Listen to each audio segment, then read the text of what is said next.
Welcome back, my family. Before we dive into tonight's creepy little journey, make sure to like the video, subscribe to the channel, and share this with someone who loves a good scare before bed. I would love to know where you are watching from and what time it is for you right now. So drop it down in the comments and hype me up a little on YouTube. Now, get comfortable, dim the lights, and let us step into tonight's story. If you have ever closed up a supermarket late at night, you know that feeling. The doors slide shut behind the last customer, the music drops to a low mumble, and suddenly that giant bright store feels way too quiet. The only things moving are the security cameras, the ceiling vents, and you. The woman in this story thought that was all she was dealing with. Just another slow, overnight shift at a 24-hour store off the highway. Just the hum of the refrigerators, the buzz of the fluorescent lights, and the sound of her own footsteps on the tile. Then a man walked in, wearing a company vest and a name tag. He knew her name. He knew who her manager was. He knew exactly what to say to sound like he was from corporate. At first, she was just annoyed. Then, she was confused. By the time she started to feel afraid, the front doors were already locked. Half the lights were already off. And his voice was coming from the store's intercom, even though nobody was standing at the microphone. Because the scariest part of this story is not that he got inside the supermarket. It is that he learned her schedule, her route home, and the exact sound of the store's intercom. This is her email. This is what happened on her quiet night shift. My name is Lisa, and if you had met me a couple of years ago, you would not have picked me as the kind of person who ends up writing to a horror channel.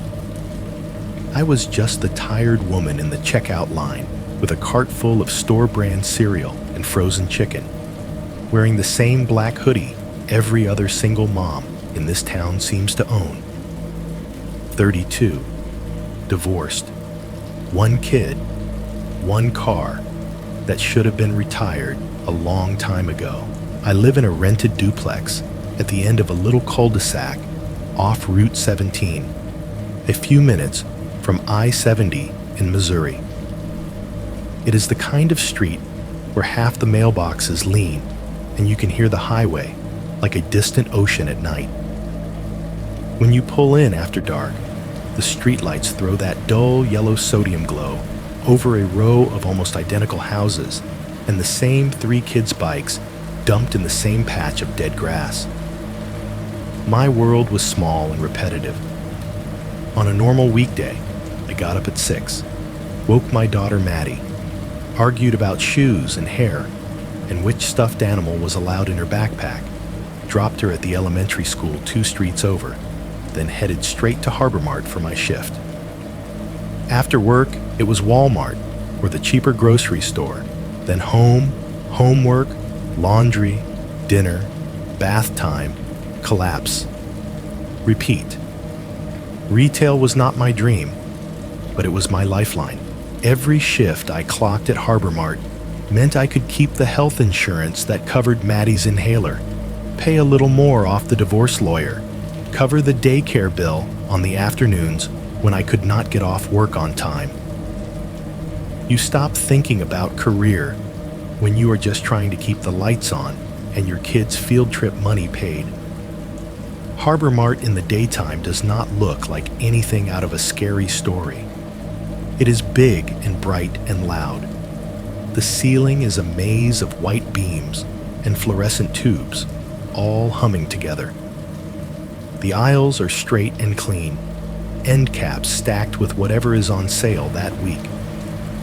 The toy aisle always has at least one kid crying in it. The break room smells like burnt coffee and microwave popcorn. The soundtrack is country songs you hear so often you stop hearing them, and the sharp beep of the scanners up front over the low rumble of the refrigerators along the back wall. Out in the parking lot, it is pure middle America. Pickups and minivans under tall light poles. The Harbor Mart sign glowing blue over the highway. Carts chained together in metal corrals. Plastic sail banners flapping above the entrance. On weekends, there is a rush after games and after church. You start to recognize the same faces, the same license plates, the same kids hanging off the side of the carts pretending to surf. When I first started there, Derek, the store manager, put me on morning and afternoon shifts. He liked that I was friendly, but not too chatty. I was grateful to clock out by 4, pick Maddie up before the aftercare late fee kicked in, and be home before the drunks started turning the gas station down the street into their own bar. Night shifts were something other people did. College kids, guys in their 20s who did not have to be up at 6 to pack a unicorn lunchbox. Then COVID hit, and the store turned into a different kind of machine. We were suddenly essential, which mostly meant we were short-handed. People quit. People got sick. People just stopped showing up. Schedules became a puzzle. Derek was always trying to solve with a red pen and a headache. For the first year or so, he kept my name off the overnight lines on the whiteboard in the break room. He knew I had Maddie and no one to swap nights with, and he is not completely heartless. But as time went on and we lost more staff, the board started to look desperate. Names were crossed out, moved, circled, rewritten. Every week there was a new memo from corporate about flexibility and team spirit, which is code for, we are going to start asking for things you do not really want to give. One Tuesday, I came in for my usual 11 to 7 and found Derek standing in front of the schedule with a marker in his hand and that look on his face that meant I was not going to like what came next. "Hey, Lisa," he said, still staring at the board. "How are you with nights?" I laughed automatically. "I am not," I said. "You know that." He did not laugh. He tapped the empty space on Thursday's overnight row. "Look, I would not ask if I had anyone else, but I need someone I can trust on front end. Just one overnight a week, 10 to 6. I will make sure you are off the next day, every time." I thought about saying no. I thought about telling him my custody agreement says I have to be the one to get Maddie up for school, that my back already hurts after 8 hours, that the idea of being in that huge store after midnight makes my skin crawl in a way I cannot explain. Instead, I thought about the lawyer bill on my fridge, the email from the school nurse about Maddie's asthma. What would happen if I lost the job? "One night?" I asked. "Just Thursday." "Just Thursday," he said, already writing my name in that little box. He printed an amendment form from the office computer. I signed it without really reading it. It felt minor, like agreeing to cover a coworker's shift, not like agreeing to change the way my days and nights worked. After that, my name moved.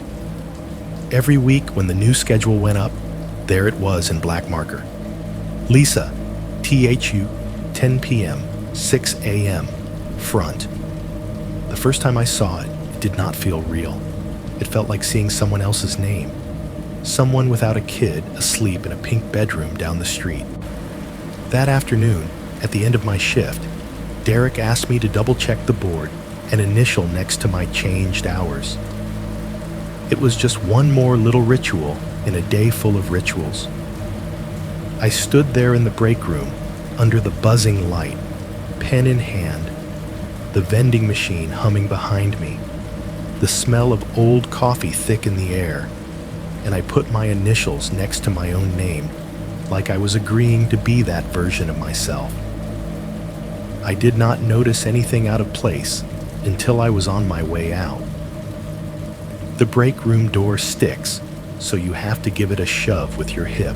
When I did, a little yellow sticky note drifted off the corner of the whiteboard and landed face down on the tile at my feet.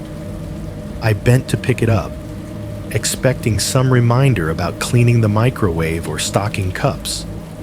There was just one line written on it, in tight, careful handwriting I did not recognize. Thu, 10 p.m., front end, Lisa. No arrows, no doodles, no signature. The way you would write something down if you were afraid of forgetting it. The way you might copy information off a schedule you were not supposed to take a picture of. For a second, I just stood there in the doorway, holding it.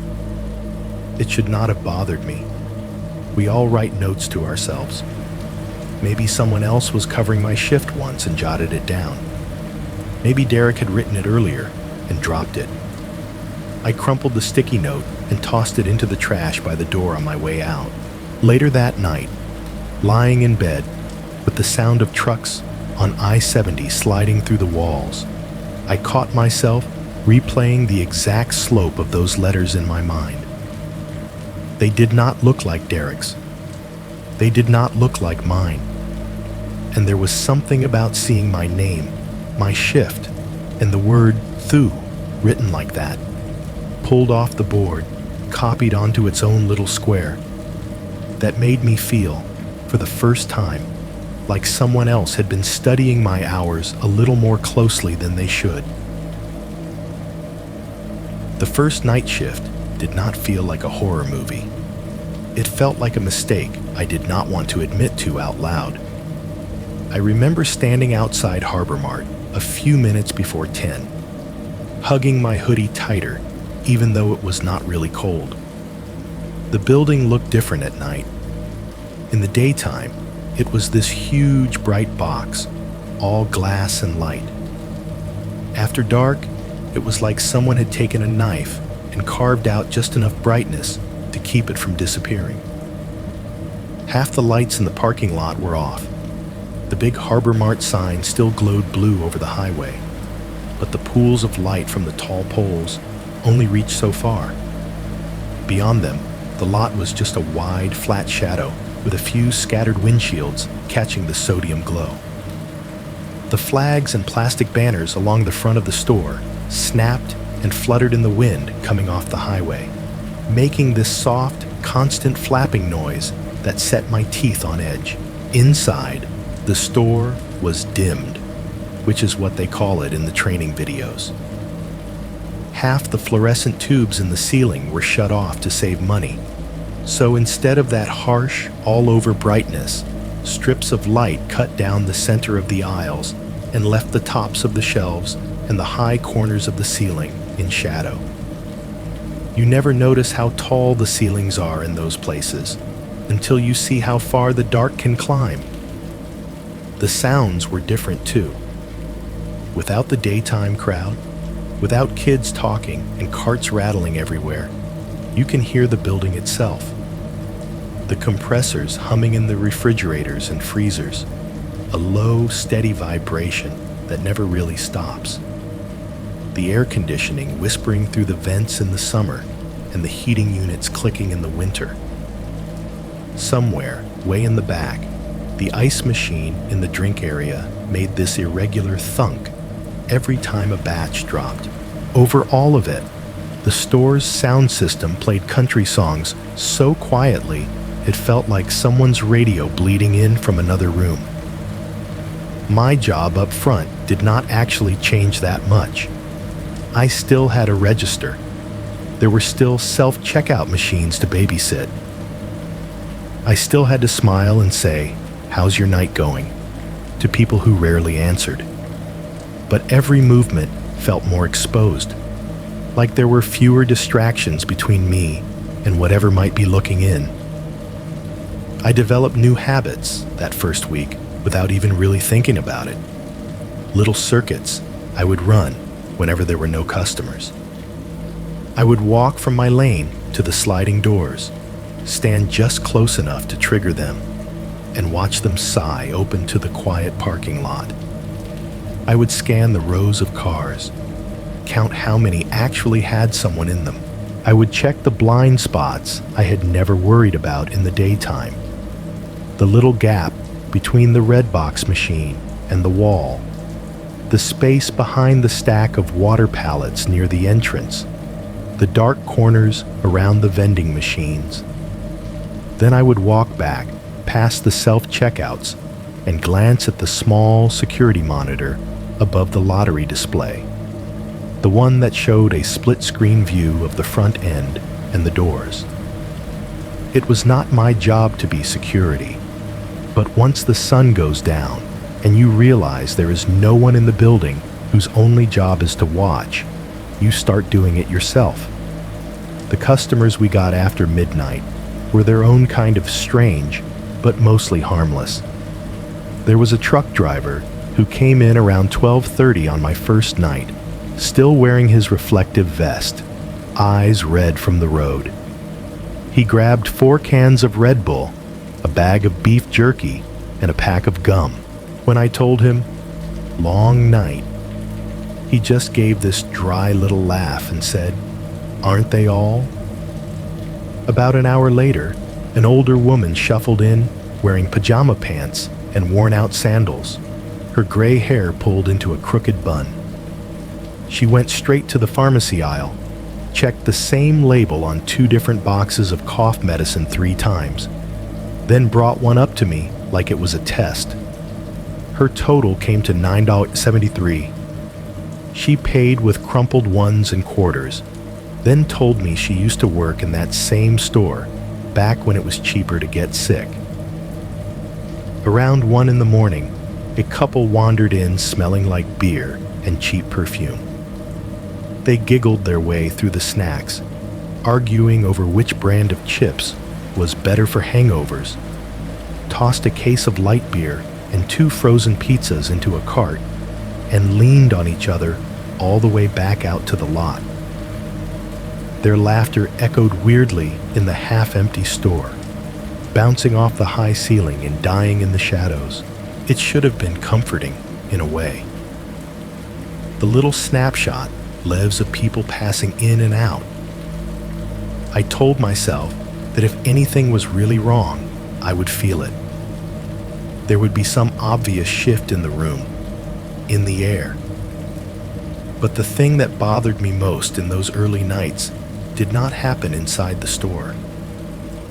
It waited just outside the glass. It was maybe 1:30 in the morning, on my 2nd or 3rd overnight, when I noticed the car. I was standing at the end of my lane, leaning on the counter between customers, staring through the sliding doors, like I always did. Out beyond the bright strip, right in front of the entrance, where the pavement starts to look more like water than asphalt, there was a silver sedan parked at the far edge of the lot. No headlights, no interior light, just a dark shape with a bit of windshield catching the glow from the streetlights. At first, I thought it was empty. Then, as my eyes adjusted, I caught this faint, pulsing red light inside the cabin, blinking on and off in a slow rhythm. It took me a second to realize what I was seeing. The reflection of some radio or dash console glowing in the dark. The car's engine was on. Someone was sitting in there, in the dark, with the headlights off, just idling. I waited to see if they would move. People sometimes stop to text or make a call before going in. Maybe they were arguing. Maybe someone was taking a nap before swapping driving shifts. It was not illegal to sit in your own car. A customer came through self-checkout with a single bag of chips and a soda. I helped him with the machine, answered a question about the rewards program, cleared an error, forced a laugh when he said, "You guys ever sleep?" Then went back to my post. The sedan was still there. The little red pulse was still blinking inside. I told myself I was being dramatic. We are right off the interstate. People park and rest all the time. For all I knew, it was a truck driver in a personal car. or someone waiting for a friend to get off shift in another store in the strip mall. I could not see a face from where I was. It was just a car, just metal and glass and shadows. Still, every time I walked out to collect stray carts, pushing the empty metal frames together and listening to them clack and squeal under my hands, I felt the weight of that dark windshield. The wind would shove at the flapping banners above me, tug at the edges of my jacket, and my skin would prickle like eyes were sliding across my back from way out there in the dark. I did not mention it to anyone. It sounded stupid in my own head. There is a parked car in the parking lot of a store that is open all night. Not exactly a 911 call. By the time my shift ended at 6, the sky in the east had gone from black to that flat gray blue. That means the day is coming, whether you are ready or not. The sedan was gone. The lot looked normal again. Just a couple of cars near the entrance, a delivery truck backing up to the loading dock, exhaust hanging low in the cold air. I drove home thinking about breakfast and sleep, and whether Maddie would fight me about wearing her rain boots. I almost forgot about the car. Almost, until I checked my mail. Our mailboxes are in a row at the entrance of the cul-de-sac, all dented metal and peeling numbers. I stopped the sedan, climbed out, yawned so hard my jaw popped, and opened my box with fingers that still smelled faintly of receipt paper and sanitizer. Bills, 2 junk mail flyers, a coupon booklet. One of the flyers had slid out of the pile and fallen to the bottom of the box, folded in half. I pulled it out and unfolded it as I walked back to my car. It was an advertisement for a local security company I had never heard of. Bold letters on the front: protect your business, 24/7 monitoring, cameras, loss prevention. Grainy stock photo of a man in a suit watching a wall of screens. Nothing unusual. It was the back that made me stop in the middle of the sidewalk. The entire backside was a grid. 7 columns labeled Monday through Sunday, 24 rows of times from 12 a.m. to 11 p.m. A sample weekly schedule someone had decided to show you how they could cover every hour of your operation. In the column labeled Thu, the square for 10 p.m., 6 a.m. had been traced over with a highlighter. A neat, single circle of bright yellow ink around that block of time. Not the others, not 24/7, just that one shift, my shift. There was no name written, no note, no price list, just the company logo in small print at the bottom, and that ring of yellow around the exact 8 hours I was supposed to be standing under those humming ceiling lights. For a second, I felt something cold slide through my stomach. Then my brain rushed in to smooth it over. Maybe they had printed a bunch of these, tailored to businesses that stayed open late. Maybe they ran a mailing list for overnight workers. Maybe it was all coincidence and toner and cheap paper. I folded the flyer back up, shoved it into the center console with the rest of the trash, and told myself, out loud, they are just targeting night shift people. That is smart marketing, that is all. Then I drove up the quiet little street to my rented duplex and pretended I did not feel, somewhere just under my ribs, the beginning of a pattern I did not want to see. By the 3rd or 4th week, the night shift stopped feeling like a special event and started feeling like another bad habit. The details blurred together. The automatic doors sighing open for nobody. The same 2 songs looping on the overhead speakers at 3 in the morning. The same aisle resets half finished because we ran out of the right size shelf tags. I learned which freezer doors squeaked, which tiles on the front walkway rocked under your foot, which light in the ceiling over lane 4 flickered when the air conditioning kicked on. The break room was worst at night. In the daytime, it was cramped but alive, full of voices and gossip and the smell of reheated leftovers. After midnight, it felt like a forgotten basement. The fluorescent light in there hummed louder than the ones on the sales floor, and it tinted everything a sickly green. The coffee was always terrible. Derek insisted on keeping a big industrial brewer going for morale, but nobody on overnights ever bothered to clean it properly. The pot sat on the hot plate for hours, turning from coffee into something burnt and bitter that smelled like a tire fire. There was a stack of mismatched plastic chairs against one wall, all with little gray scuff marks on the legs where they had been dragged over the linoleum 1,000 times. The bulletin board over the microwave was full of curling safety posters and half-torn coupons for fast food across the highway. If you sat long enough, the smell of old smoke seeped out of the walls, back from when Harbor Mart still let people take their cigarette breaks in there, before some corporate memo banned it. I took my breaks anyway. I would sit at the little table with my chipped Harbor Mart mug, force down a few sips of the burnt sludge, and scroll my phone while the vending machine hummed behind me.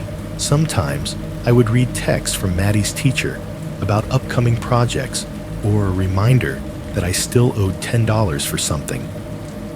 Sometimes I would just stare at the schedule board, at my own name in that Thursday overnight box, like looking at it would make it more normal. Derek tried to play it off like a fun little club.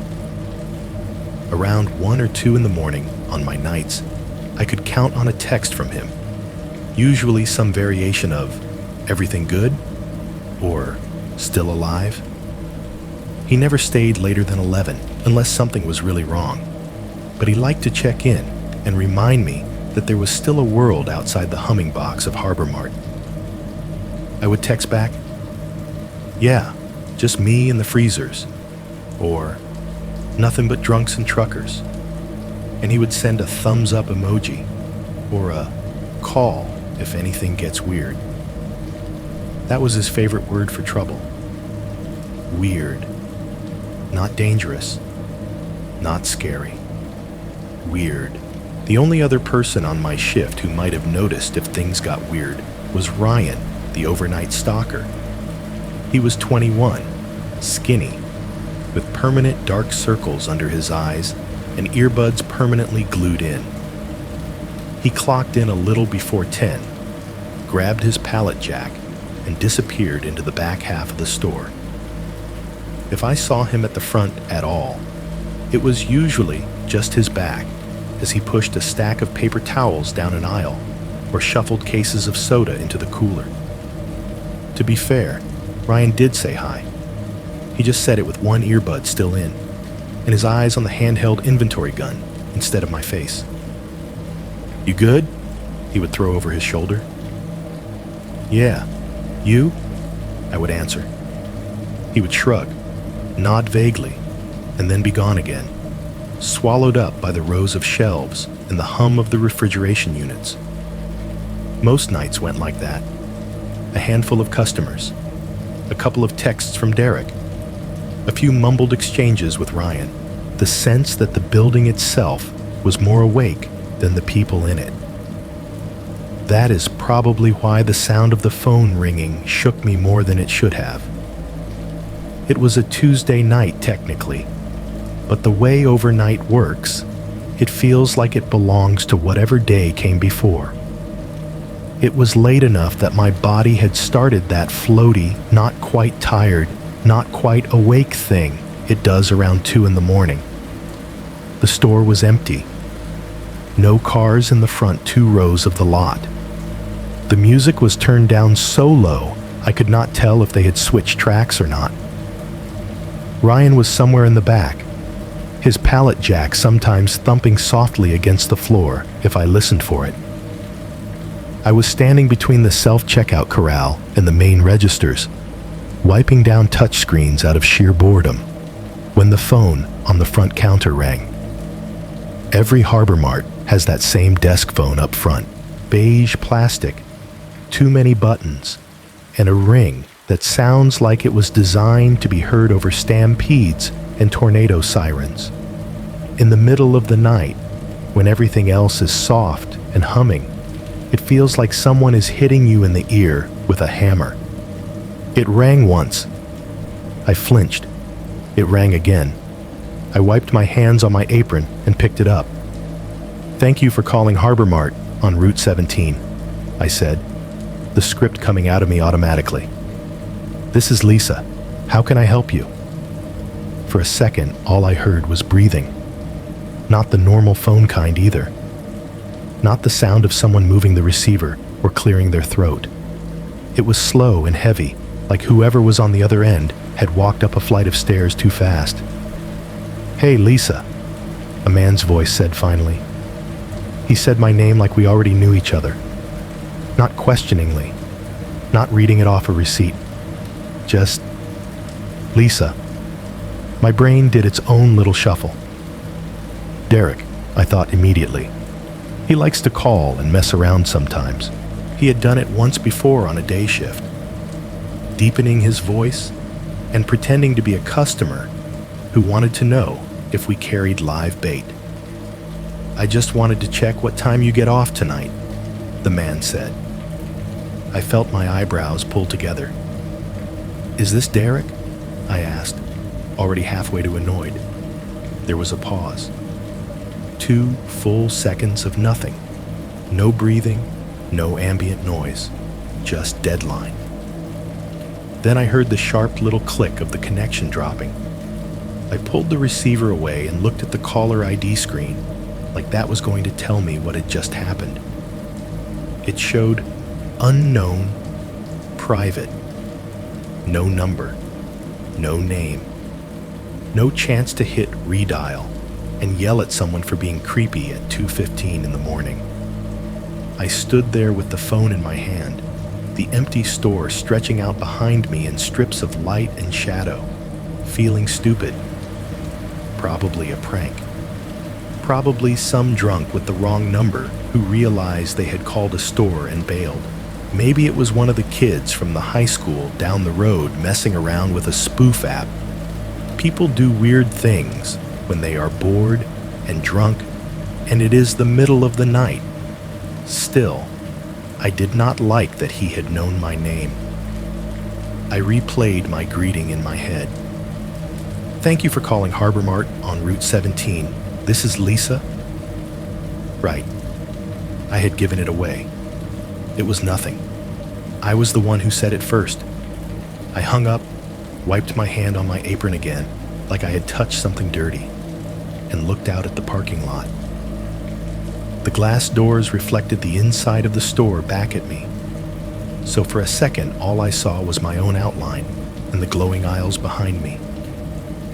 Then my eyes adjusted, and I could make out the faint shapes of cars way out near the edge of the lot. Nothing close, no headlights moving, no figure standing at the doors with a phone pressed to their ear. I told myself I was being jumpy. I went back to wiping down the screens. The phone did not ring again that night, and in the morning, after the sun came up and the world felt bigger and louder again, I told Derek about it as casually as I could. We were in the break room. He was standing at the coffee maker, making a face at whatever was left in the pot.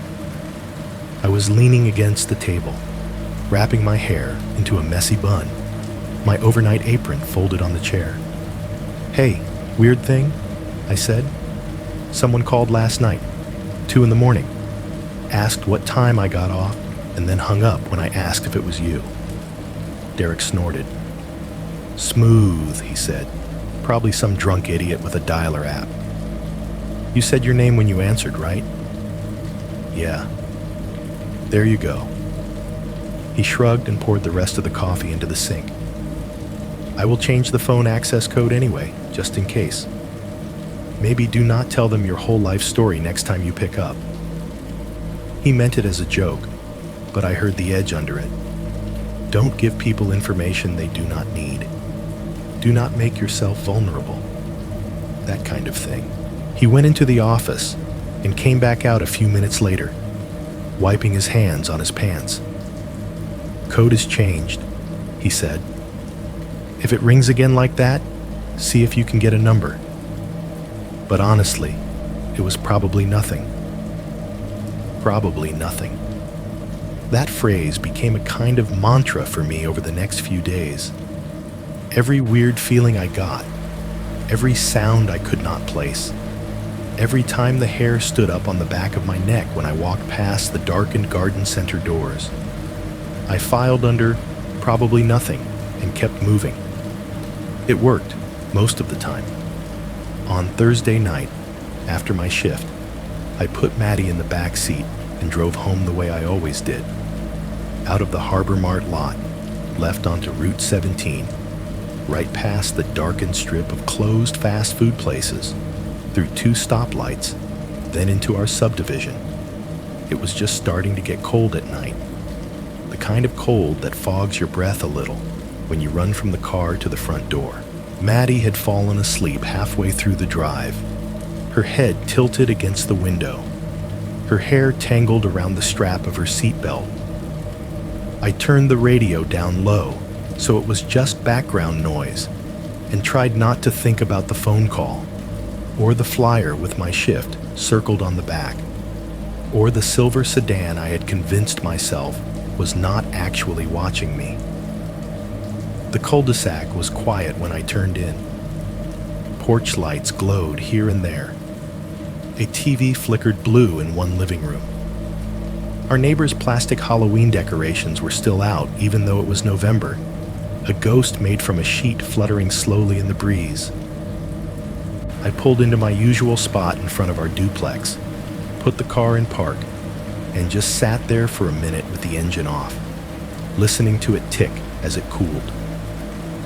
The street lamp at the mouth of the cul-de-sac threw a soft cone of light over the row of mailboxes. Everything else was shadow and outlines. I glanced into the rearview mirror to check on Maddie. Her mouth was slightly open, a little line of drool at the corner, completely out. The sight made something in my chest unclench a bit. Whatever else was going on in the world, I had brought her home safe. That counted for something. Headlights slid across my dashboard. They came from behind me, washing over the inside of the car for a second, like someone had flicked a flashlight through the windows. I turned my head, expecting to see one of my neighbors pulling into their driveway. A silver sedan rolled slowly past the entrance of the cul-de-sac. Not into it, not turning, just passing by along the main road that intersected our little dead-end street. Its headlights were on low. The driver's side window was tinted too dark to see through at that distance. The tail lights glowed red as it crept along, not fast enough to be just going somewhere, not slow enough to be obviously casing houses. It did not stop. It did not even hesitate.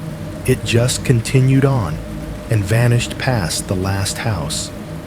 It looked, from where I sat, exactly like the kind of car you would see parked at the edge of a half-empty store lot at 1:30 in the morning. Exactly like the one I had been staring at through the Harbor Mart doors a few nights earlier. It was probably a coincidence, I told myself, out loud, because sometimes hearing the words makes them easier to believe. There are a lot of silver sedans in the world. There are a lot of people driving home late from work, or from bars, or from other people's beds. Not everything is about you. Not every car is following you. That is the kind of paranoia that makes you crazy. But sitting here now, typing this at my kitchen table with my daughter, asleep down the hall, and the refrigerator humming, and the highway whispering in the distance. I can be honest in a way. I was not with myself then. That was the first time I had the thought that someone might be following not just my shifts, but my drives home. If you have never worked a night shift in a place with big glass doors, here is something nobody tells you. You spend just as much time looking out as you do looking in. Harbor Mart's front wall was almost entirely glass.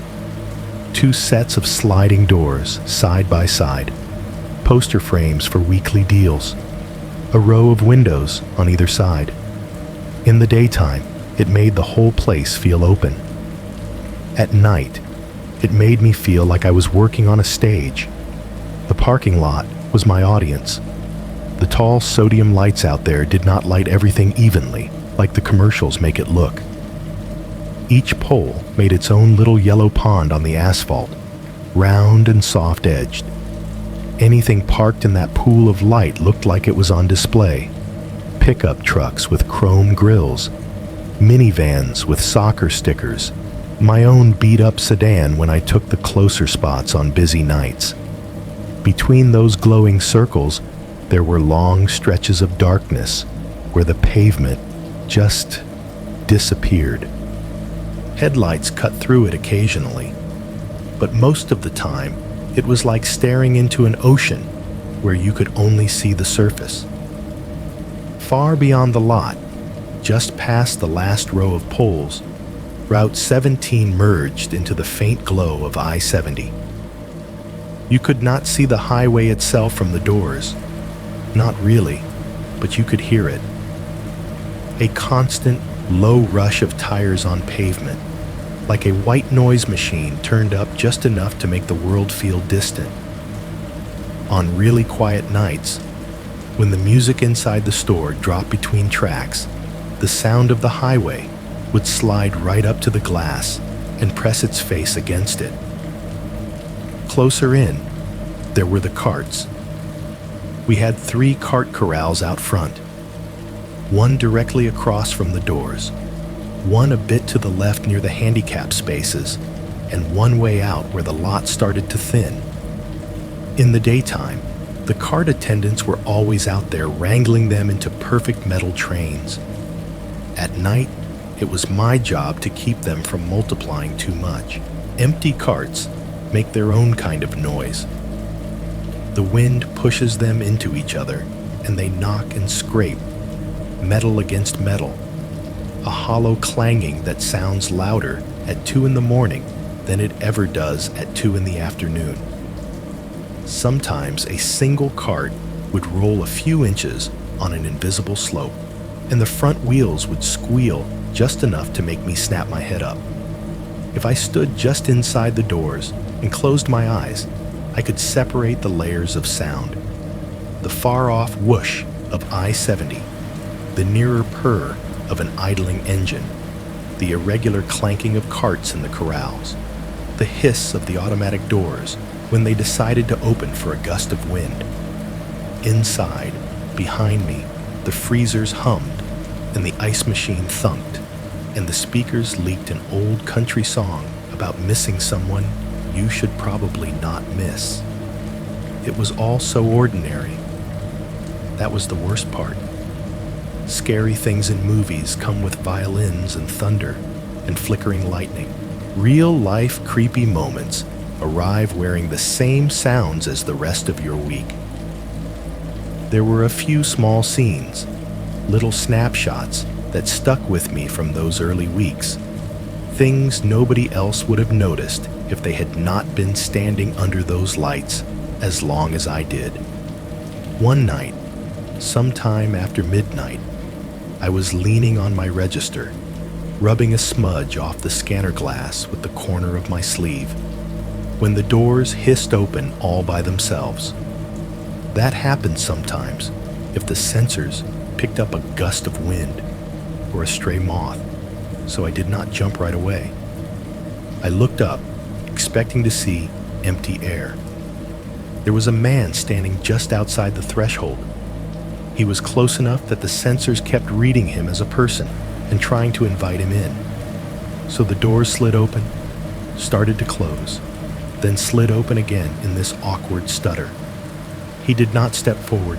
He stood with his toes on the painted yellow "Do Not Block" line, his hands in the pockets of a dark jacket, his head tilted slightly as he stared at the posters taped to the inside of the glass. We had the usual stuff up: buy two, get one free, laundry detergent, turkey specials, a cartoon snowman advertising holiday hours. None of it is captivating enough to read for more than 10 seconds, but this guy stood there, absolutely still, for what felt like a full minute. From where I was, I could only see him in pieces. The sliding door frame split his reflection, and the glare from inside made his features hard to make out. I saw the outline of a cap, a jaw shadowed with stubble, the slope of his shoulders.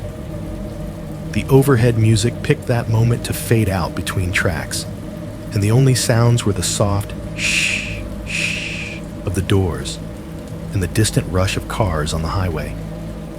"Evening," I called, trying to sound casual. He did not react. Not a flinch, not a turn of the head. Just kept looking at that same square foot of glass, like it contained the secret to something big. The doors tried to close again, bumped his foot, opened, sighed. I felt stupidly responsible for their embarrassment, like I was supposed to fix this social glitch between man and machine. "Sir?" I said louder. He blinked once, very slowly, like someone waking up. Then he took one step back, out of range of the sensors, and the doors finally sealed shut with a decisive thump. He did not look at me. He turned away from the entrance and walked along the front of the building with his hands still in his pockets, out of view of my little world framed by the glass. Just a guy reading a poster. Just a weirdly long time to do it. Another night, I was closing down 2 of the self-checkout stations to clean them. Company policy said we kept at least one open until morning, but the others could be wiped and reset. I had my spray bottle and a rag, and I was half bent over a touchscreen, scrubbing at a streak of somebody's spilled soda, when the back of my neck prickled. I straightened up and looked through the gap between the self-checkout kiosk and the cigarette display, out across the empty lane, out through the glass doors to the lot. A man was standing under one of the sodium lights at the far edge of the first parking row. He was facing the store, square on, his hands in the pockets of his hoodie. He was not walking. He was not smoking. He was not scrolling on his phone. He was just standing there, planted in that circle of yellow, like a chess piece someone had put down and forgotten. From that distance, under that color of light, he was more shape than person. A dark outline with pale bits where his face and hands should be. His posture did not look aggressive or drunk. It was almost worse that it did not look like anything at all. No impatience, no fidgeting, just stillness. I told myself he was waiting for someone who was still shopping, that he had a wife or a roommate or a friend wandering down my aisles, comparing prices on frozen waffles, and he had opted to wait outside. People do that all the time. They hate the fluorescent lights or the music or the idea of impulse buying. I wiped another smear off the screen, set the rag down, and looked up again. He was still there, in the exact same position, head tilted just enough that I could not tell if he was looking at the doors or at the ceiling above them. The highway whispered behind him. A cart somewhere clanged against another cart, pushed by a stray gust of wind. It felt less like I was watching the parking lot, I remember thinking, and more like the parking lot was watching me. That thought wormed its way in, and did not leave. I started building routines around it. Every hour, on the hour if I could, I would do a little circuit of the front end. I would walk from register 1 to register 6, double check that all the little promotional stands were straight, then stop at the sliding doors and scan the lot. I would count how many cars were parked under each light, peer into the spaces between, check for the glint of a windshield where nothing should be. On my way back, I would pause at the lottery counter and look up at the small security monitor mounted there. It was only about the size of a textbook, and the resolution was bad, but it showed me a split screen of 4 camera angles: the entrance, the first 2 cart corrals, and a wide shot of the front row of parking. I got good at spotting patterns. The same red pickup that always parked in the handicapped spot. The beat-up blue Civic that belonged to a guy who worked nights at the subway in the strip mall. The old green van that meant the bakery ladies were doing early prep in the back. What I started watching for were the cars that did not fit those patterns, the ones I did not recognize, the ones that showed up and then did not move for half an hour longer, the ones that sat at the edge of the frame just outside the circle of light. Sometimes it really was nothing. A delivery driver catching a nap, a couple having a muffled argument, someone scrolling their phone until they got the energy to go inside. Other times, the angle was too bad or the glare too strong, and I could not tell what was happening in there. I learned to live with those questions. I told myself I was just being cautious, that after the anonymous phone call, after the weird flyer with my shift circled, it made sense to be alert, that I was being smart, not scared. Then there was the thing with my car. It was the end of a shift, sometime around 6:30 in the morning. The sun was up but weak, still dragging itself over the line of trees beyond the highway. The lot looked softer in that light, less like a stage and more like a parking lot again. A few early birds had already pulled in, the regulars who liked to beat the rush. Derek had come in, eyes still half closed around his coffee, and relieved me at the front. I clocked out, shrugged on my jacket, and walked out through the sliding doors with that bone-deep heaviness that comes from being awake at hours your body does not believe in. My car was parked in the employee section, a row or 2 off from the front. It looked the way it always did, a little crooked between the lines, dust on the hood, one headlight slightly foggier than the other. I was fishing my keys out of my bag when I saw it. On the windshield, on the driver's side, right in front of where I usually sit, there was a faint, cloudy smear on the glass. It was not big, maybe the size of my hand spread out. For a second, I thought it was condensation, but it had a shape to it. I stepped closer. It was the blurred outline of a handprint. Not perfect, not like in the movies where you can see every ridge of every finger.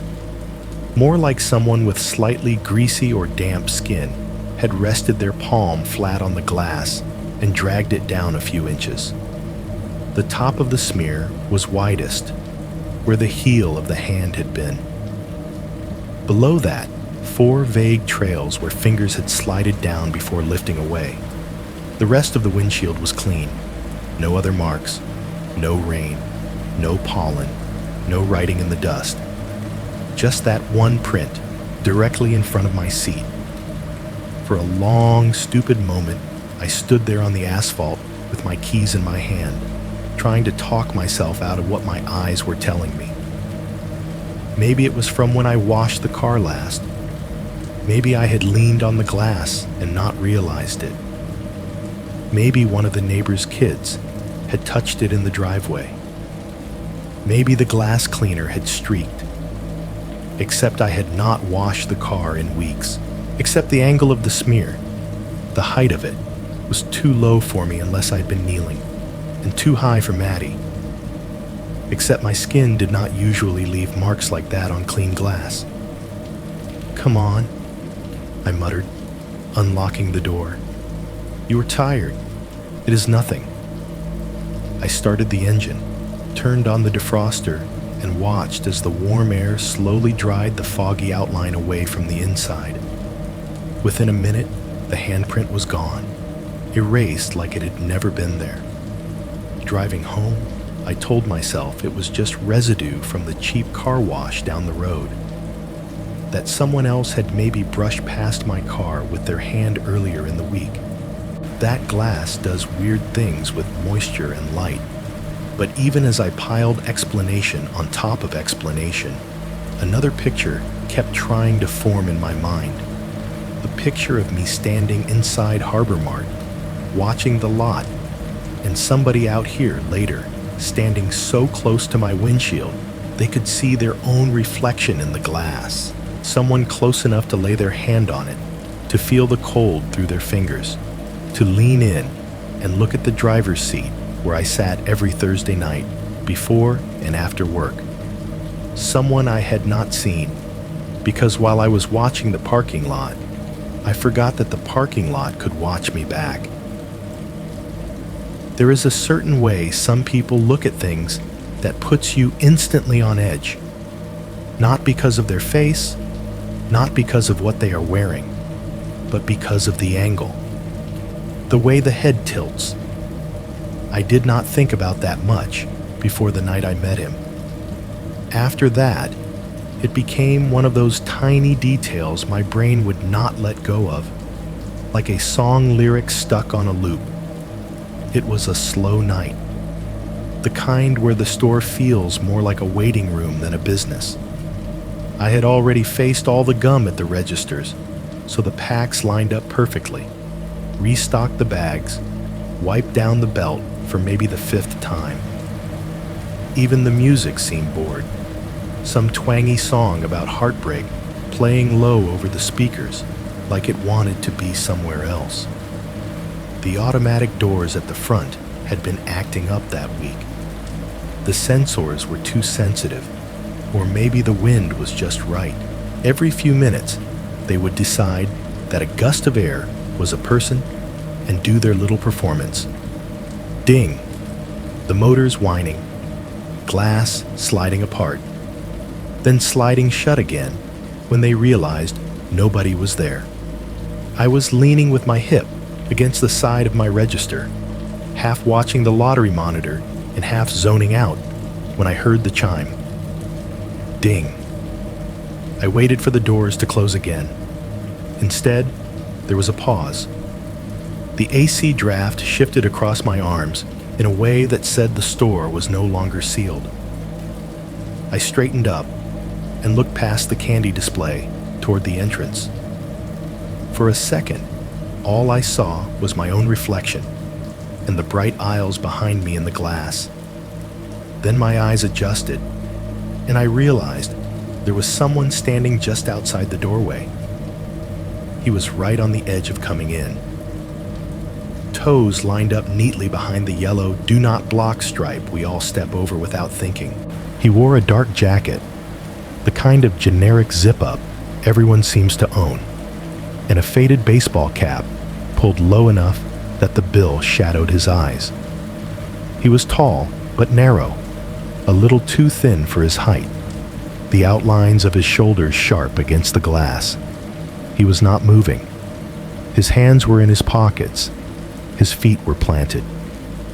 The automatic doors parted for him, then hesitated, then tried to close and bumped against an invisible line of personal space they could not cross.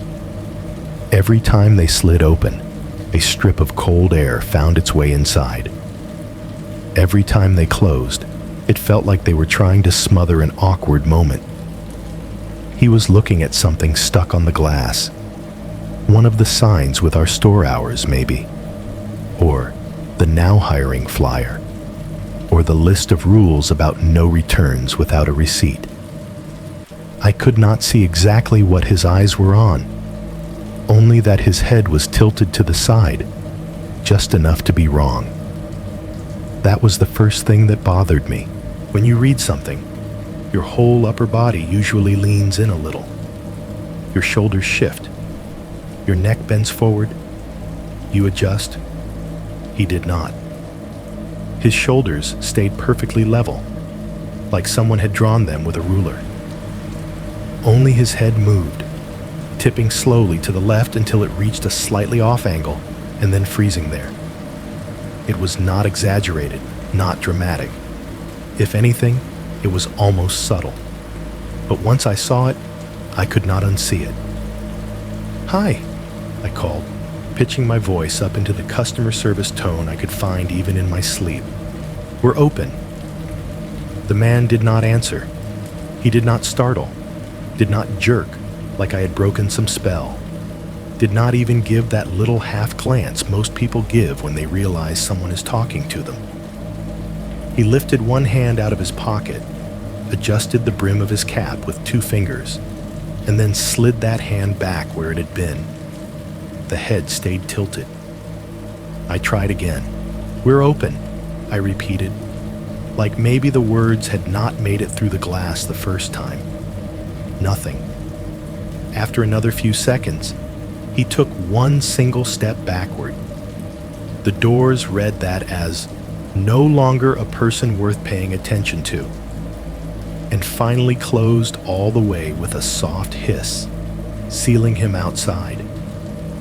He stood there for a heartbeat longer, with his head still tipped, then turned and walked along the front of the building, out of my line of sight. I watched the blur of his shape pass through the reflection of aisle 3, then vanish around the corner toward the side of the store.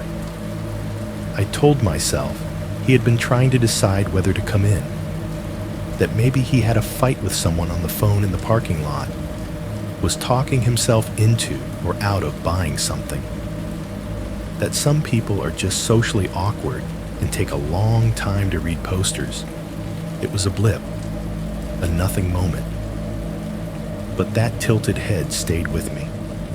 The way it had held, just a few degrees off center, the way his shoulders had stayed so rigid and square, while his neck did the work of angling his face, like a camera on a tripod panning down, instead of a person looking at something.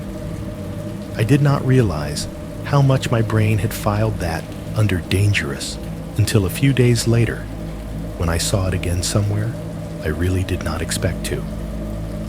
It was a Tuesday afternoon, not a night shift at all. Maddie had choir after school, and I got off my day shift early enough to make it to the pickup line for once, instead of paying extra for aftercare. It was one of those small victories that feels bigger than it is. The elementary school parking lot was a different kind of chaos than Harbor Mart's. SUVs and minivans lined up in crooked rows, parents leaning against fenders scrolling their phones, teachers in neon vests waving cars forward like traffic cops. Kids poured out the front doors in clumps, backpacks bouncing, voices high and shrill, a sound so different from the deep, constant bass of the highway that my head took a minute to adjust. I had my elbows on the steering wheel, watching for Maddie's pink backpack. When my gaze slid past the crosswalk and toward the far edge of the lot near the sports field, there was a light pole there, shorter than the ones at Harbor Mart, with a metal base that had been hit one too many times by careless bumpers. A man was leaning against it. He was too far away for me to make out clear features. From where I sat, he was just a tall, thin shape in a dark jacket and a baseball cap, standing a little apart from the cluster of parents closer to the school doors. He was not holding a sign, or a leash, or a phone. He was just there, and he was doing it again. His shoulders were square to the parking lot. His hands were in his pockets. His head was turned toward the mess of cars and kids and teachers, but tilted, just a little. Just that same angle from a few nights before. The cap brim slanting downward in a way that made it impossible to see his face clearly. It was one of those moments where your stomach reacts before your brain does. Mine dropped. My first instinct was to tell myself I was being ridiculous. Lots of men wear dark jackets and baseball caps. Lots of people lean against poles while they wait for their kids or their friends. Not everyone who stands still for more than 10 seconds is a threat. But my second instinct was older and sharper and did not care about statistics. I watched him through my windshield while the line inched forward, while Maddie and her classmates spilled out onto the sidewalk. He did not move toward the doors. He did not wave to any child in particular. He did not hold up a hand when a teacher scanned the lot. He just kept that slight, off-center lean of his head as he watched the whole scene like it was a show, and he was not part of it. "Mom!" Maddie's voice cracked through my focus as she yanked open the passenger door and flung herself into the seat, dumping her backpack between us. "You're early." I blinked, tore my gaze away long enough to smile at her, to ask about choir, to remind her to buckle her seatbelt. When I glanced back toward the pole, squinting through the rows of roofs and windshields, the spot under the light was empty. No dark jacket, no thin shape. The base of the pole looked smaller, without someone leaning on it. "Everything okay?" Maddie asked, following my line of sight. "Yeah," I lied. "I just thought I saw someone I knew." We pulled out of the lot, merged into the slow stream of minivans heading back toward Route 17. The whole time, I could not shake the impression that the man had not been there for anyone in that lot specifically. He had been there the way a person goes to the movies, to watch. Later that week, on one of my overnights, I brought it up to Derek in the break room. It was between his shifts. He was doing some paperwork, and I was nursing a cup of coffee I knew I would regret. "I think I have a creepy fan," I joked, trying to make it sound like nothing. I told him about the guy at the store doors, and then the maybe same guy at the school lot. I made fun of myself while I talked, added little voices, shrugged a lot, pretended it did not bother me as much as it did. Derek listened, one eyebrow up. "Maybe loss prevention sent someone to watch you," he said when I finished. "See if you're doing the job right." I snorted. "God, I hope not. They are going to be very disappointed in my shelf facing." He chuckled. Then his phone buzzed on the table. He picked it up, thumbed through a couple of emails, then paused on one. "Speaking of," he said, "corporate just sent this. Me." He turned the screen so I could see. The subject line read, "Upcoming LP audit, sometime next month." Below it, in the smaller preview text, was a line, "Mark N, Regional Loss Prevention, will be visiting select locations unannounced." Derek tapped the email open.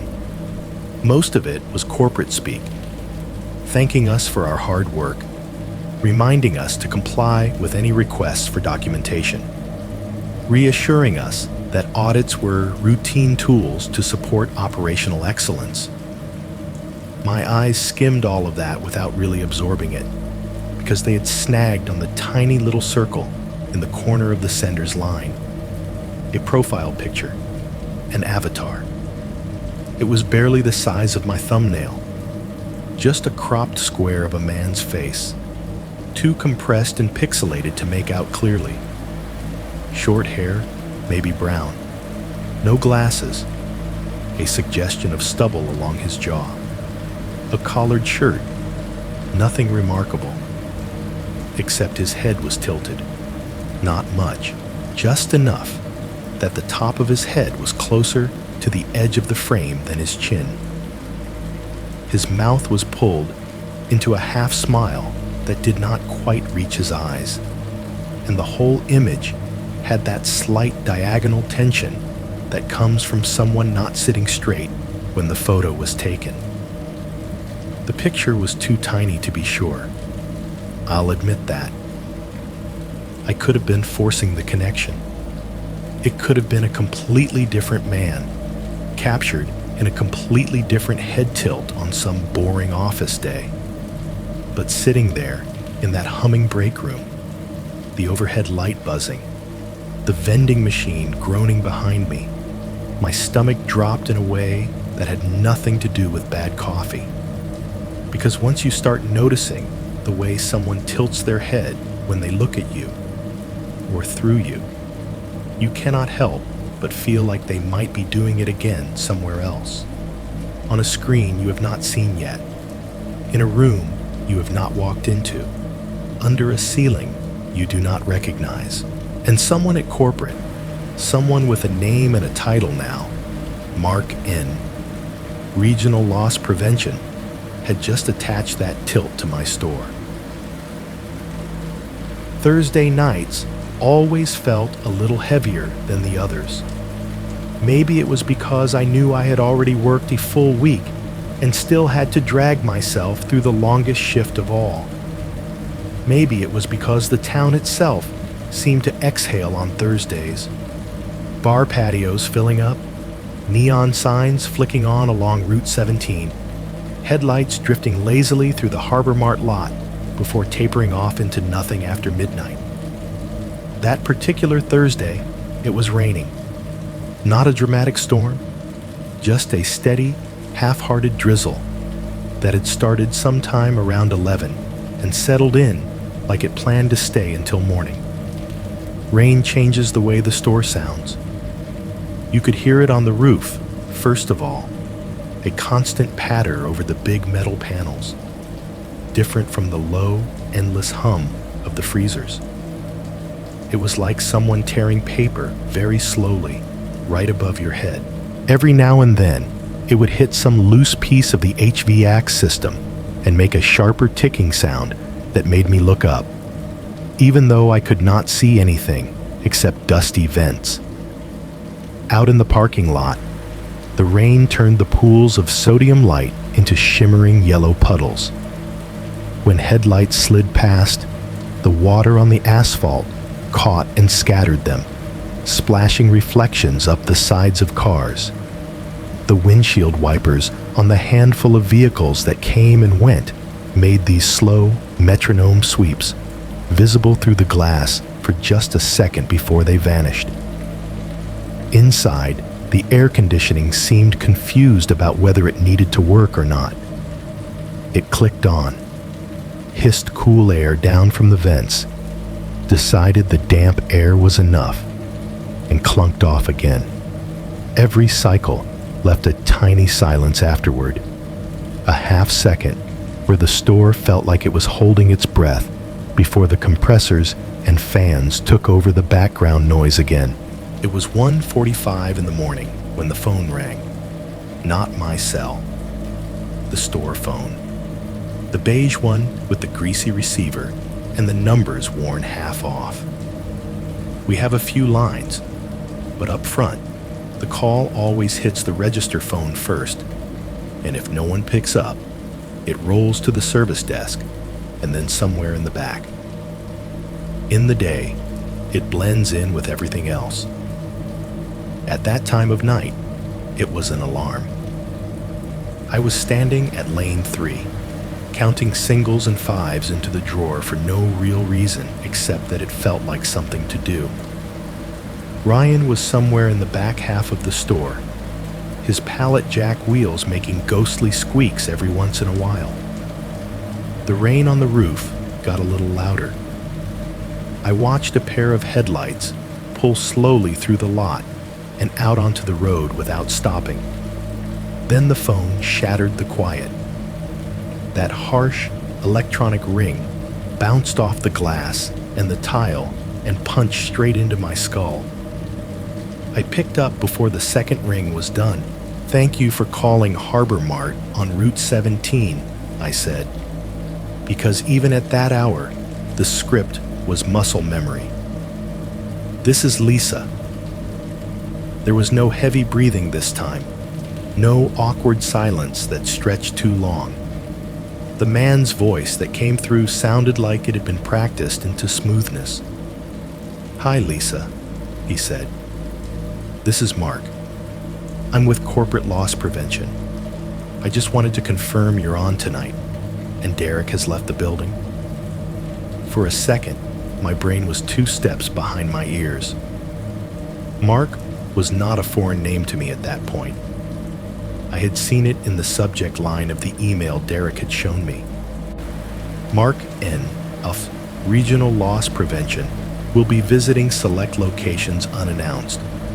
I had stared at that tiny, tilted avatar long enough to feel something unpleasant twist in my gut. But seeing a name in corporate font and hearing it in your ear at 1:45 in the morning are not the same thing. "Yes," I said automatically, because both parts were true. "I'm here." Derek left a little after 11. "Perfect," he said. He said it in that cheerful, efficient tone people use when you have just made their day a tiny bit easier. Office tone, conference call tone. There was no obvious creepiness in it, nothing to point at and say this is wrong. If anything, that made the hairs on my arms stand up more. "It's Mark N., he added, like he was used to people knowing who that was.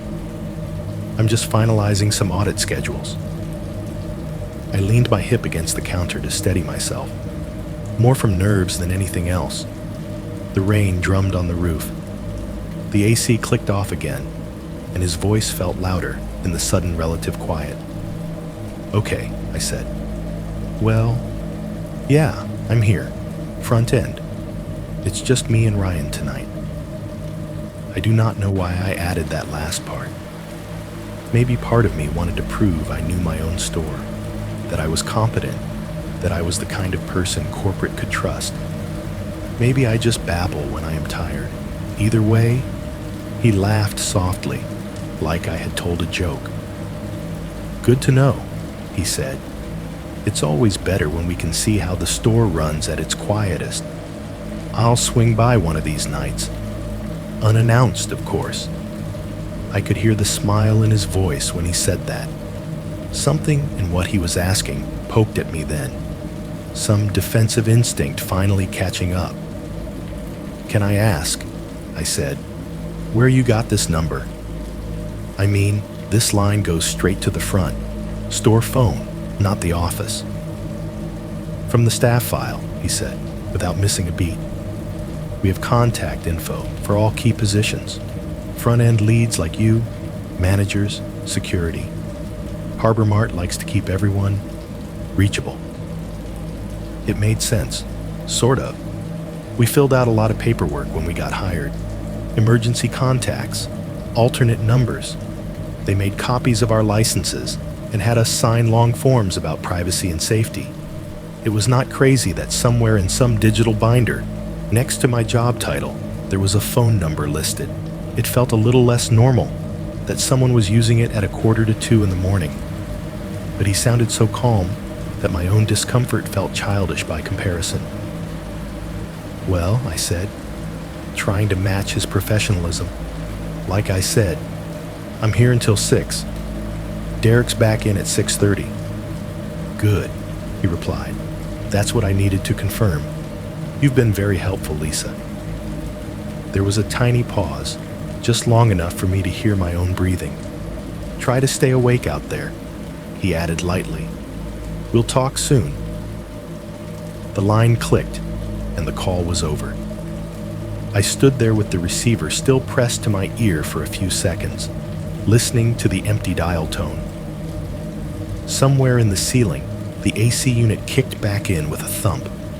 The rain kept up its steady, tear-the-paper rhythm on the roof.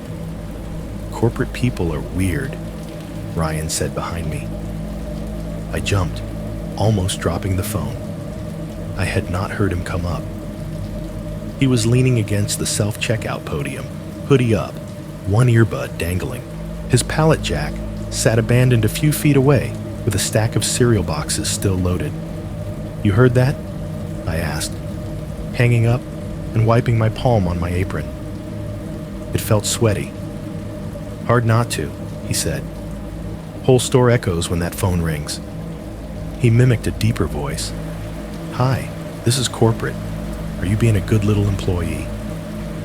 I snorted despite myself. He said he's loss prevention.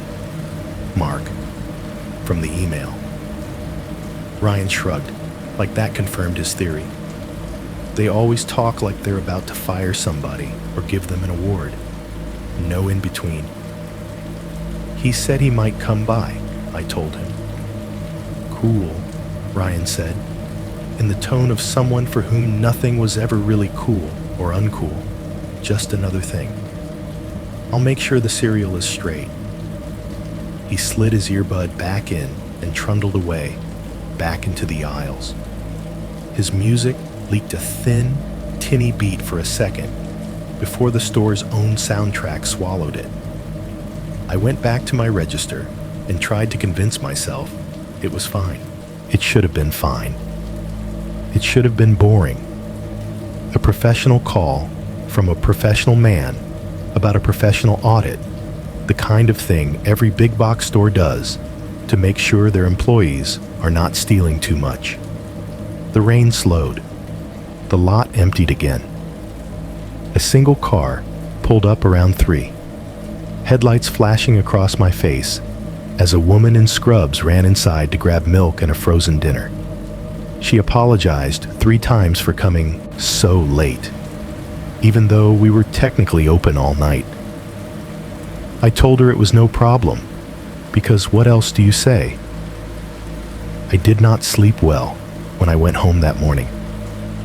Every time I closed my eyes, I heard that voice say, "Try to stay awake out there." And my brain tried to decide whether it had been friendly or faintly mocking. The next morning, when I came back for a short day shift, I decided to bring it up to Derek, not because I thought something was wrong exactly, but because part of me wanted him to roll his eyes and say, "Yeah, that is just how they are. Forget about it." He was in the office, hunched over the computer, the glow of the monitor making his face look even more tired than usual. I leaned against the doorframe and knocked lightly on the metal. "Hey," I said. "Mark called last night." He glanced up. "Corporate Mark?" "Yeah, loss prevention. He wanted to confirm I was on, and you were gone." Derek frowned and turned back to the screen. "He called the store?" "Front line," I said. "Like, the main number.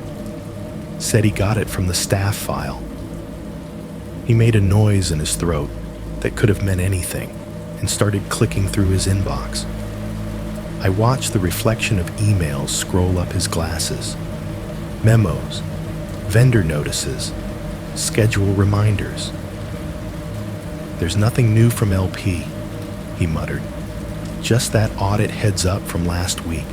He opened it, scrolled, then pulled out his phone and started typing something into it. An email or a message I could not see. After a minute, he pushed his chair back and looked at me properly. "Corporate says the audit window is next month," he said slowly. "Not this week. And they say Mark doesn't usually call individual employees. He goes through management or HR." My mouth went dry. "So, it wasn't him?" Derek raised a hand. "I didn't say that," he replied. "I'm sure it was him. Who else would know his name and your schedule? But they're going to check. I put a note in to ask corporate about the phone call. Make sure it's on their radar." He turned to the whiteboard on the wall, grabbed a marker, and scribbled a line in the corner. LP, ask about call, Thu 1:45 a.m. Seeing it written there, in his thick block letters, made it feel both more real and somehow less threatening, like it had been absorbed into the bureaucracy. I nodded, like that settled it. Like now that there was a note, a record, the weirdness of it would be contained. I did not realize, at the time, that Mark had just confirmed the one thing he needed to know. That on Thursday nights, past a certain hour, I was practically alone in that building. I can tell you the exact night everything really started, because the shift felt wrong before anything actually happened. It was a Thursday, of course. By then, Thursday nights were my nights.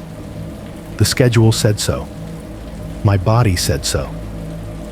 My stomach would start to sink every Thursday afternoon, like it knew what was coming. The air had turned sharper that week. It was a little colder than it should have been for that time of year, the kind of dry cold that makes the skin on your hands crack and the breath in front of your face look like smoke. When I pulled into the Harbor Mart lot just before 10, the sky over the highway was clear and hard and full of stars, but the store itself looked smaller. The parking lot was emptier than usual. Some nights there were still clusters of cars from the nail salon, the 24-hour gym 2 doors down, the fast food place on the corner. That night, the row of storefronts looked like a mouth with most of its teeth missing. Only Harbor Mart's sign was still lit, humming blue against the black. I parked in my usual spot in the employee section, cut the engine, and sat for a second with my hands on the steering wheel. The cold seeped in through the glass. When I looked toward the front of the building, I saw the familiar pools of sodium light, the cart corrals, the sliding doors, and, beyond the closer rows, a single silver sedan parked way out by the edge of the lot. No lights, no movement. Just a dark shape with a hint of windshield sitting exactly where it should not have mattered and somehow did. I told myself I would worry about it later. I grabbed my bag, locked the car, and walked in through the side employee entrance, keying in the code with fingers that felt clumsy. The first sign that the night was going to be off was waiting for me by the time clock. There was a yellow, sticky note on it, written in Derek's sharp handwriting. Guard out sick. No cover. Ryan late. Sorry. D. The night guard, Howard, was a retired cop who spent most of his shift half asleep in the front booth, watching YouTube on his phone. I used to roll my eyes at him. That night, I kind of missed him. I clocked in, tied my apron, and headed out to the floor. Derek was at the front end, talking to a customer with a cart full of cat litter and paper towels, his jacket already on like he was halfway out the door. His face looked tighter than usual, the lines around his mouth deeper. "Hey," he said when the customer rolled away. "You made it." "Yeah," I said. "Guards out?" "Yeah. Fever or something." He rubbed his forehead. "I tried calling the backup, but he's out of town. Corporate will complain about the coverage report tomorrow, but whatever. We're not exactly Times Square out here." "Ryan?" I asked. "Texted me he's running late. Said 20 minutes. Derek checked his phone again, like it might give him a different answer if he stared hard enough. "Listen, I have to cut out early. Tyler started throwing up at my mom's. I need to pick him up." I nodded. Kids puking trump everything. I understood that more than anyone. He launched into the pre-shift reminders as we walked, the way we always did, circling the front, like pilots doing a checklist. Self-checkout tills are topped off, he said. I put a fresh roll of receipt paper in 2 and 3. Try to keep 4 open if we get any kind of rush, but I doubt we will. He flicked his eyes up to the small camera monitor. Cameras are fine. Nothing weird today. No shoplifters, no coupon warriors. We stopped at the self-checkout corral.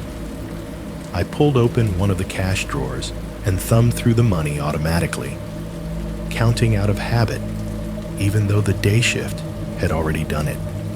20s, 10s, 5s, 1s. The organized little rainbow of bills looked the same as always.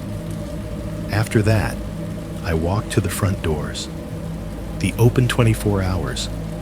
Cling on the glass had started to peel at one corner, and all week it had been bugging me. I smoothed it down, pressing the letters hard until they stuck again. My reflection warped and bent across the words. Behind me, Derek flipped through the light control panel. Half the overheads, as usual, went dim for the night. The store shrank in that strange way it always did, like someone had pinched the brightness of the whole world. I checked the tiny security feed at the lottery counter, just like I always did before he left. 4 little boxes, 4 different angles of the entrance and the closest rows of the lot. Our reflections in the glass. A pickup truck, a minivan. Way out at the edge of the frame, a small dark rectangle that could have been any car.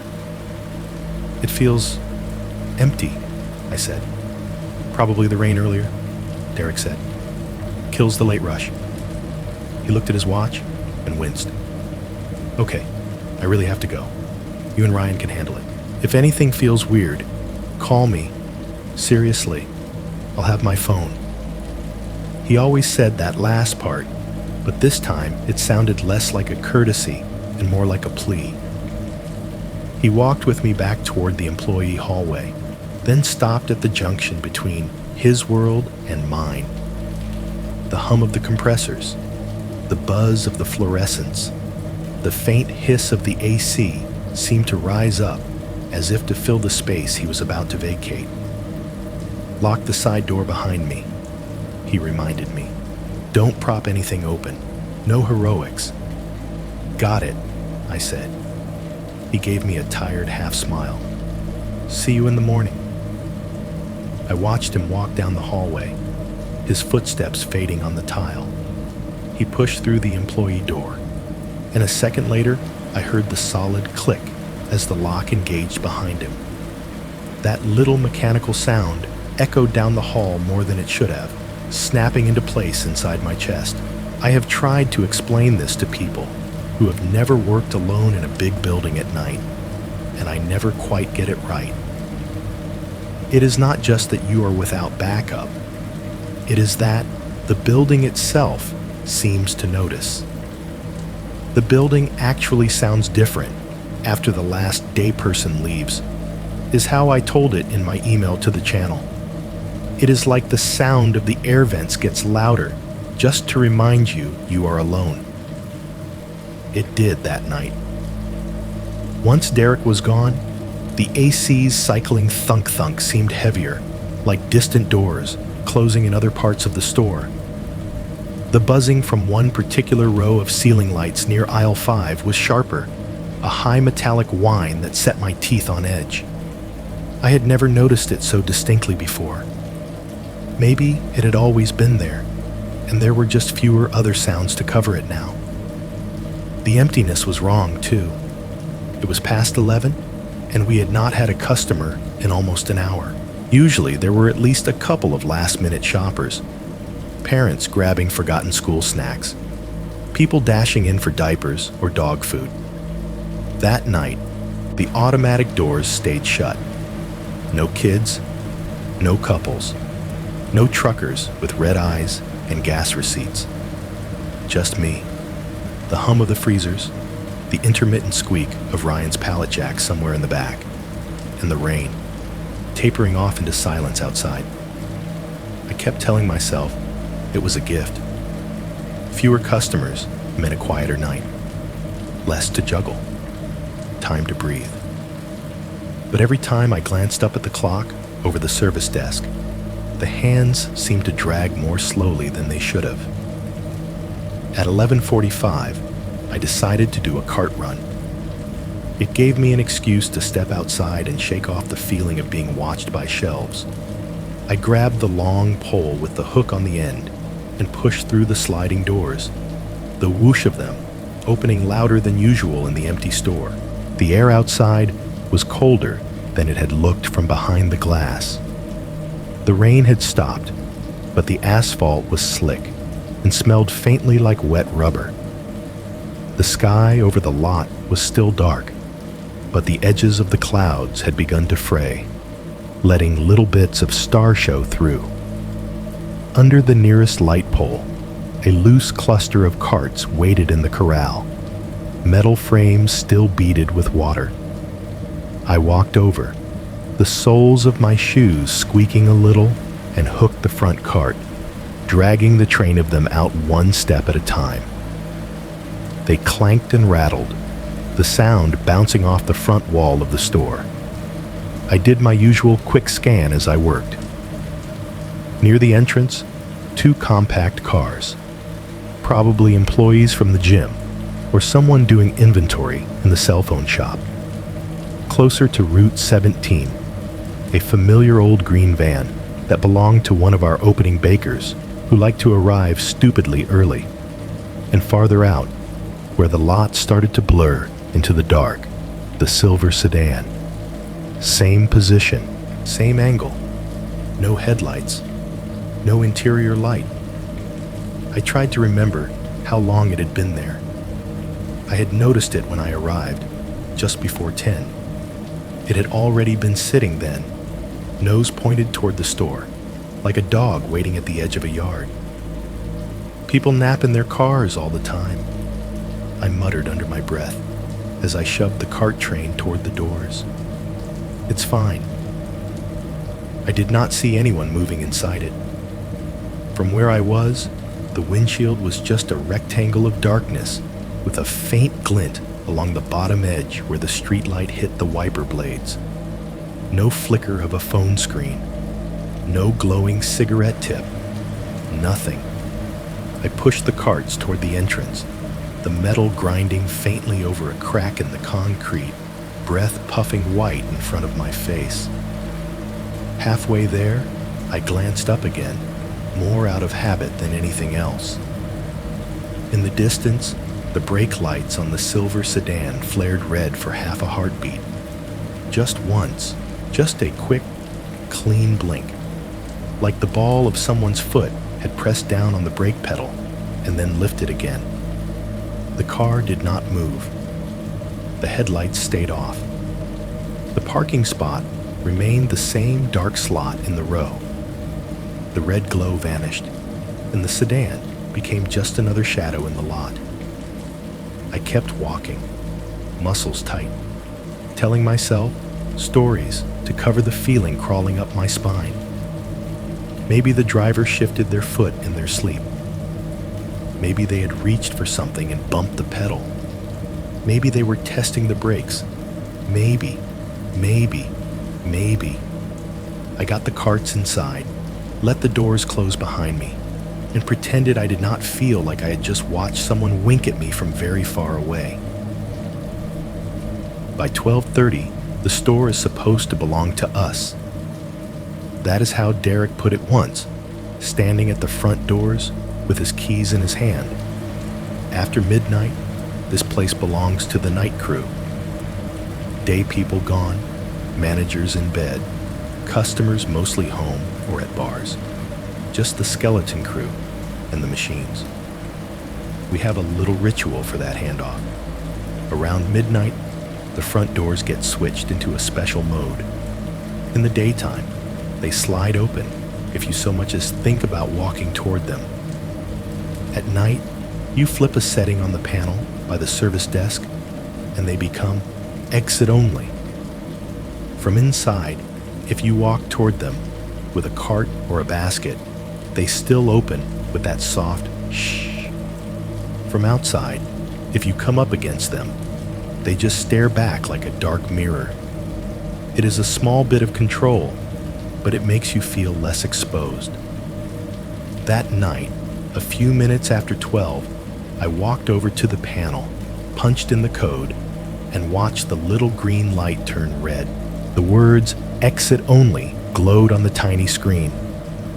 I tested it, just to be sure, stepped out toward the doors and listened to them open, stepped back and watched them close. From my side, everything worked. From the outside, anyone wandering in off Route 17 would meet locked glass. Once that was done, the store felt officially ours. Ryan was somewhere in the back half of the building, stock gun clipped to his jeans, earbuds in. I was up front with my spray bottle and rag, doing the glamorous work of wiping greasy fingerprints off self-checkout screens. The rain had stopped entirely, leaving the lot damp and reflective but empty. The AC had settled into a steady, ugly hum. The fluorescent row over aisle 5 was still buzzing too loudly, like a trapped fly. I was bent over self-checkout too, wiping a sticky ring where somebody's spilled soda had dried into a halo, when I heard a sound that did not fit. Not the ding of the sliding doors, not the shrill phone ring, a sharp electronic beep from the left, followed by the hollow thump of a heavy door closing. I straightened up. For a second, I could not place it. Then my brain supplied the label, employee entrance. There is a side door on the left wall near the break room hallway, the one Derek had walked out of earlier. It has its own chime and its own little alert tone when it opens, a different sound than the front doors. We do not hear it often during overnights, because no one is supposed to be coming in that way unless they have a key or a code. I wiped my hand on my apron and glanced automatically at the little camera monitor over the lottery counter. In the top left quadrant, the one pointed toward the employee hallway, I saw a man stepping past the threshold into view, shutting the side door behind him with his shoulder. For one brief, comforting half-second, my brain filed him under manager and relaxed. He looked like he belonged. He was wearing a Navy Harbor Mart vest with the logo stitched on the left chest, over a white button-down shirt. Khaki pants, like every manager I had ever met in that building. There was a black radio clipped to his belt and a pen tucked behind his ear. He carried a slim black clipboard in one hand, like it might as well have been an extra limb. He walked with the easy, I own this floor stride of someone who had done this 1,000 times. Past the time clock, past the end of the hallway, into the open front end area where I stood trying not to look as startled as I felt. He saw me, and his whole face lit up like we were old friends. "Hey," he said, smiling wide as he came closer. "You must be Lisa." He held out his hand across the self-checkout podium with the confidence of someone who expects his hand to be taken. Up close, there were extra details. He was maybe mid-40s, maybe a little older. Hard to tell under the store's weird lighting. His hair was cut short and neat, a little thinner at the sides. His jaw had that 5 o'clock shadow that looked more like permanent grit than grooming. There were dark smudges under his eyes, like he had not slept much in a long time. His voice, when he spoke again, was a little rough, not deep in a movie trailer way, just worn, like he had been talking over loud rooms for years. There was a faint smell coming off him when he leaned in, a mix of stale coffee and cigarettes that had sunk into his clothes days ago and decided to stay. "I'm Mark," he said, "Regional Loss Prevention." He said the title the way people say dentist or electrician, as if it explained everything. I took his hand, because that is what you do, even when your body is quietly saying, wait. His palm was dry and warm. His grip was firm without trying too hard, exactly the amount of pressure that says, you can trust me. I'm professional. Yeah, I said, hearing my own voice catch a little. I'm Lisa. He smiled wider, like I had passed some kind of test.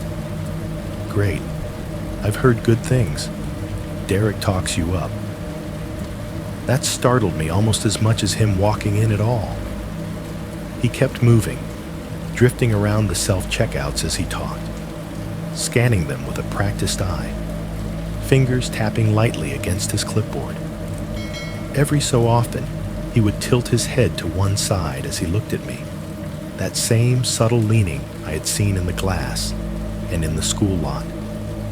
Just a few degrees to the left, like his neck favored that direction.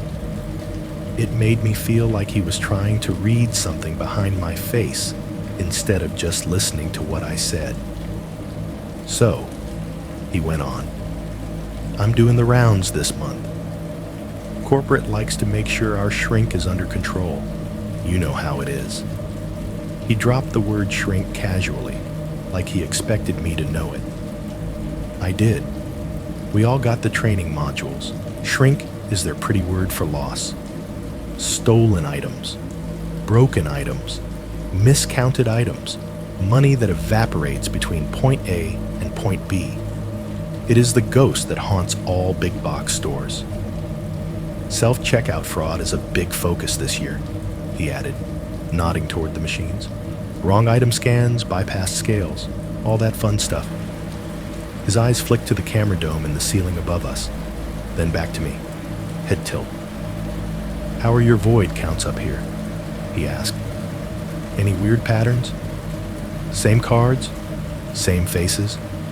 Lots of coupon abuse? It was like listening to one of the training videos talk back. He ticked off phrases we only ever saw in memos. Void counts, coupon abuse, exception reports. The jargon flowed easily, like he lived in it. For a few minutes, the unease loosened. People in corporate positions, people with email signatures and headshots, exist in a different world than we do. It was oddly validating to have one of them standing on my grimy tile, asking me questions as if my answers mattered. I told him about the usual stuff. The older lady who always tried to double scan expired coupons. The teenage kids who thought they were slick skipping items at self-checkout and then got caught on camera. The occasional, I swear I scanned that turned out to be a genuine mistake. Nothing big. Nothing worthy of a regional visit, really. He listened, like each detail was a clue. His head would angle when I mentioned certain aisles, certain times of day. He asked follow-up questions. What hours does that happen most? Do they favor a particular register? Any blind spots where the cameras don't fully cover? More than once, he repeated my own words back to me, sharpening them. So you're saying late evenings are your weak point. So front-end camera 3 has a gap. It felt like a cross between an interview and an interrogation, but with a friendly smile laid over the top. You're good, he said at one point. You notice things.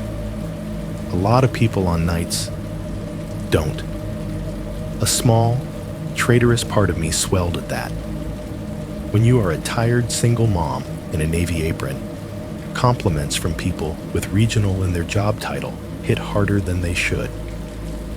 I still could not quite shake the wrongness, though. It was not just his timing. Walking in on a night when the guard was out sick, Ryan was late, Derek had left early. It was the way everything about him was almost exactly what you would expect. Vest, shirt, clipboard, radio. The perfect too smooth answer about getting my number from the staff file. The fact that his headshot had landed in Derek's inbox days after I had seen that weird head tilt at the sliding doors. "Why don't you walk me through your front-end routine?" he suggested after a while, clapping his hands softly like we were about to do something fun. "Show me how you handle cash, where your cameras are, all that. Then we'll go look at the back office setup and check your DVR." He said, "We'll go look," like he had already been invited. Sure," I said. "Yeah, okay." This is the part people love to question from a distance. Why did you go with him? Why didn't you call your manager? Why didn't you demand an ID badge, 3 forms of verification, a blood sample? The honest answer is stupid. He sounded like he belonged. He knew Derek's name. He knew mine. He said the right corporate phrases in the right corporate tone. He had the vest, the clipboard, the radio. In a place like Harbor Mart, appearances and vocabulary are sometimes all it takes to override your instincts.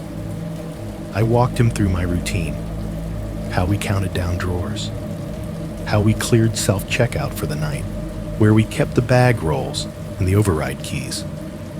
He nodded along, making tiny marks on a sheet I could not read from my angle. We moved together along the front, past the service desk, past the lottery counter.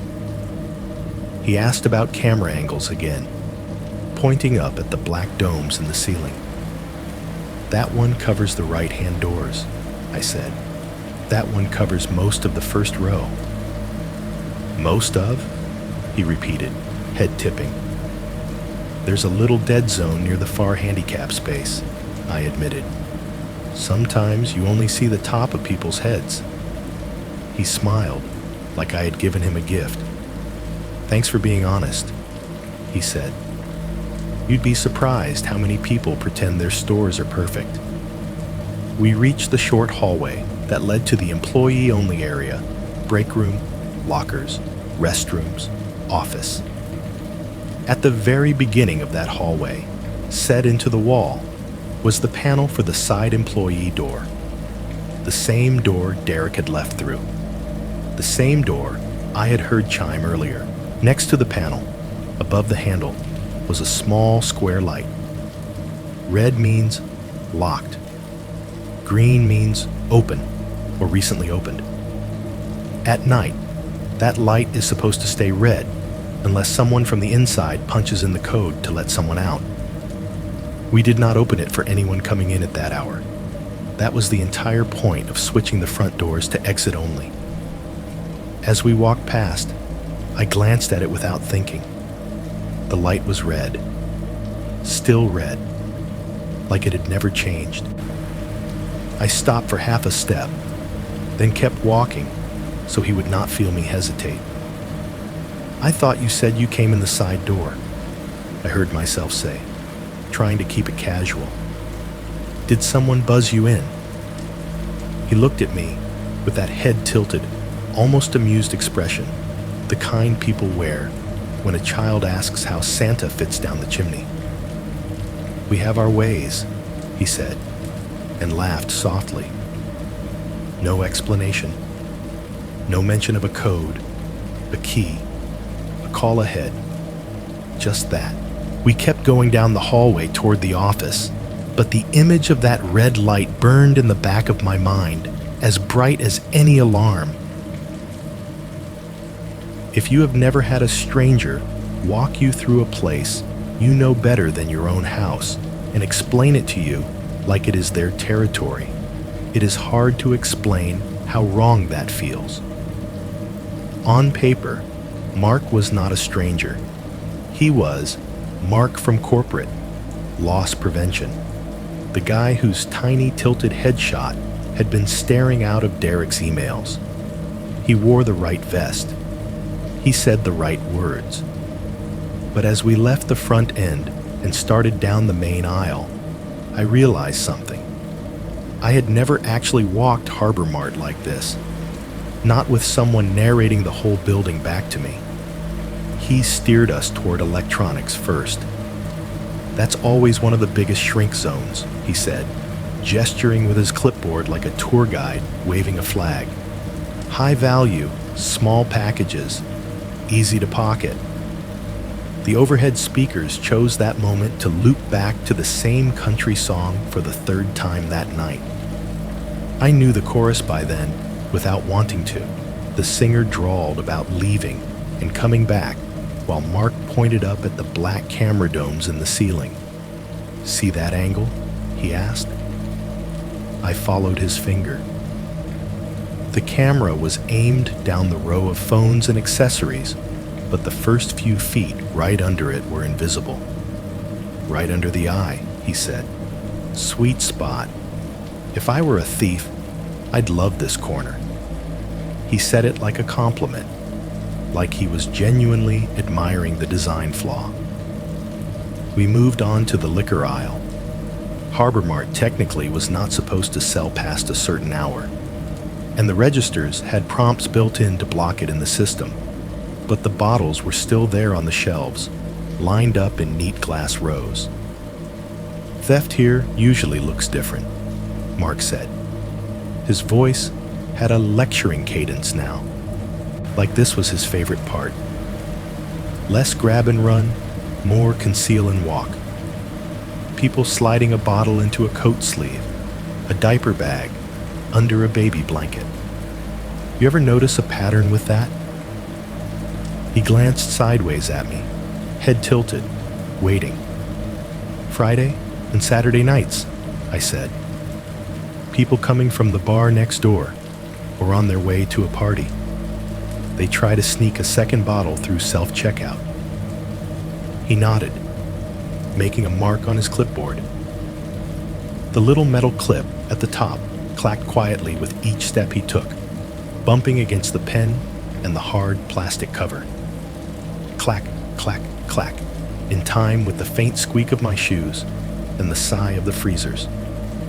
From there, he cut over to baby. "Formula's like currency now," he said, almost conversationally. "High price, easy resale. Thieves love it. They move it through flea markets, Craigslist, Facebook groups." He ran his fingers lightly along the shelf tags as we walked. "How often do you face this section?" he asked. "You notice any gaps that do not make sense? Any brand that vanishes quicker than your scan logs suggest?" I told him about the occasional weird holes in the formula shelf. 2 cans missing from the back row, when I knew we had not sold that many. Boxes of the more expensive brands disappearing in pairs. It had always been background noise, just another thing that happened in a big store. Hearing him talk about it like it was an organized system made my skin crawl in a new way. Every time we passed one of the large freezers along the back wall, a gust of cold air spilled out around our legs as the compressors kicked on. It felt like walking past open mouths breathing out mist. The temperature difference made the fluorescent buzzing seem louder, sharper, like metal insects trapped in the fixtures. The whole time, that stupid song kept playing overhead, or songs just like it, one sliding into another in a way that made it impossible to tell where one complaint about heartbreak ended and another began. It made the night feel like it was folding in on itself. We swung by the stockroom door, where the swinging plastic flaps muffled the sounds from the back half of the store. Mark pushed them open without hesitation and stepped through. I followed, the smell changing immediately from cold detergent and floor cleaner to cardboard, dust, and the faint sour note of something spilled a few days ago and only half mopped. Ryan was there, of course. He was half bent over a pallet of cereal boxes, scanner gun in one hand, his earbuds dangling around his neck for once. The look on his face when he saw Mark was off. It was not the usual, corporate annoyance. It was tighter. His eyes flicked to the vest, the clipboard. the radio, then back down to the floor before they ever reached Mark's face. "Hey man," Mark said easily. "You the Night Stalker? Ryan, right?" Ryan straightened, wiped his hands on his jeans. "Yeah," he said. "That's me." "How's it going back here?" Mark asked, giving the room a quick once-over. "Any issues? Doors propped open, vendors wandering around after hours, funny business with returns?" He asked it like it was routine, but there was a sharpened edge under the casual tone. Ryan's shoulders went a little hunched. He stared at a spot on the concrete near his shoes. "No," he said. "Everything's fine. Just stalking." I watched his hands. They were not shaking exactly, but he pulled them into his hoodie sleeves the way people do when they want to make themselves smaller. "You see anything weird tonight? You let Lisa know," Mark said.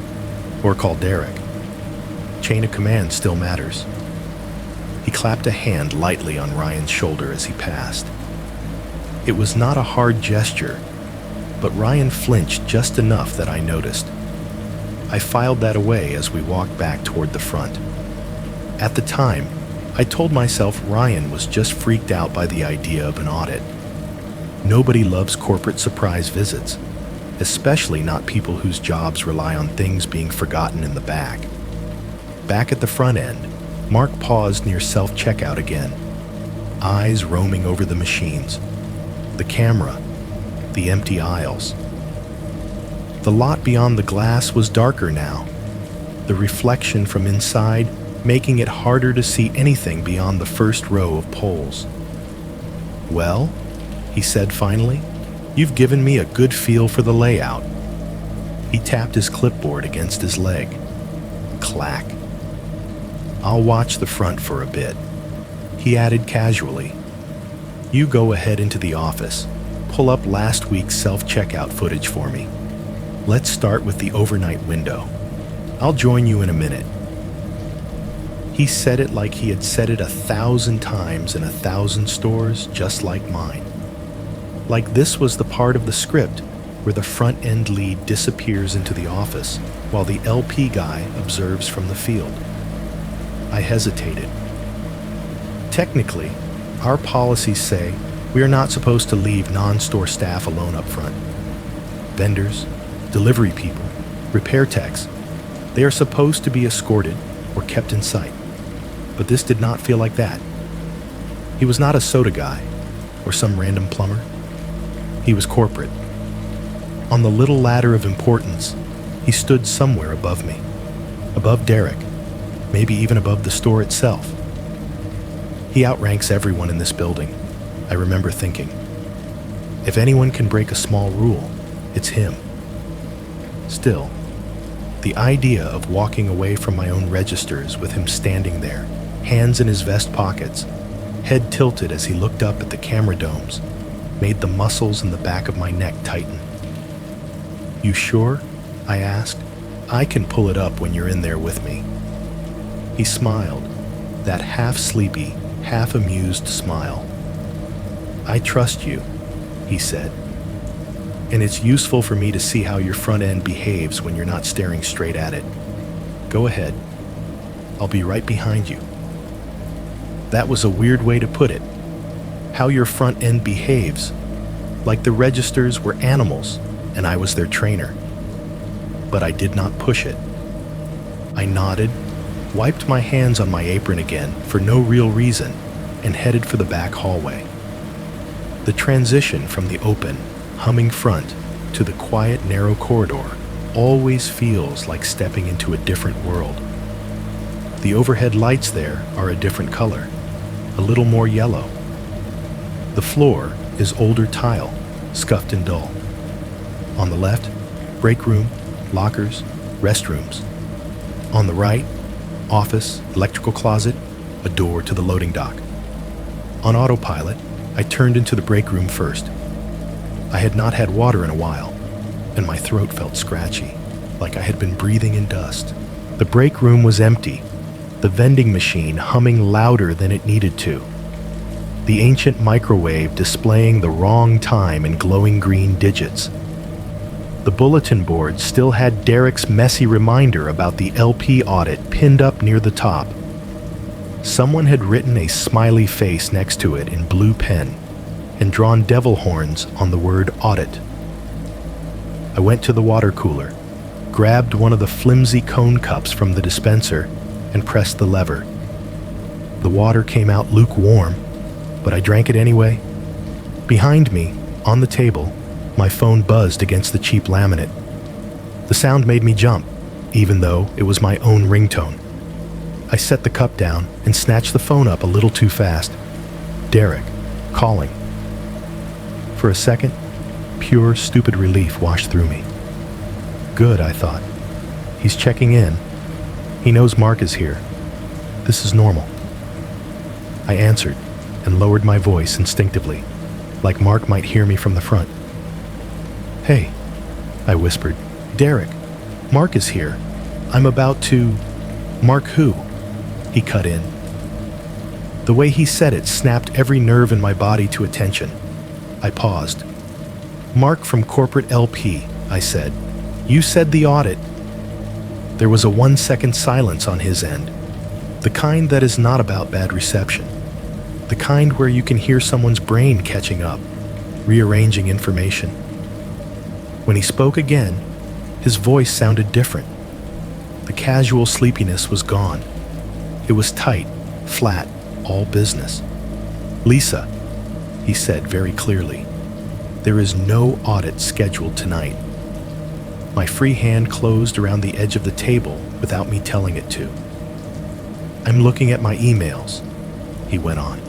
"The audit window is still next month, and corporate says Mark doesn't usually call individual employees. He goes through management. I never told him to come in tonight. Stay on the phone with me, right now." The break room suddenly felt too small, the fluorescent light too bright. "Where is he?" Derek asked. "Where is he right now?" "Where is he right now?" Derek's voice was still in my ear when the store answered for him. The lights went out, not in that gradual, flickering way they sometimes do in storms. Not one row at a time, all at once. The break room fluorescence above me blinked hard white for a fraction of a second, like a camera flash, and then snapped off. The world fell into a thick, immediate dark that made my eyes throb. For a heartbeat, I thought it was just the break room, some blown circuit in the back half of the store. Then, through the thin wall, I heard the entire building change pitch. The overhead music stopped mid-lyric. There was a sharp pop from the intercom speaker in the corner of the room, like someone had plugged and unplugged an aux cord, and then that channel went dead. No more distant country singer whining about heartbreak. No more soft static under everything. Out on the floor, the fluorescence must have gone too. The low, constant buzz I had grown so used to that I did not notice it until it was gone, vanished. In the sudden silence, the hum of the refrigerators and freezers surged up, deeper and heavier than I had ever heard it. It was like the whole building had a heartbeat now. Emergency lights snapped on a second later. A couple of small, square fixtures high on the wall, throwing out a thin, sickly white beam that turned everything into flat shapes and harsh shadows. The exit signs above the doors glowed a muted green, their plastic faces looking like eyes, half open in the dark. "Lisa?" Derek's voice sounded too loud against the new quiet. "What just happened?" "The lights," I said, realizing my own voice had gone thin and high. "The power, I think. The lights just went out." "Can you see the front from where you are?" he asked immediately. "No," I said. "I'm in the break room." "Good," he said, and his tone locked down another notch. "All business now. Listen to me. Do not go back to the front. I need you to get to the office and lock the door. Do you hear me? Office. Door locked. Right now. But, I started, the automatic protest rising up. Ryan was still out there somewhere. The registers, the lot, Mark, Lisa. Derek cut across me, sharper than I had ever heard him. You are not security. You are not a cop. If something's wrong, the safest place for you is the office, with the door locked. I am calling 911 as soon as we hang up. The words, "something's wrong," lodged in my throat. My hand was slick on the phone. My other hand groped along the table for my water cup and knocked it over, sending lukewarm water across the laminate and onto the floor. The vending machine hummed obliviously behind me, one of the few things that did not seem bothered by any of this. "Okay," I said, my mouth dry despite the spill. "Okay, I'm going." I turned on my phone's flashlight with a fumbling thumb. The beam was narrow and harsh, carving a thin tunnel through the dark. The break room, stripped of its usual buzzing light, looked smaller and meaner. The chairs were just black silhouettes. The bulletin board, full of cheerful memos, was a patch of gray, with dark, unreadable shapes pinned to it. I stepped out into the hallway. The difference hit me like a physical thing. The emergency lights out there barely reached halfway down the corridor, leaving the far end in a gray-green fog. My footsteps on the old tile sounded too loud, too alone. I angled the flashlight ahead of me, the beam slicing across the lunchroom posters about lifting with your legs, the framed Employee of the Month pictures, the training reminder sheet half hanging off the wall. In the harsh cone of light, they all looked wrong. Faces washed out, smiles too wide, eyes turned into pale, reflective ovals. The freezer hum from the sales floor seeped through the walls, a low, constant roar like distant traffic. Without the higher-pitched buzz of the lights and the music, the sound bounced oddly, making it hard to tell exactly where it was coming from. My own breathing layered over it, ragged and too fast. "Talk to me," Derek said. The line crackled faintly in my ear. "Where are you now?" "In the hallway," I said, "coming up on the office." As I passed the employee entrance panel, I glanced at it out of habit. The little square light next to the door was still red, locked. My reflection in the metal handle looked like some warped stranger stretched by the flashlight's angle. That is when I heard it. A sound floating in from the front of the store, slipping between the refrigerator hum and my own footsteps. A whistle. Not a loud cat call kind of whistle. Not a tuneless breath through teeth. It was 3 or 4 soft notes, rising and falling in a pattern that almost made sense but did not quite land on any song I recognized. Not cheerful, not sad, just there. The sound spread strangely through the empty aisles, bouncing off shelves and end caps. The building's size stretched it out, blurring its edges so that it seemed to come from nowhere and everywhere at once. I could not tell if it was at the front of the store, or halfway down aisle 7, or right on the other side of the wall from me. "Did you hear that?" I whispered. "Hear what?" Derek asked. I swallowed. "There's someone whistling out there." Silence on his end for half a second. I pictured him standing in his kitchen, phone in one hand, keys in the other, eyes flicking to his own clock. "Lisa," he said finally, "I need you in the office. Now." I forced my legs to move again. My shoes squeaked on a wet patch where someone must have spilled something earlier. The flashlight beam jittered as my hand shook, painting wild arcs across the doors I passed. Restrooms, employees only, storage, The whistling came again, this time lower, dragged out, like whoever was making it had more breath now. The hairs on my arms rose under my sleeves. The office door was ahead on the right. It was a plain brown door with a small, wired glass window at eye level, blinds drawn down on the inside. The metal handle was cold when I wrapped my fingers around it. "I'm at the office," I said into the phone. "Go in," Derek said. "Lock it." I pushed the door open, stepped into the cramped little room, and shut it quickly behind me. The office always felt too small in the daylight. At night, lit mostly by my phone and the faint greenish glow of the monitors, it felt more like a box. One wall was all filing cabinets and old binders. Another was covered in tacked up schedules, printouts, and corporate posters about safety and shrink.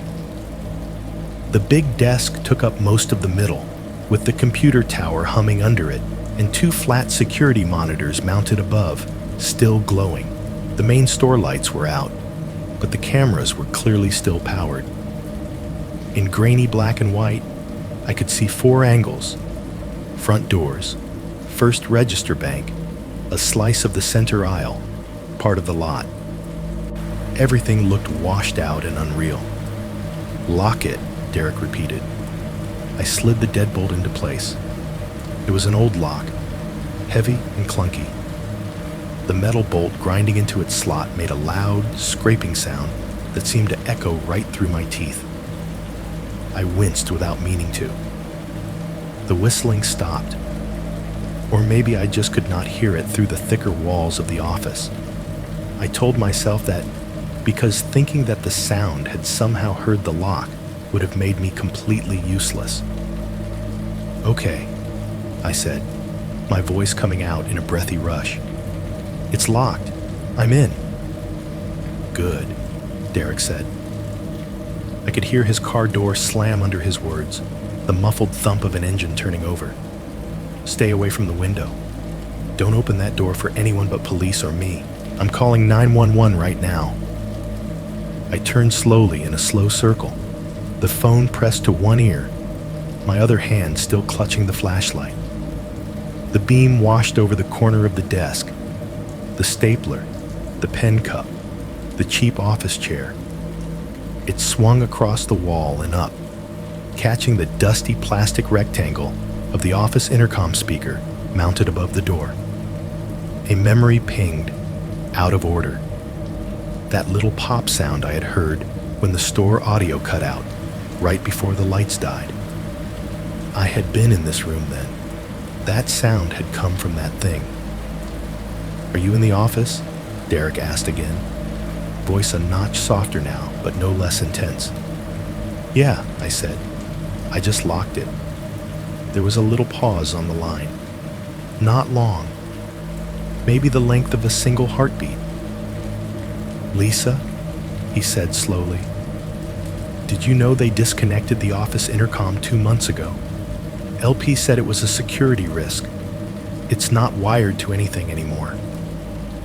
For a second, I could not breathe. I just stared up at the speaker. A dull gray box, corners rounded, grill full of dust. Harmless, dead. Except I had heard it. I had heard it pop when the rest of the system went down. A little burst of life from something that was supposed to be cut off. Like a throat clearing before someone decides to talk. I did not answer Derek right away. My gaze stayed locked on that plastic grill as the freezer hum throbbed under the floor, and the emergency lights flickered faintly somewhere beyond the walls. And for the first time that night, I felt very clearly that we were not the only ones using Harbor Mart systems anymore. The office felt like the safest place in the world for about 30 seconds. I sat down hard in the rolling chair, the vinyl squeaking under me, and forced myself to look at the security monitors instead of staring at the useless intercom speaker. The glow from the screens painted everything a flat, sickly blue, Each box was its own little universe of dark. Top left, the front doors and the first row of carts washed in grainy gray. The glass reflected the dead fluorescence like a faint ghostly ceiling. The exit sign over the entrance glowed green like a tiny floating island. Top right, the front register bank and self-checkout corral. The registers were just lumps of darker gray. The screens that were still on cast weak rectangles of light onto the empty floor. Bottom left, a slice of the center aisle, freezers lining one side. The glass doors glowed slightly, light leaking out around their edges. The rest of the aisle disappeared into shadow. Bottom right, the side hall and the employee entrance door, a crooked, grainy shot that caught the wall, the panel, the door frame, and not much else. The building looked deserted. It should have been comforting. It was not. "Okay," Derek said in my ear, his voice small against the hum. "I'm talking to dispatch now. I told them possible impersonator on site. Lights out. You secure in the office." "Say it again." "You are in the office. Door is locked. You are alone in there." "I'm in the office," I said, hearing how thin I sounded. "Door is locked. Alone." "Good. Stay on the line with me. Don't answer." A soft hiss cut through his words. The intercom speaker above the door, the one Derek had just told me was dead, crackled. It was faint at first. A little static shiver, like, if you were old enough to remember this, an FM radio between stations. A couple of pops, a scratch, then a brief, trickling sound, as if someone had plugged a cable into something they were not supposed to. Then, from that dusty gray box over the door, a voice slid into the room. "Lisa," it said, almost conversational. "You okay back there?" I froze. It was Mark. The same slightly worn, slightly amused voice. Not in my ear, not through my phone, coming from the ceiling. "The store's power just blipped," he went on, the words a little warped by the cheap hardware, but still horribly clear. "I'm checking the panel up front." My throat closed. My brain split in half. One part stared at the speaker. The other processed the fact that Derek was still in my ear on the phone, saying my name. "Lisa? Lisa, what was that?" Derek demanded. I swallowed, mouth bone dry. "He's on the PA," I whispered. "He's talking to me. Through the intercom. You said it was disconnected." Derek swore, a sharp word he usually swallowed around us. "That system is supposed to be hard disabled, office and all," he said. "They pulled the line, not just muted it. You're telling me you're hearing him in the room?" "Yes," I said. My voice sounded small under the hum of the freezers, under the faint static still coming from the speaker. It was like the store itself was listening. "Okay," Derek said, breathing faster. "I'm telling dispatch that right now. Do not answer him on the intercom. Do you understand? Don't tell him where you are. Don't say his name. Nothing." On the ceiling, there was a tiny click inside the speaker box. Then another, like someone flicking a switch back and forth on the other end. The static flared, died, flared again. I imagined fingers idly playing with a control panel somewhere in the building. On the monitors, nothing moved. "Lisa," Mark's voice said again, a little louder. "We're almost done. I just need a few minutes with you in the back. Some things are better to talk about off camera." The way he said "off camera" made the back of my neck prickle. I glanced at the monitors again. Technically, the cameras were recording. That was the whole point. I watched the frozen frame of the self-checkout area, the empty front doors, the blank aisle. He knew what they saw. He knew where they did not. Is he saying that to you? Derek demanded. Yes, I breathed. How does he know you're back? Derek muttered mostly to himself. You walked in there after he told you to go to the office, right? He shouldn't. A sound from just outside the office door cut him off. The doorknob turned. Not a violent shake. Not someone pounding to get in. It moved slowly, carefully, as if whoever had their hand on it was trying to see if it was locked without making noise. The metal squeaked just enough to be heard. The tiny scrape of metal tongue against strike plate amplified in the quiet. I stared at it. The handle twitched a few degrees one way, then stopped. Turned back, turned again, a hair farther this time, like someone trying to feel out the exact point where the bolt caught. The motion was so deliberate it made my skin crawl. My grip on my phone tightened until my fingers ached. Lisa, Derek said, voice low and urgent. What is happening right now? Tell me exactly. He's at the door, I whispered. Someone's at the door. They're testing the lock. I did not realize my hand was shaking until I saw the flashlight beam wobbling on the desk. I set the phone on speaker mode and put it down so I could press my palm flat against the cool wood to stop the tremor.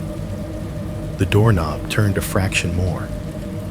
Whoever it was must have felt the deadbolt resist, because the next movement was a sharper, more frustrated jiggle.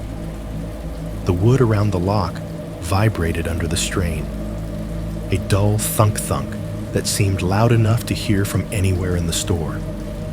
Lisa, back away from the door, Derek said. Now, get to the far wall. Stay low. I scooted the chair back, the wheels making an awful squeal on the tile, and moved to the side of the desk, farthest from the door. My knees felt hollow.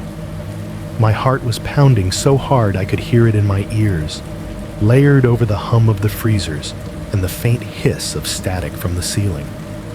On the intercom, there was another click, and Mark's voice came through smoother this time, like he had gotten the level right. Power's going to come back in a second, he said lightly. Don't freak out. Just a little blip. You still with me, Lisa? He sounded like a tech support guy reassuring a nervous grandma, not a man standing in the dark trying to open a locked door to a woman who had just been told he should not be there. I did not answer. Silence pressed in around his words.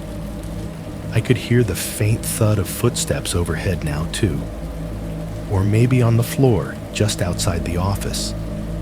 The kind of muffled, irregular thumps you hear through cheap drywall when someone is pacing. They moved, paused, moved again, sometimes right over my head, sometimes farther away. The speaker gave another quiet crackle, followed by the soft tick-tick of something being switched, as if he were cycling through channels, testing which parts of the building still listened to him. On the cameras, the image of the front doors flickered once, a digital artifact, then steadied. In the bottom right quadrant, the grainy view of the side hall and employee door glowed steadily, bathed in the wash of an emergency light. Look at the employee hall cam, Derek said suddenly. Bottom right, tell me what you see. I dragged my eyes away from the doorknob and focused on the screen. For a few seconds, there was nothing. Just the wall, the door, the panel with its keypad and its little indicator light. The light was red, locked. It had been red when I walked past it. Then, in the next few frames, a figure slid into view from the left. Mark, even in black and white grain, I recognized the outline, the navy vest, the slope of his shoulders, the slight forward lean of his neck. He stood with his back to the camera, facing the employee door, as if he had just come down the hall from the sales floor. His head was tipped a little to one side, that familiar angle, like he was reading something on the panel. Something hung from his right hand. He lifted it, turned it between his fingers, and raised it slowly toward the keypad, almost idly, like he was playing. It was a card, laminated, rectangular, with a dark stripe along one edge. A badge, a key card. He did not swipe it like you were supposed to. He just held it near the reader, brushing it against the metal, tapping the corner of it against the edge of the panel, like he was testing where the sensor lived. Every few taps, the image glitched slightly, a little stutter in the feed. Maybe it was nothing. Just a wired camera reacting to whatever the power was doing. Maybe it was something else. Either way, the tiny light beside the door handle did not change. It stayed red. "Are you seeing this?" I whispered. "Yeah," Derek said tightly. I could hear traffic in the background now, his turn signal clicking. That card shouldn't work anymore. HR deactivated all old badges last year after the layoffs. Loss prevention was the one who told them to. On the screen, Mark tilted his head the other way, still toying with the card, like a kid trying to remember a combination. The door never actually opened in that shot. It just stood there, stubborn and locked. A thin rectangle of metal between me and whoever thought they had the right to override it. I knew, rationally, that there were a dozen logical reasons someone might still have a working keycard.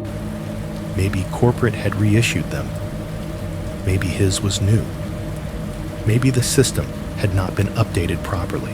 But sitting in that cramped, humming office, watching a grainy version of this man tick a dead plastic rectangle with a badge that shouldn't work, listening to his voice bleed through a speaker that wasn't wired to anything anymore, all of those maybes sounded thin. What did not sound thin was the way his footsteps, soft and irregular, seemed to find their way above my head no matter where he was in the building. And the fact that, through hardware that was supposed to be disconnected, he had already found a way to talk directly into the room I had just locked myself in. Until that night, I thought I knew every way in and out of Harbor Mart. Front doors, side employee door, loading dock roll-up, garden center gate. We covered them in training, ran through fake scenarios about fire and floods. I could have drawn the exits on a napkin with my eyes closed. I was wrong. "There's another door," Derek said in my ear. His voice was tight, the sound of tires on wet asphalt faint behind him. "In the office, emergency exit, left side wall, behind the filing cabinets." I turned slowly, the phone on speaker on the desk, my flashlight beam trembling across the cramped room. Behind the desk, against the far wall, there were 3 old metal filing cabinets, beige turned gray with age. They were lined up so neatly I had never looked past them. Above them, a crooked safety poster about evacuation routes curled at the corners. "I don't see," I started. "Bottom left," Derek insisted. "It should be on your store map. They put it in when they did the remodel. Push the cabinet. There's a crash bar door behind it. It should dump you out along the side of the building." I swallowed. "I've never used it." "Well, you're going to now," he said. "Police are en route. I'm 3 minutes out. You need a way out that doesn't put you back on the sales floor with them." As if on cue, the intercom above the door hissed back to life. The static rolled down the walls like a wave. Then Mark's voice slid through, lower than before, less casual.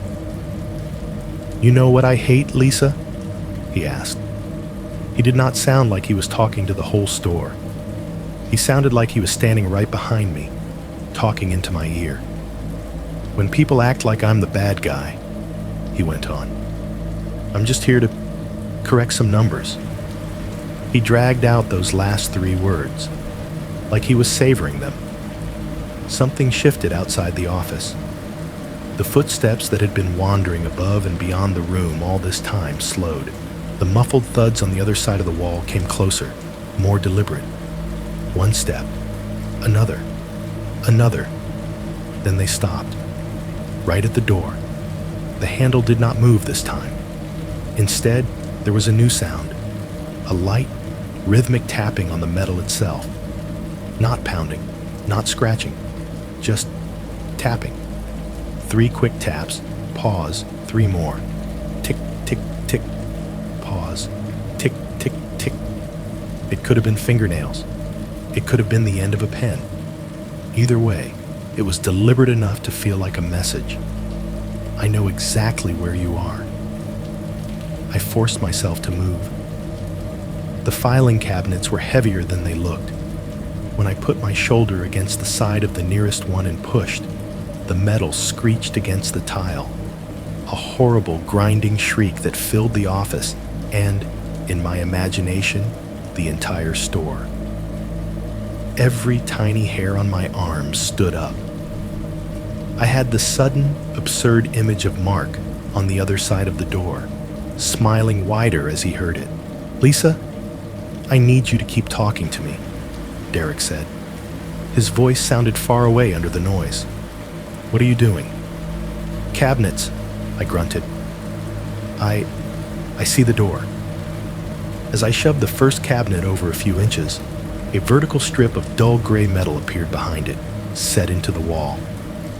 An emergency exit door, just like he had said. No window. Panic bar across the middle. Above it, a small metal box, probably the alarm switch. Someone had taped a laminated sign there once upon a time. It hung crooked now. The letters, "Alarm will sound," barely legible in the dim light. My muscles shook with the effort of shifting the cabinets. Every scrape sounded 10 times louder in the quiet. The tapping on the office door continued, unhurried. Tick, tick, tick. Pause. Tick, tick, tick. On the ceiling, the intercom coughed static and then delivered his voice again, closer to a growl now. "We're wasting time," Mark said. "You and me. I've done this walkthrough a lot of times in a lot of stores, Lisa. You're making it harder than it has to be." The phrase walkthrough made my skin crawl, like this was just another box on his checklist. I managed to slide the last cabinet far enough to give the door's panic bar room to move. The emergency exit loomed in front of me, a bland, anonymous rectangle that suddenly looked like salvation. "Lisa, listen to me," Derek said. The turn signal on his end clicked rapidly. "That door's going to set off the alarm. It's loud as hell, but that's good. It'll spook him, and it will give the cops a beacon. Once you're out, stay along the side wall. Do not cut back through the lot toward the front until you see lights. Got it?" "Got it," I said. My voice barely made it past my teeth. My hand closed around the metal bar. It was colder than it should have been, like it had not been touched in a long time. The tapping on the door stopped. For one suspended second, the entire building seemed to hold its breath. The hum of the freezers, the faint buzz of the emergency lights, even the distant whisper of traffic outside, everything felt like it was waiting to see what I would do. I pushed. The panic bar gave with a stiff, resistant shove. The latch released. The alarm did not just go off. It exploded. A shrill, mechanical howl blasted through the office, so loud it felt like it was coming from inside my skull. It echoed down the hallway, out into the sales floor, up into the high, dark ceiling. The walls vibrated with it. It was a pure, ugly sound, designed for one purpose, to say, something is wrong, as loudly as possible. At the exact same moment, Mark's voice dropped out of the ceiling speaker and came back sharper, the edges of his words jagged with sudden anger. "There's nowhere to go out there, Lisa," he snapped. "You're making this worse." The force of the alarm swallowed half of what he said, stretching his vowels into something almost inhuman. The wail bounced off the filing cabinets, the desk, the door. It felt like standing inside a siren. I pushed the exit door open. Cold night air slammed into me, cutting through my Harbor Mart hoodie like it was paper. The alarm tone spilled out with me, tearing into the open space outside and warping as it hit the cinder block walls and the wide, wet pavement. For a second, I just stood there on the threshold, blinking against the sudden change. The side of the building was a narrow concrete strip, maybe 10 feet wide, running along the length of the gray brick wall. A couple of dumpsters squatted farther down, their lids closed and slick with leftover rain. Beyond that, the edge of the parking lot stretched out, mostly empty, lit in sickly yellow pools by the sodium lamps. My eyes watered from the cold and the volume of the alarm. The sound was so loud, it felt physical, pressing against my eardrums, ricocheting between the brick and the ground. It must have been audible across the highway. It sounded like an entire shipyard had caught fire. Across the road, the cheap motel that shared our intersection with the strip mall blinked to attention. A couple of room curtains twitched. A door opened, someone's silhouette appearing for a second before retreating. Harbor Mart's alarm was a familiar neighborhood noise, I guessed, but that did not make it less jarring at 1 a.m. The siren's wail turned the air sharp. Every breath I took tasted metallic. I stepped all the way out, letting the weight of the door pull it to the limit of its hydraulic arm. The alarm screamed on, undeterred. "Lisa!" Derek yelled over the noise. "Are you outside?" "Yes," I shouted. "Side exit. Alarm's going." "Good," he yelled back. "Stay out there. Do not go back in the building. I'm turning into the lot now. You hear sirens?" If there were police sirens on top of Harbor Mart's alarm, I could not pick them out yet. My ears were full of our own emergency, a single piercing note that seemed to vibrate the fillings in my teeth. My instinct was to run straight for the front, to the normal world, the glass doors, the parking spaces, the road. But Derek's warning stuck. Stay along the wall. Do not cut through the lot until you see lights. So I moved sideways, keeping my back almost against the rough brick, tracking along the length of the building toward the front corner. The concrete was slick under my shoes. The yellow light from the poles cast jagged, stretched versions of my shape across the ground. Harbor Mart's huge facade curved away from me, the familiar front entrance hidden for the moment. All I could see were the side wall, the dumpsters, the expanse of lot beyond. A few cars dotted the spaces. My sedan in the employee section. A lone pickup. The distant silver shape of the old sedan still parked near the edge of the world. The alarm howled on. As I moved, I risked one quick glance back at the door I had just come through. It hung half open, the hydraulic arm hissing as it fought the angle. The darkness inside looked thick, almost solid, like a shadow you could reach into and lose your hand. The red exit sign above it pulsed in time with the alarm, green letters washed out by the strobe. Something in me, the same stubborn curiosity that made me check the lot, the same need for visual confirmation that turned me to the monitors, made me look up, not at the door, at the roof line above it.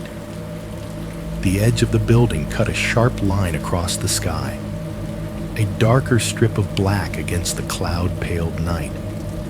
The sodium lights painted the lower bricks dirty yellow, but the top stayed mostly in shadow.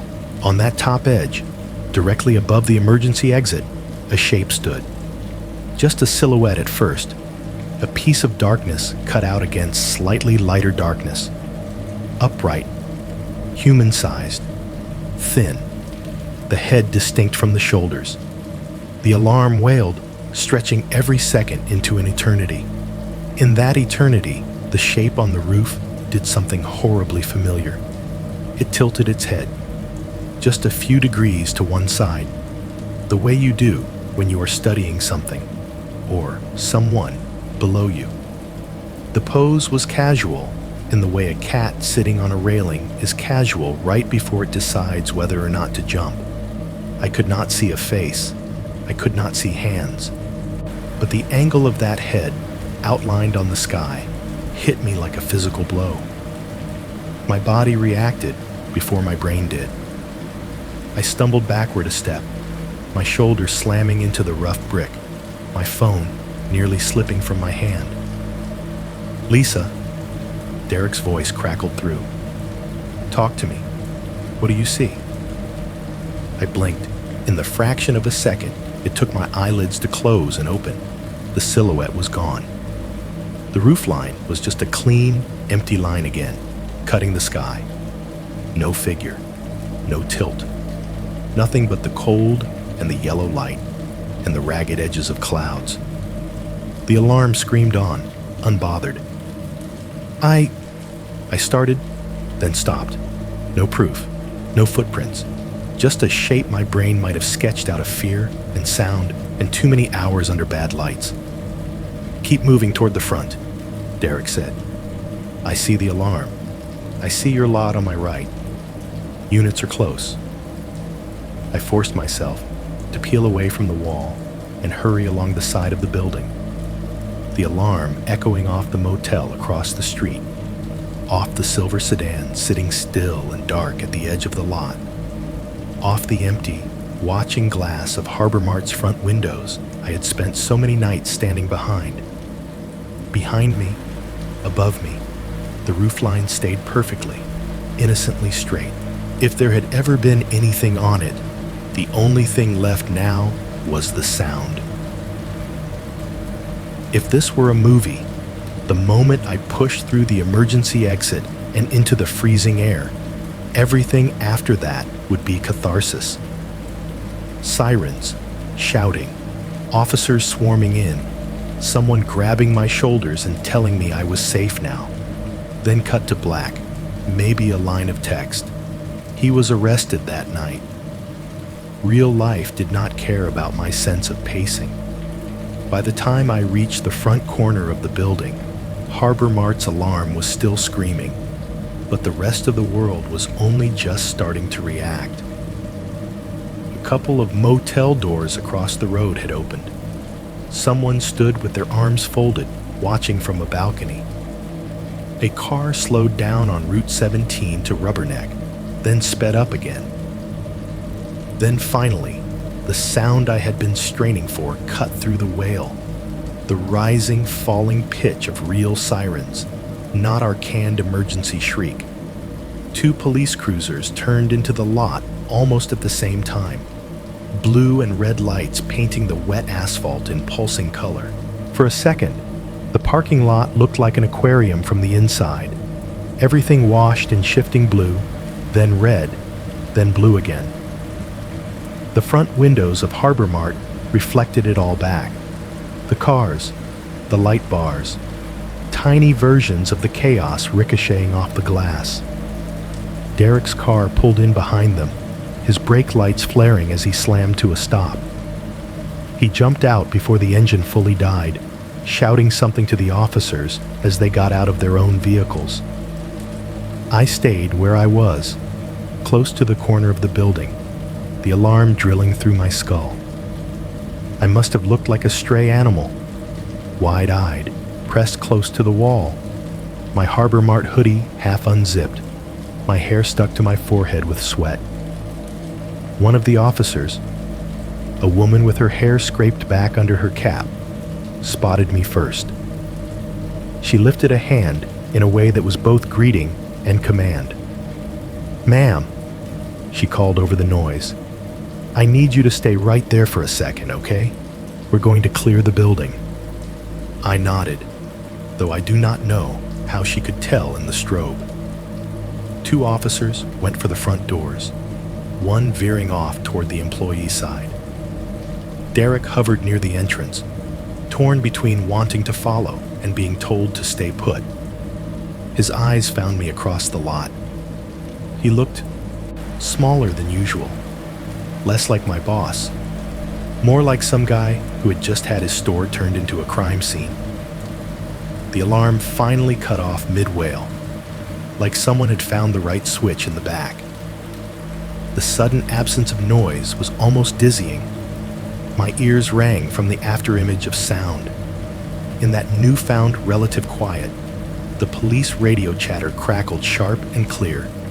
Numbers, codes, clipped phrases. The words, "possible suspect still inside," made my lungs tighten again.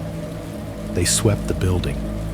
From where I stood, I could not see much. The officers disappeared into the sliding doors, and then into the darkness beyond. Occasionally, a flashlight beam would slice across the front windows, catching on a display or a register, then vanish. The exit sign over the doors glowed a sullen green. I hugged myself and watched my own breath fog in the cold. 10 minutes stretched into 20 in my head, though it was probably less. Then one of the officers came back out, spoke quietly to Derek, and walked toward me. "Ma'am," he said, voice softer now. "Lisa, right?" "Yes," I said. The word felt thick on my tongue. "I'm Officer Martinez," he said. "We've done a preliminary sweep. There's no one in the store except your coworker in the back. He says he thought the power blipped, put his headphones on, and kept working." I blinked. "Ryan?" I asked. "He's okay?" "He's fine," Martinez said. "Shaken, but fine. We'll talk to him too." His eyes studied my face, the way people do when they are deciding if they should offer a blanket. "You're freezing. Come sit in the car while we talk, all right?" That part did feel like a movie, at least a little. He led me to the nearest cruiser, opened the back door, and told me I could sit sideways with my legs out so I did not feel boxed in. There was a thin gray blanket folded on the seat. I pulled it around my shoulders, more for something to hold on to than warmth. From inside the car, the world looked different. The grill of Harbor Mart loomed over the windshield. The red and blue reflections flickered over the glass, the carts, the big empty billboard near the road. Every few seconds, I could catch a glimpse of myself in the rearview mirror. Pale, eyes too wide, vest askew. Martinez stood by the open door with a small notebook, pen ready. "Okay," he said, voice shifting into interview mode. "Walk me through what happened tonight, from the moment you realized something was wrong." I told him. Some of it came out in a rush. The call from Mark the week before, the head tilt, the email, the phone call that should have been boring. Some of it came out slower, caught on my tongue. The way he had said my name, the way the lights had gone out, the whistling threading through the dark aisles. When I got to the part where Mark appeared in his vest with his clipboard, I saw Martinez's pen slow slightly. "You said he was wearing a Harbor Mart vest?" he asked. "Like a manager?" "Yeah," I said. "Navy vest, logo on the chest, white shirt, khaki pants, clipboard, radio, name tag, the whole thing." He glanced back toward the front of the store, where Derek was now talking to another officer near the doors. "You see the name on the tag?" he asked. I shut my eyes. trying to replay the moment in my head. The way the vest had caught the fluorescent light. The way the little plastic rectangle had flashed as he stuck his hand out to shake mine. I don't know, I admitted. I think it said Mark, but I might be remembering because I knew that was his name. I was looking at his face more, and his head. His head? Martinez echoed. The way he tilted it, I said, feeling stupid for mentioning it, and more stupid for not being able to stop myself. He kept tilting it to the side when he looked at me. I trailed off. How do you explain that what frightened you most about someone was not a weapon or a threat, but the angle of their neck? Martinez wrote something down anyway. Okay, he said after a moment. Height? Taller than me, I said automatically. Maybe 6 foot? A little more? Thin. Not muscular, but not scrawny either. Age? 40s. I shrugged under the blanket. Maybe late 30s. He smelled like smoke and coffee. His voice was kind of raspy. He wrote that too. Every detail felt both important and absurd as it left my mouth. He asked about his shoes, his hands, any scars or tattoos. I answered what I could, guessing when I had to. The picture we built on that paper felt pale compared to the person who had stood 3 feet from me under the buzzing lights, but it was something. When we got to the part about the intercom, he frowned. You're sure the voice came through the ceiling? He asked. Not just your phone? Yes, I said. Derek told me the office intercom was disconnected months ago, but I heard him, twice, before and after the lights went out. He scribbled that down too, though his face did a little thing that said, this part is going to be hard to write in the report without sounding crazy. When he was done with the first run-through, he closed the notebook halfway and changed angles. Okay, he said. Now let me tell you what we found so far. Then we'll go back over some of this. He leaned his forearms on the open door, his breath fogging slightly in the cold. We checked all the doors, he said. Front, employee side, loading dock, your emergency exit. No signs of forced entry. No busted locks. No pry marks. The emergency exit from your office shows in the system as opened at... He glanced at his watch, did a quick calculation. The time you said you went out. That lines up. Okay, I said softly. The employee side door? He continued. The one down the hall from your office. No access logs for it in the last few hours. It's got some small scuff marks near the panel. Could be old. Could be tonight. Hard to tell. No obvious tool damage. I pictured the grainy camera shot of Mark tapping his card against the panel like a kid playing with a toy. Scuff marks felt like such an understatement. And the front doors? I asked. Could he have come in before we switched to exit only, hidden somewhere? Martinez exchanged a look with the other officer standing nearby, then back at me. Funny thing is, he said slowly, the front doors were still in exit-only mode when we got here. Your manager confirmed he set it around midnight. System log backs that up. That's right, I said. I watched him. He nodded. There's no log of those doors being opened from the outside in the last few hours. People left, sure. The motion sensors registered folks walking out, but nobody came in. Not according to the panel.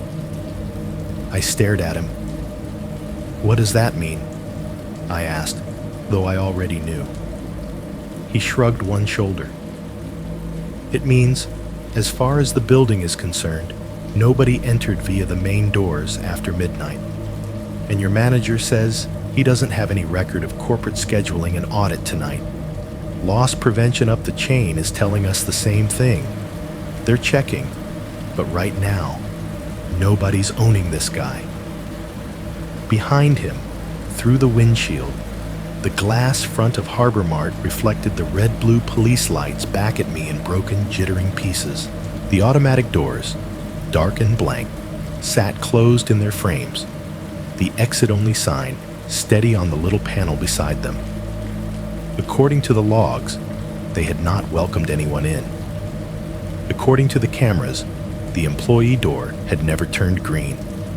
According to my memory, a man in a navy vest had stepped out of nowhere, smiled, and offered me a tour of a building he should not have been able to enter at all.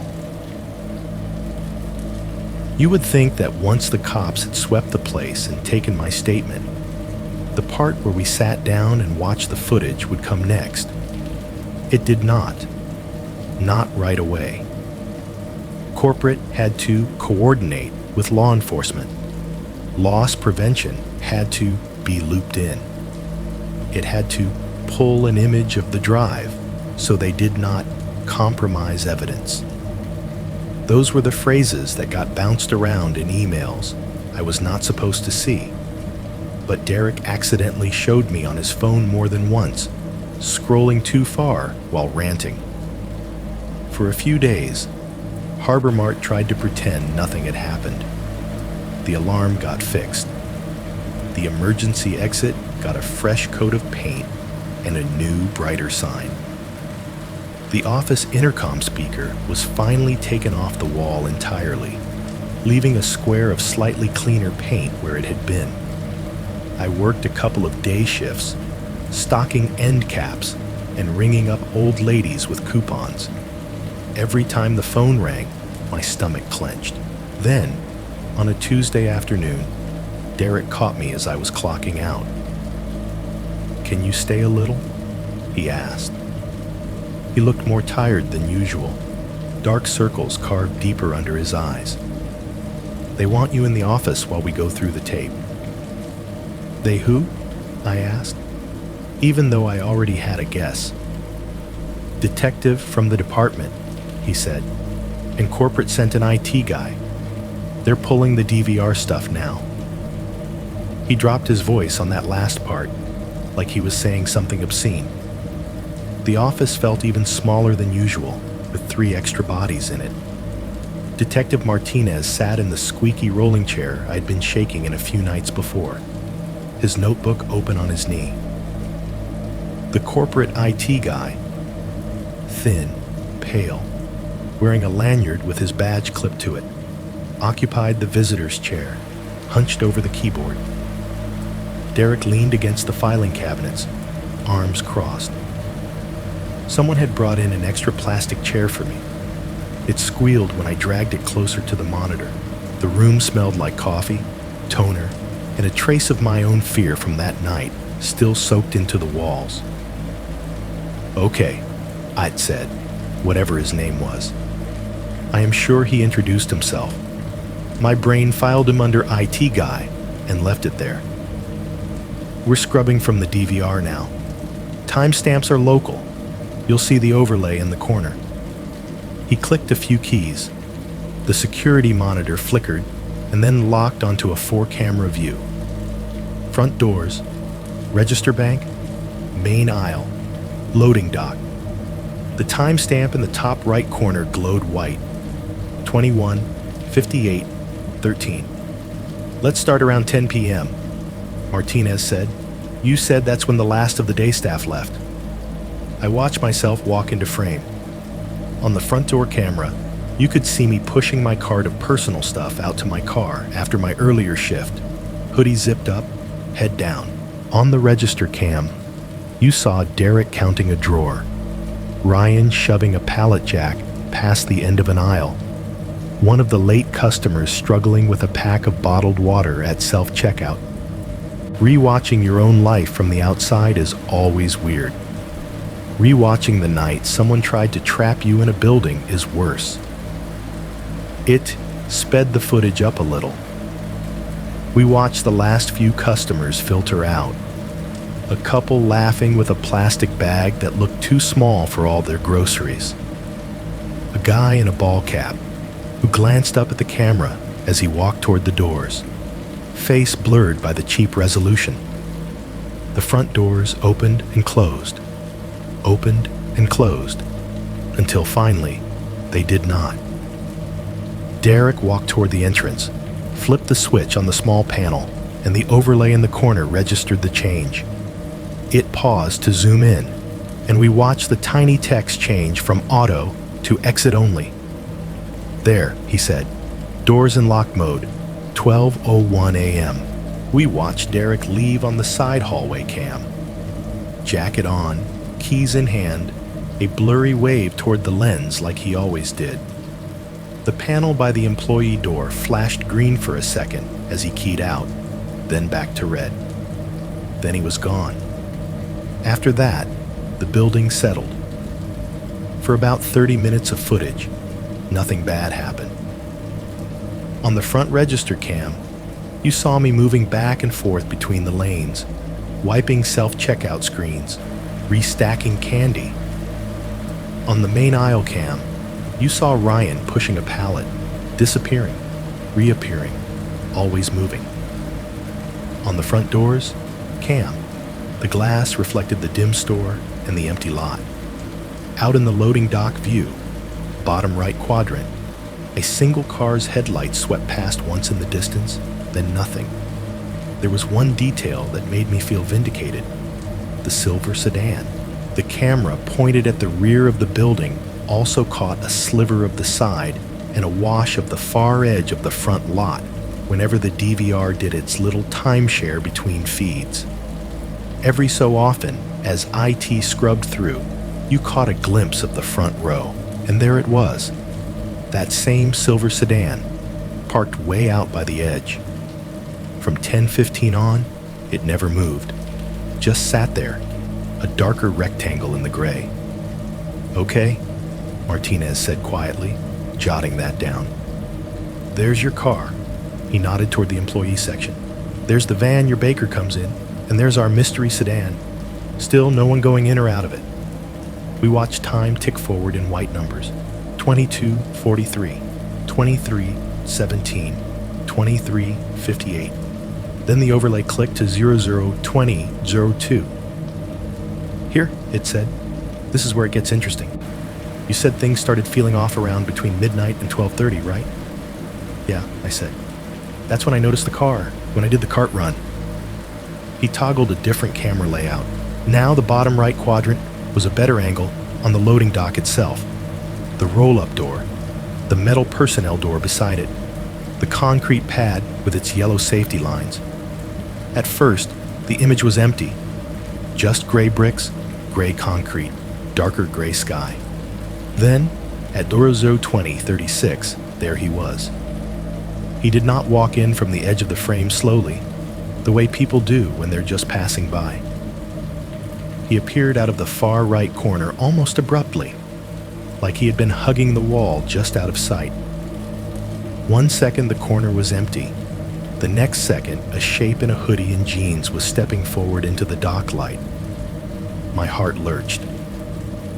"There," I said, pointing before I realized my hand was out.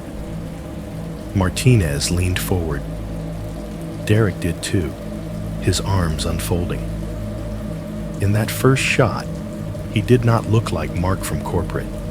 He looked like any guy in any parking lot at night. Gray hoodie up, dark jeans, hands at his sides. He walked up to the metal personnel door like he knew exactly where it was. It slowed the footage to normal speed. We watched him stop in front of the panel. Even in black and white, you could see his breathing, the slight expansion and contraction of his shoulders. He reached into his pocket and pulled something out, a small, rectangular object that caught the light along one edge. "Pause," Martinez said. It froze the frame. It was too fuzzy to read any writing, but the shape was familiar. Card-sized, laminate, with a darker strip along one side. "Key card," Derek said, his voice low. Could be. We watched him bring it up to the panel. He did not swipe it like you're supposed to. He just held it near, then moved it slowly across the face of the keypad, like he was feeling for a hidden sensor. After a second, the door's status light, just barely visible in the frame, flickered. The door opened, not all the way, just enough for him to slip inside. He did, one shoulder at a time, then pulled it mostly closed behind him. The light eased back to red. No struggle, no tools, no forced anything. Back it up, Martinez said. Where did he come from? It did. 5 seconds, 10, 30. We watched the empty dock, the empty corner, the time stamp ticking backward. There was no sign of him walking up from the parking lot. No figure crossing the open space. He was just suddenly there. Angle's bad, it said quickly. He could have been along this wall, just out of frame, then cut in. Could have, Martinez said.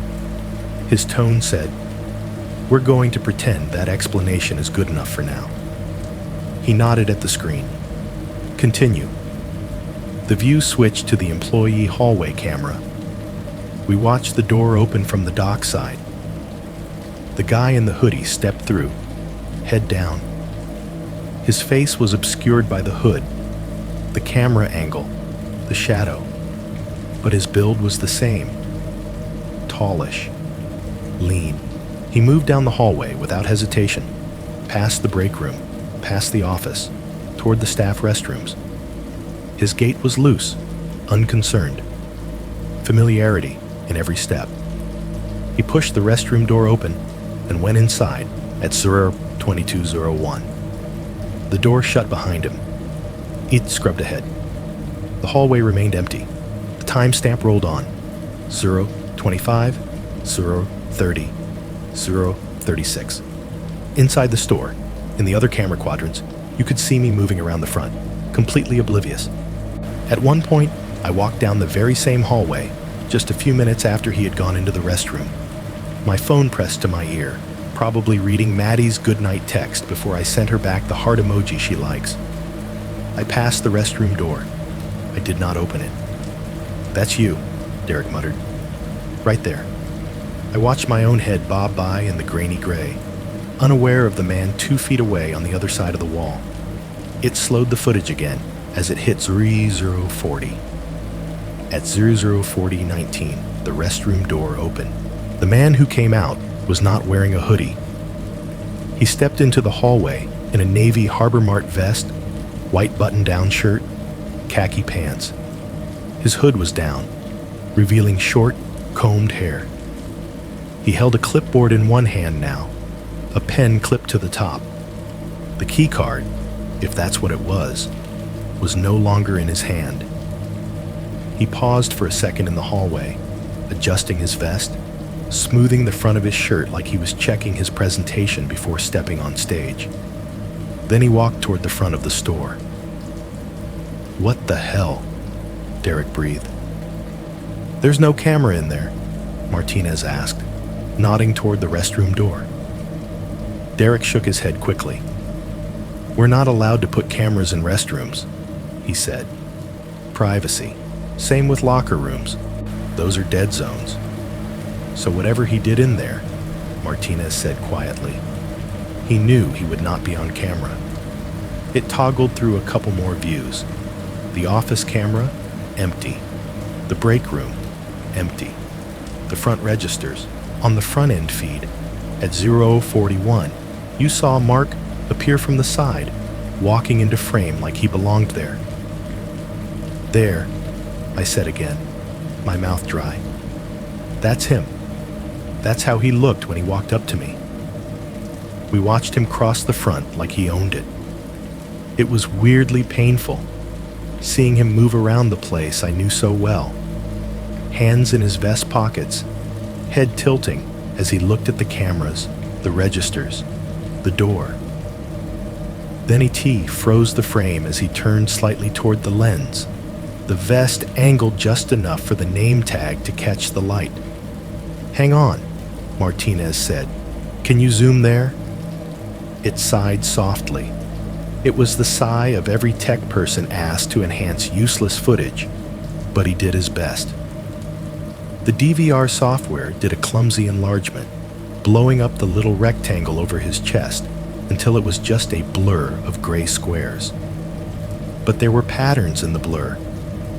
On the tag's top line, there were shapes consistent with letters. The first looked like it could be an M, or maybe an N. The second was tall and straight. The last couple curved in a way that could have been RK if you wanted to see it. "That could say Mark," Derek said, squinting, hopeful. "Wait," IT said slowly. He dug into his bag, pulled out a USB drive, and plugged it into the tower. "This system keeps snapshots in separate frames. Let me pull up the raw still." A few clicks later, the monitor switched to a single, higher resolution frame. The same moment, but less compressed.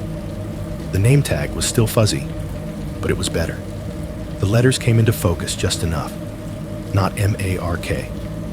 The first letter was a J, or maybe an L, but with a little curve. Then an A. Then a sequence of others I did not recognize quickly. The last name line was longer, starting with a B or R, trailing off into grain. "That's not Mark," I said quietly. Derek leaned in, his face inches from the glass. His lips moved silently as he tried to sound it out. Then something in his expression changed. His shoulders straightened.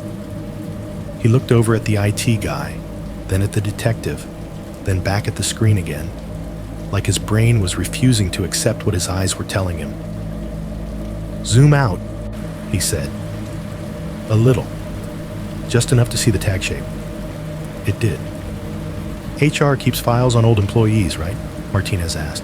"Photos? Names?" "Yeah," Derek said slowly. "Yeah, they do. On the drive. Archived." He hesitated. "We had a guy here 2 years ago. Night shift. Canned for some stuff." He did not elaborate. "That looks like his name. The shape of it. The length. The way it sat on the tag." He turned to the corner of the room where someone from HR had been hovering quietly until now. A woman in a cardigan with a Harbor Mart ID of her own swinging around her neck. She looked like she wanted very badly to be anywhere but there. "You still have his file?" Derek asked. "Jared? Jason. You know who I'm talking about." Her face went a shade paler. "We archived it," she said. "And we collected all his materials when he left. Badge, locker contents, uniforms, vest. It's policy. They're supposed to be destroyed. The vendor shreds them." She looked back at the screen, at the grainy shape of the tag on the navy vest. "We collected all his stuff," she whispered, more to herself than to us. "That vest was supposed to be destroyed." No one said anything for a few seconds. On the monitor, the paused frame of the man in the navy vest stared out at us, head tilted a few degrees to the side. A stolen name pinned neatly over his heart, like he was wearing someone else's identity, the way you might wear someone else's skin. I thought the worst part was over once we saw him come out of the restroom in that vest. I was wrong. "Let's move forward," Detective Martinez said. "From when he comes out into the front. I want to see the interaction." It scrubbed the DVR ahead a few minutes. The hallway view disappeared, replaced again by the familiar quad layout. Front doors, registers, main aisle, loading dock. At 0041 on the register cam, Mark walked into frame. Even in the grainy black and white, I recognized the exact moment he saw me.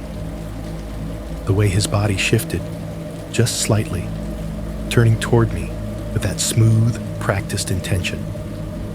The little lift of his hand as he reached out to shake mine. The tilt of his head. On the tape, There was no sound, just silent mouths opening and closing. My own face looked strangely blank as I shook his hand. I could see myself nodding, laughing a little at something he said. You would never guess, watching that footage, that any part of me was uneasy. I looked like an employee being flattered by a visiting boss. He pointed at the ceiling once, up toward the camera dome, probably talking about angles and blind spots. He gestured toward self-checkout. He wrote something on his clipboard. I followed along like a shadow. Can you add audio? I heard myself ask, knowing the answer. There's no mic on these feeds, IT said, just video. So there's no record of what he said, Martinez summarized. No record of we have our ways. No record of some things are better to talk about off camera. We watched our little pantomime. Mark's shoulders moved as he talked, relaxed. Mine curled inward a little more with every minute, like someone slowly twisting a dial. Then the footage hit 01:14. That was when the power cut. On the screen, it did not look exactly like it had felt. There was no sense of the sound dropping out, no visceral jolt in my chest. The DVR recorded it as a quick burst of digital static, a sudden smear of white and black across all four quadrants as the system hiccuped. Then, after less than a second, the cameras came back, now in low light mode. The store looked like a different planet, grainy, washed in gray. The bright aisles were gone, replaced by shadowy canyon walls of shelves.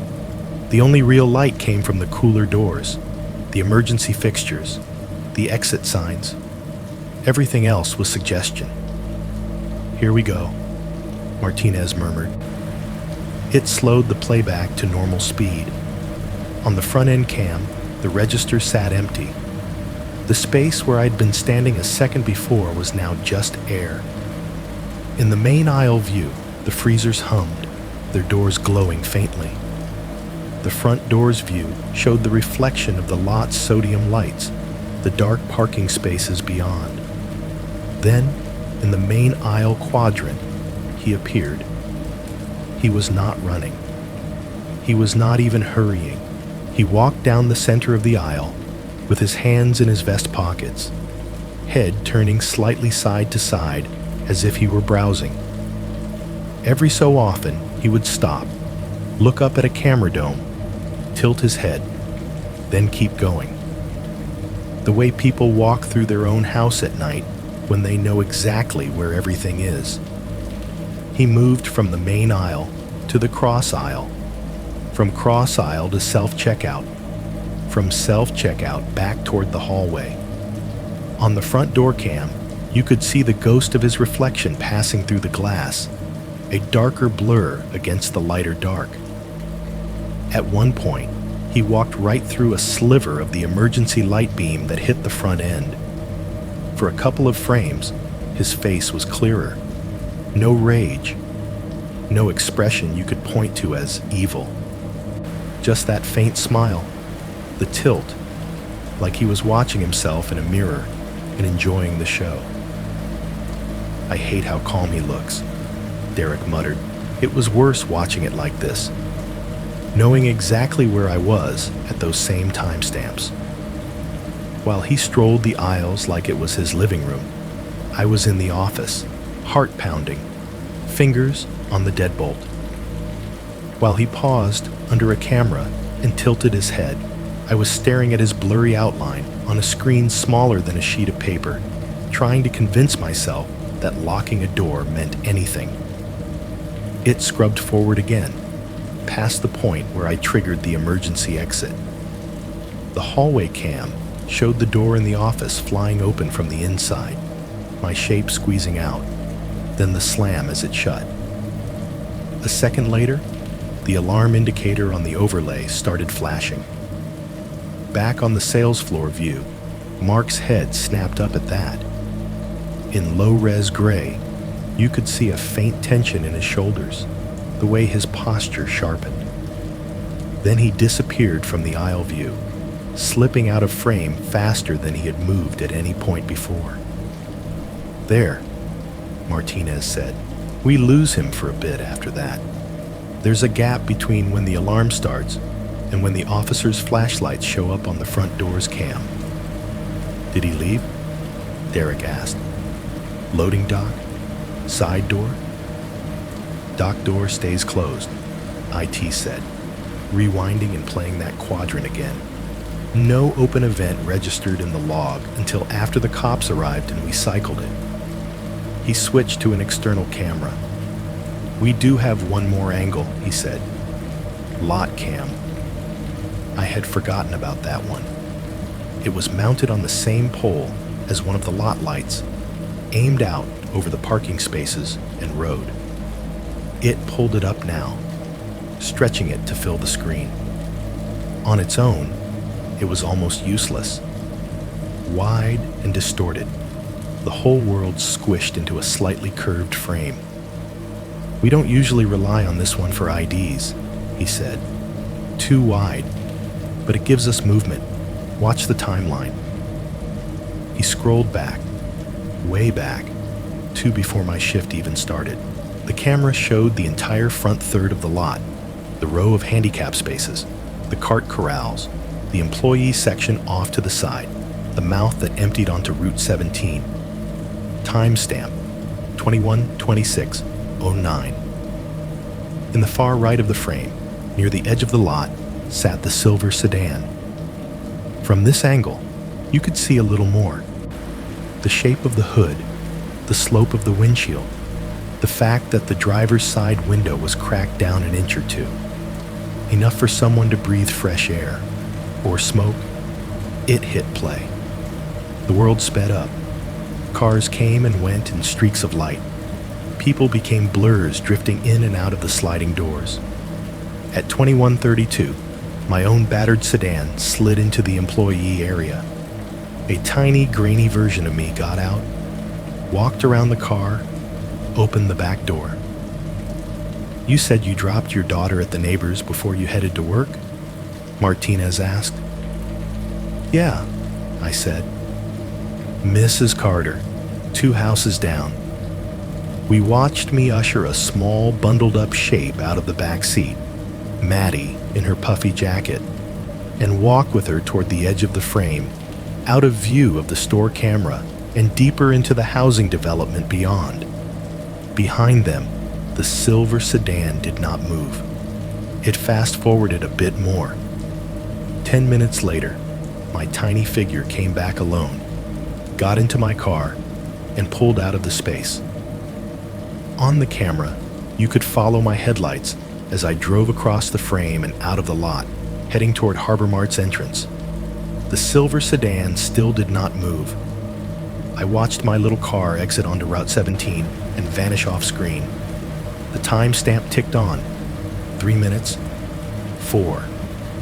Then at 21:46:12, the silver sedan's headlights blinked on. The car eased out of its space, turned toward the exit, and rolled out onto the road in the same direction my car had gone. Not fast, not aggressive, just following, 2 or 3 phantom car lengths behind. I paused the feed there. The room went very quiet. "You didn't notice it?" Martinez asked me gently.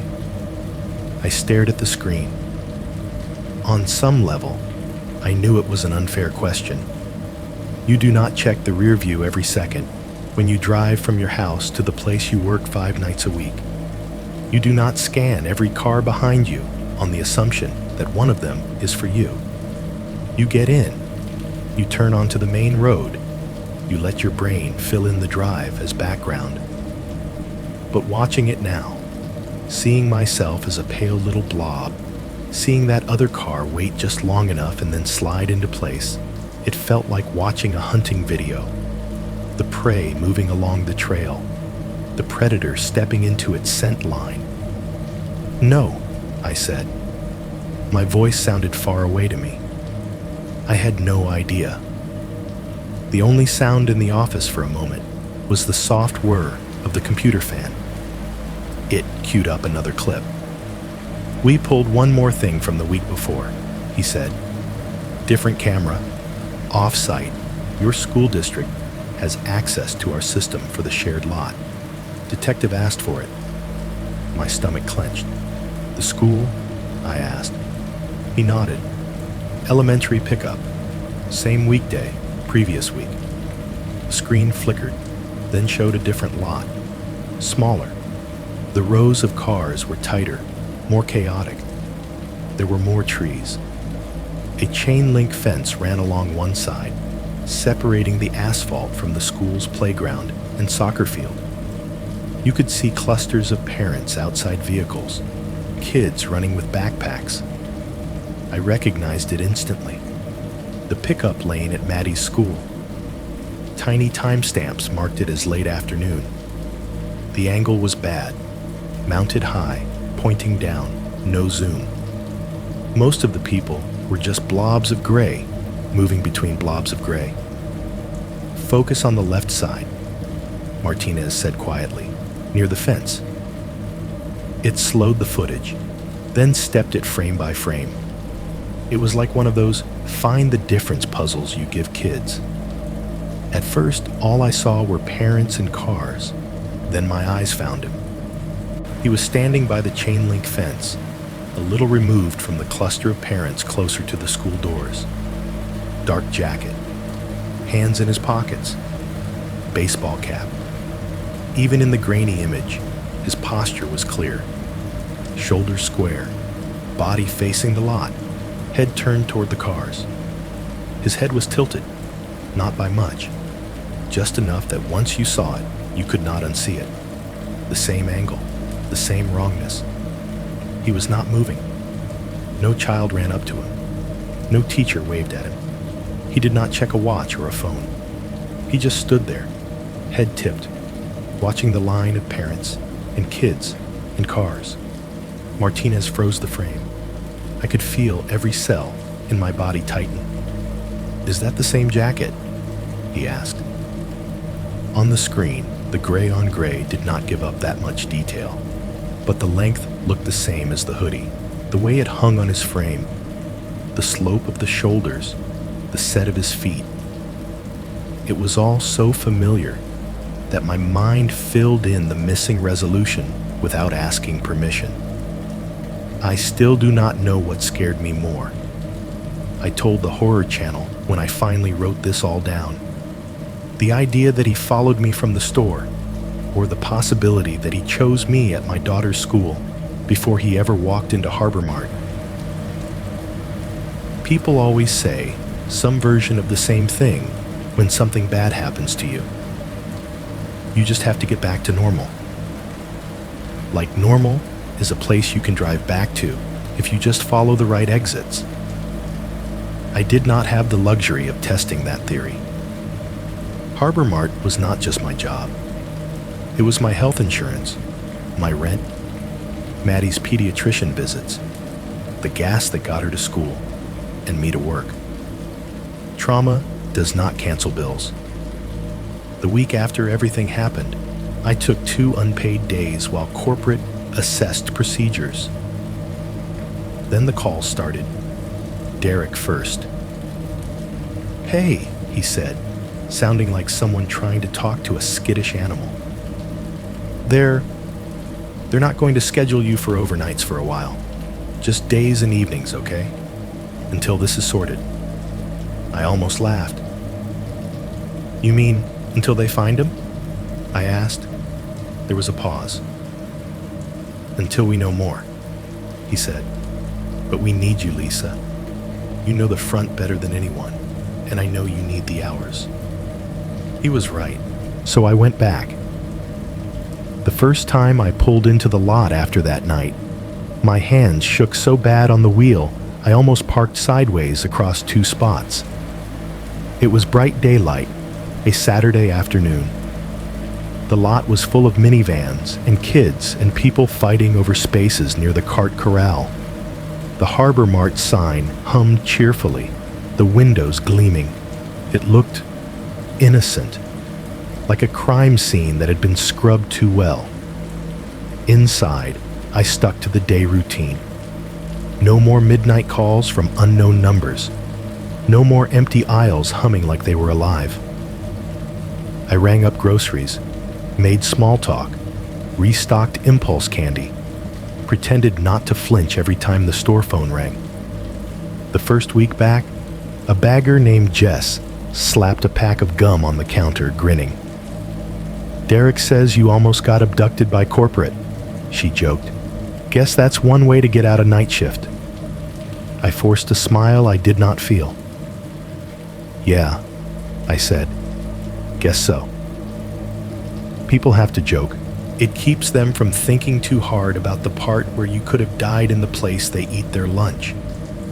Others were less flippant. One of the older cashiers, Mary Ann, the kind of woman who calls everyone Hon, and has been at Harbor Mart since before half the town was born, pulled me aside near the cigarettes one slow evening. "Back in the 90s, she said, lowering her voice like she was sharing gossip, "we had a guy living up in the rafters for weeks at the old store, above the ceiling tiles, came down at night, stole petty cash, food, whatever. Nobody knew until a tile fell on some poor girl's register." I stared at her. "What happened to him?" I asked. She shrugged. "Cops got him, or said they did. Point is, hon," she glanced up at the ceiling, at the grid of panels and ductwork, "you never really know who's in the building with you." It was not meant to comfort me. It did not.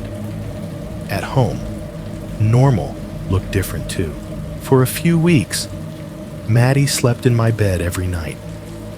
I told her there had been a big scare at work, and Mommy was just feeling safer with her close.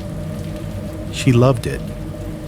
Kids do not understand the difference between you wanting to cuddle and you needing to hear another person breathing so your brain does not fill the silence with footsteps. I put one of those little cheap chain locks on our front door, the kind you buy in the hardware aisle, and install yourself with a screwdriver.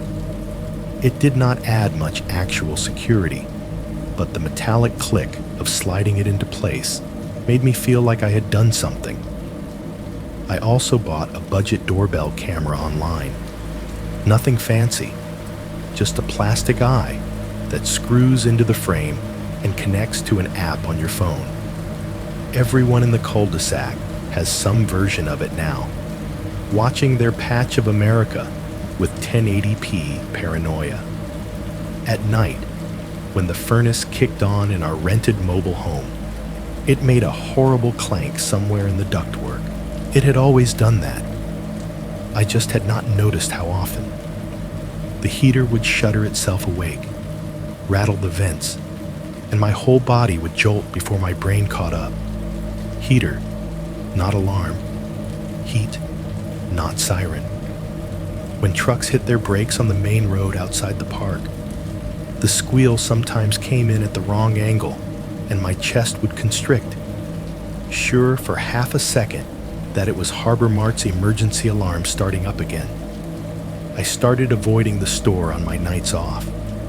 Sometimes that was impossible. The coupons, the sales, the way a place like that worms into every corner of your routine. But when I did not have to go, I would drive the long way around, taking the back road behind the strip mall, so I did not have to see those front windows at night. On the nights I slipped and forgot, I would find myself at the red light by Route 17, staring straight at the glazed front of Harbor Mart. Behind the glass, the inside looked exactly the way it had the night he walked me around it. Rows of aisles, freezer glow, the soft hum of neon soaking everything in blue-white. My own reflection hovered on the surface of the glass, faint and double exposed. Me in my car, me behind a register, me in an office with the deadbolt sliding home. I started noticing stupid details. The faded sign on the vending machine near the entrance, where we tell customers to get their change from the customer service desk if it eats their money.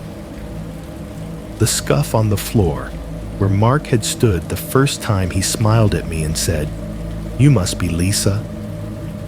The corner near the cart corral where the silver sedan had sat, night after night, without me knowing what it meant. It was like someone had highlighted parts of my everyday life with a marker. My brain kept drawing lines, from the front doors to my apartment door, from the store cameras to the cheap lens by my porch, from the head tilt under Harbor Mart's fluorescents to the grainy silhouette by the school fence. I wish I could say the cops made progress, that they came back with grainy photos and said, "We got him," and I believed them. They did not. I got polite updates from Martinez when I texted, "We're still looking. We're following up on leads. We're coordinating with corporate." Corporate, for their part, sent an email to all staff reminding us to verify anyone claiming to be from loss prevention via official channels. They CC'd everyone and then went back to scheduling us like nothing had happened. Normal. Meanwhile, my world shrank. I stuck closer to my routines. School, work, home. I triple-checked that the chain was on the door at night. I plugged my phone in on the nightstand with the doorbell camera app open, the little live view of my dark front step glowing faintly.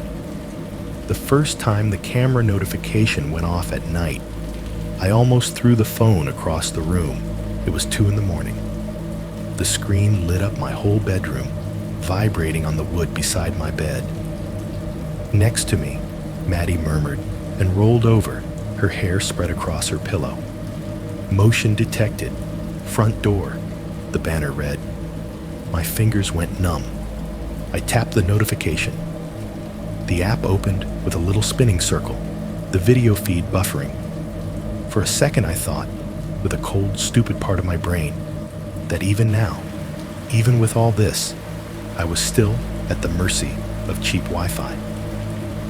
Then the image loaded. A stray cat.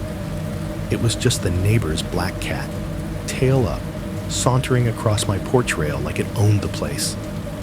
It sniffed at the camera, making the whole screen fill with blurry fur, then leaped down and vanished. My body finished the adrenaline dump it had already started, shaking so hard the phone rattled in my hand. "There," I told myself. "See? It works. You're fine." For a while, that was how it went. The camera would catch cars going by, teenagers cutting through yards, the Amazon guy dropping off a package, Mrs. Carter's porch light flicking on at odd hours, mundane slices of other people's lives framed in my phone. Then, one night, it caught something else. I did not see it when it happened.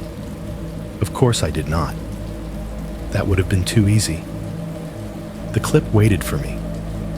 It was a Tuesday, I think, or a Thursday. One of those middle-of-the-week nights where exhaustion all blends together. I'd worked an evening shift, home by 11, showered, crawled into bed with my phone face down so I would not see it light up. At 3:13 in the morning, the motion alert pinged. My phone vibrated once, twice, then stopped. I slept through it. The next morning, I was half dressed for work, coffee in hand. Maddie still in pajamas watching cartoons in the living room. When I opened the app, out of habit to clear the notifications, there it was. Clip. 3:13 a.m. Motion detected. I tapped it. The video started in near black. My porch was lit only by the weak bulb over the door and the spill of light from the street. The camera's night mode tried its best, turning everything into grainy shades of gray. For a few seconds, nothing happened. Just my empty patch of concrete, the little strip of yard, the street beyond. Then at the very edge of the motion-activated zone, just past the border where the sensor considers something worth logging, something shifted. A shape, human height, human width, standing just beyond the line where my porch light faded into the dark. Not on my steps, not on my lawn. On the strip of asphalt by the road, right behind the thin shadow of my mailbox post. They did not move closer. They did not knock. They did not even step fully into the light. They just stood there. 20 seconds. That's what the timestamp said. 20 seconds of a person-shaped void, barely more than a cutout against the darker sky, facing my house. In the warped, fisheye view of the doorbell cam, you could not see a face. You could not see hands. The resolution was too low, the angle too strange, but you could see the outline of shoulders, the set of the feet, and after a few seconds, the tiniest shift. The head tipped, just a little, to one side, the way it had on the sales floor, in the parking lot, near the school fence, on the edge of the roof. The clip ended with them turning away, stepping out of frame. No car door opening, no clear direction, just gone. I stared at the frozen last frame for a long time. My coffee went cold in my hand.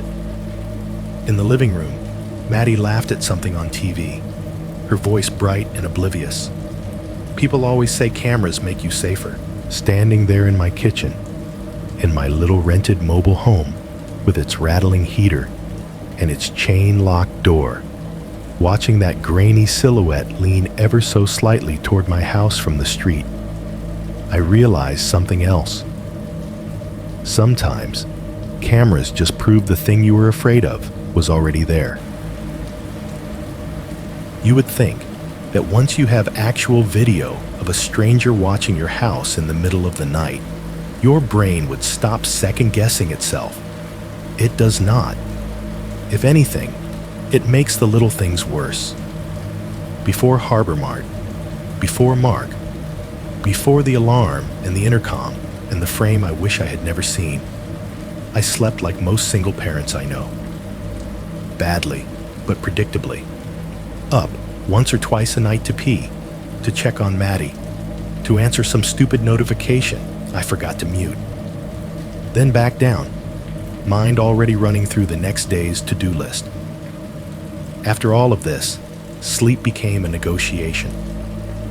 Most nights, if I did doze off, it was in shallow, choppy pieces. I would drift for a while, then jolt awake with my heart hammering, sure I had heard something. A door, a step, a voice, something. Sometimes there was nothing, just the leftover adrenaline buzzing my limbs. Sometimes there was something. It started small. A few nights after I found the doorbell clip, I woke up to a faint crunching sound outside the living room window. It was not loud, just a soft grinding, like someone shifting their weight on gravel. We live in a mobile home park. The ground under everything is some mix of dirt, stone, and whatever has washed off the road over the years. There is a strip of gravel right below the front windows where the maintenance guys once tried to put in a flower bed and then gave up. If a cat walks across it, you can hear the crunch. That night, it sounded heavier than a cat. Not stomping, not purposeful, just a slow series of weight shifts. Crunch, pause, crunch. I lay there in the dark, Maddie a warm weight curled against my side, and listened to each sound crawl under my skin. After maybe 30 seconds, it stopped. No knock. No knock would have been better. No car door. No raised voices. Just silence and my heart thudding in my ears. I told myself it was a raccoon, or the neighbor's overweight lab, or the wind slapping a branch against the siding. I told myself a lot of things. The next night, I got the tapping. This time, I was already half awake, lying on my back, staring at the faint rectangle of streetlight on the ceiling when I heard it. A slow, delicate tap on glass. Once. Then nothing. Then another tap, a little farther to the left, like the source had shifted. I held my breath. It was not the hard knock of someone trying to get your attention. It was light. Testing. The sound you make when you are not sure if anyone is home, but you want to know if the glass is real. We do not have trees right up against our windows. No branches scraping in storms. No kids on bikes at 2 in the morning. There was nothing out there that should have made that sound. But when I finally convinced myself to get up, pad barefoot down the short hall, and peek through the side of the curtain, there was nothing. Just the empty porch. The mailbox, the quiet strip of cul-de-sac under the street lamp. The next morning, I checked the doorbell camera. No clip. The motion sensor only triggers when something moves across a certain line, and whatever had made that sound had either stayed too far back or moved too slowly, or both. One more thing that lived just outside the camera's sense of existence. Maybe I am just paranoid, I told myself. I said it out loud, in the kitchen, while I poured cereal for Maddie and packed her lunch. Maybe it's just all in my head. It is amazing how many times you can say something you do not believe and still hope eventually your brain will start to buy it. For a while, the nights followed that pattern. A car driving slowly through the cul-de-sac at 2 or 3 in the morning, engine low, headlights bouncing off the walls. I would lie there, counting the seconds it took to circle the loop before disappearing.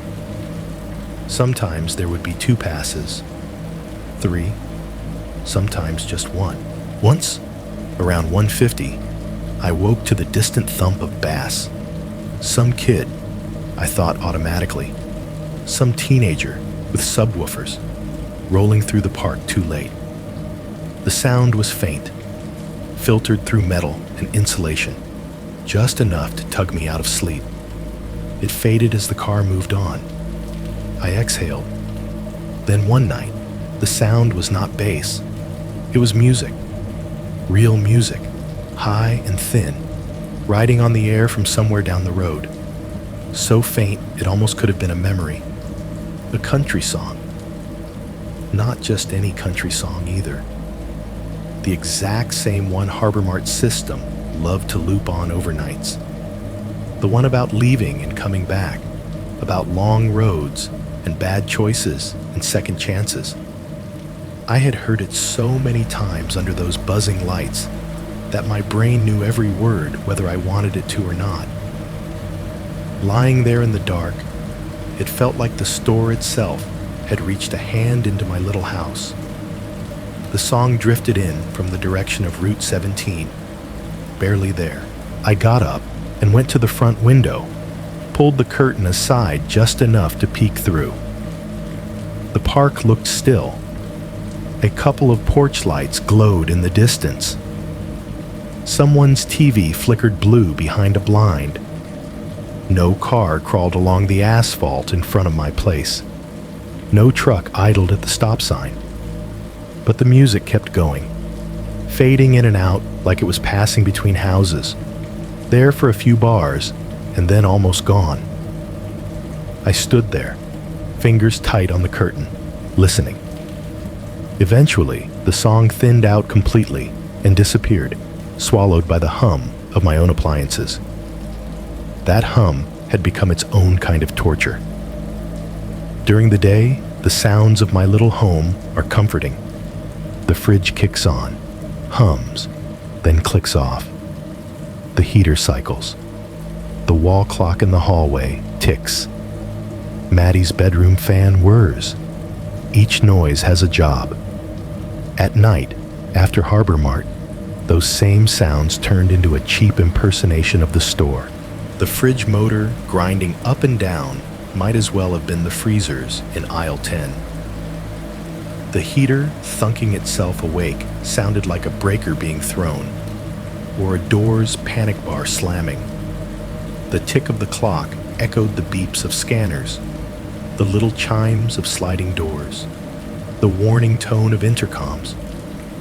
When the heater, the fridge, and the clock all paused at the same time, a rare little pocket of pure silence, it made my chest tighten. It felt too much like that 1 second void in the store, right before the whistling started. If you have never paid attention to the soundscape of your home, I do not recommend starting after someone in a stolen vest tries to walk you off camera. I kept telling myself I was overreacting, that some of this was my brain replaying trauma, that not every slow car and faint crunch of gravel is him. Then came the card. It was such a small thing, physically. Just a rectangle of cardstock, wedged under my wiper. The morning I found it, the sky was a dull, washed-out blue. The kind you get in Missouri on days that cannot decide if they want to be cloudy or clear.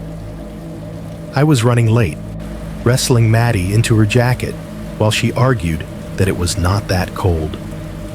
We tumbled out the door, me with my work bag, her with her backpack. I saw the card the second I got close to the car. It was tucked under the driver's side wiper blade, white against the faint road dust on my windshield. I had a split-second stupid thought. Coupon, pizza place, some local ad. People leave junk like that on cars all the time. I plucked it out and flipped it over. The front was simple. Too simple. A clean black logo. Sentinel Security and Loss Prevention Consulting in block letters.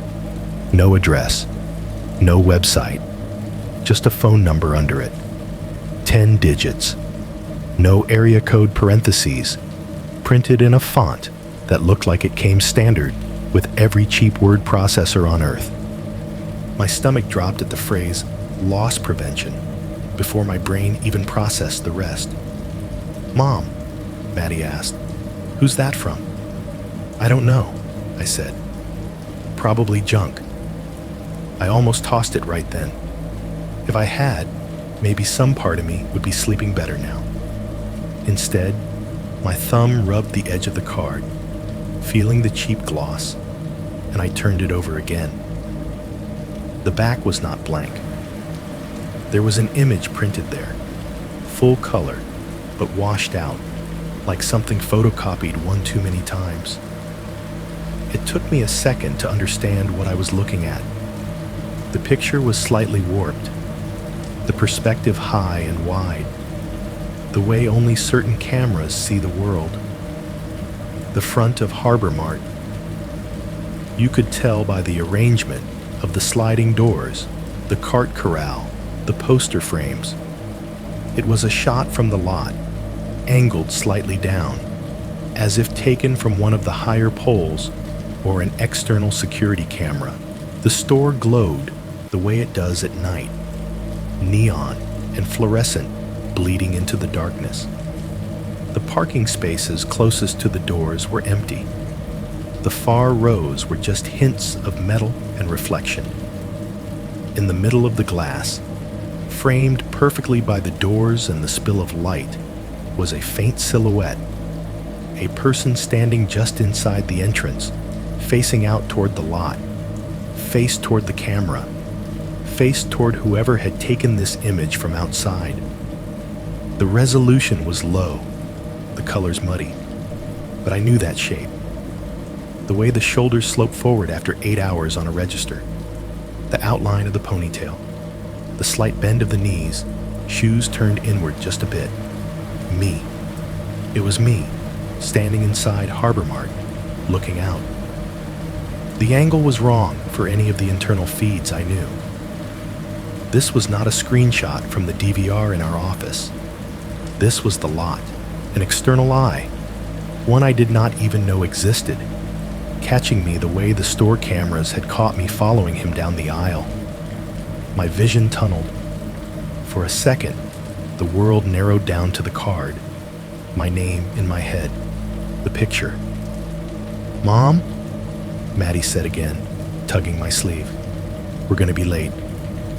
I folded the card in half without thinking and shoved it into my pocket. On the way out of the park, I glanced at every other windshield I passed. Mrs. Carter's sedan, the neighbor's pickup, the teenager's rusty coupe at the corner. None of them had a card tucked under the wiper. No little white rectangles. No junk ads. Just mine. At work, on my break, I took the card back out and stared at the number on the front. No area code I recognized.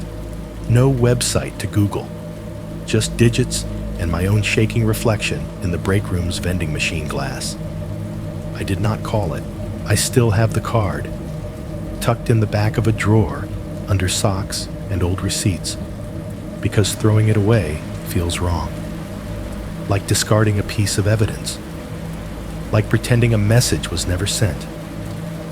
No one else in my cul-de-sac got that message. Sentinel, whoever they are, did not blanket the park or the town with their marketing. They did not leave stacks of cards by the mailboxes. They chose one windshield on one car belonging to one woman. And on the back, they made sure she saw herself exactly where they wanted her. Lit up behind the glass, framed in someone else's system, looking out at a darkness she still does not fully understand. It was one of those nights that should have been boring. Maddie had gone down early, worn out from some school project where they made paper planets.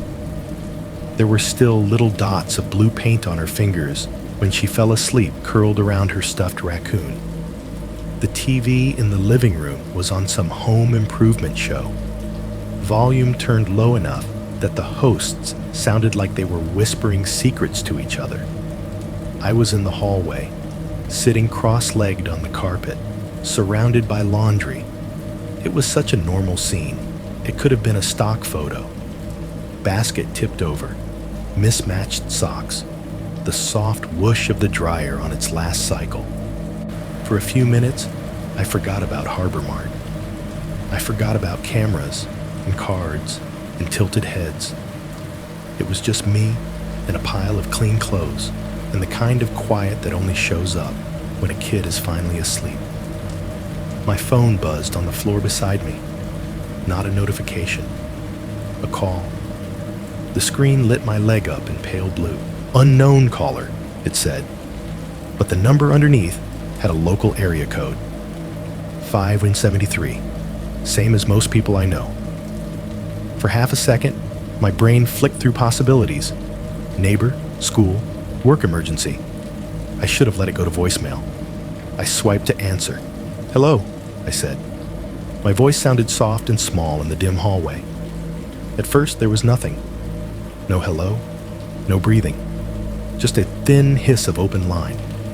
"Hello," I said again, a little sharper. "Who is this?" The silence on the other end shifted. It was not true silence. Not like the dead, empty kind you get when a call drops. This had layers. Beneath the hiss, very faint, was a sound I knew better than my own heartbeat.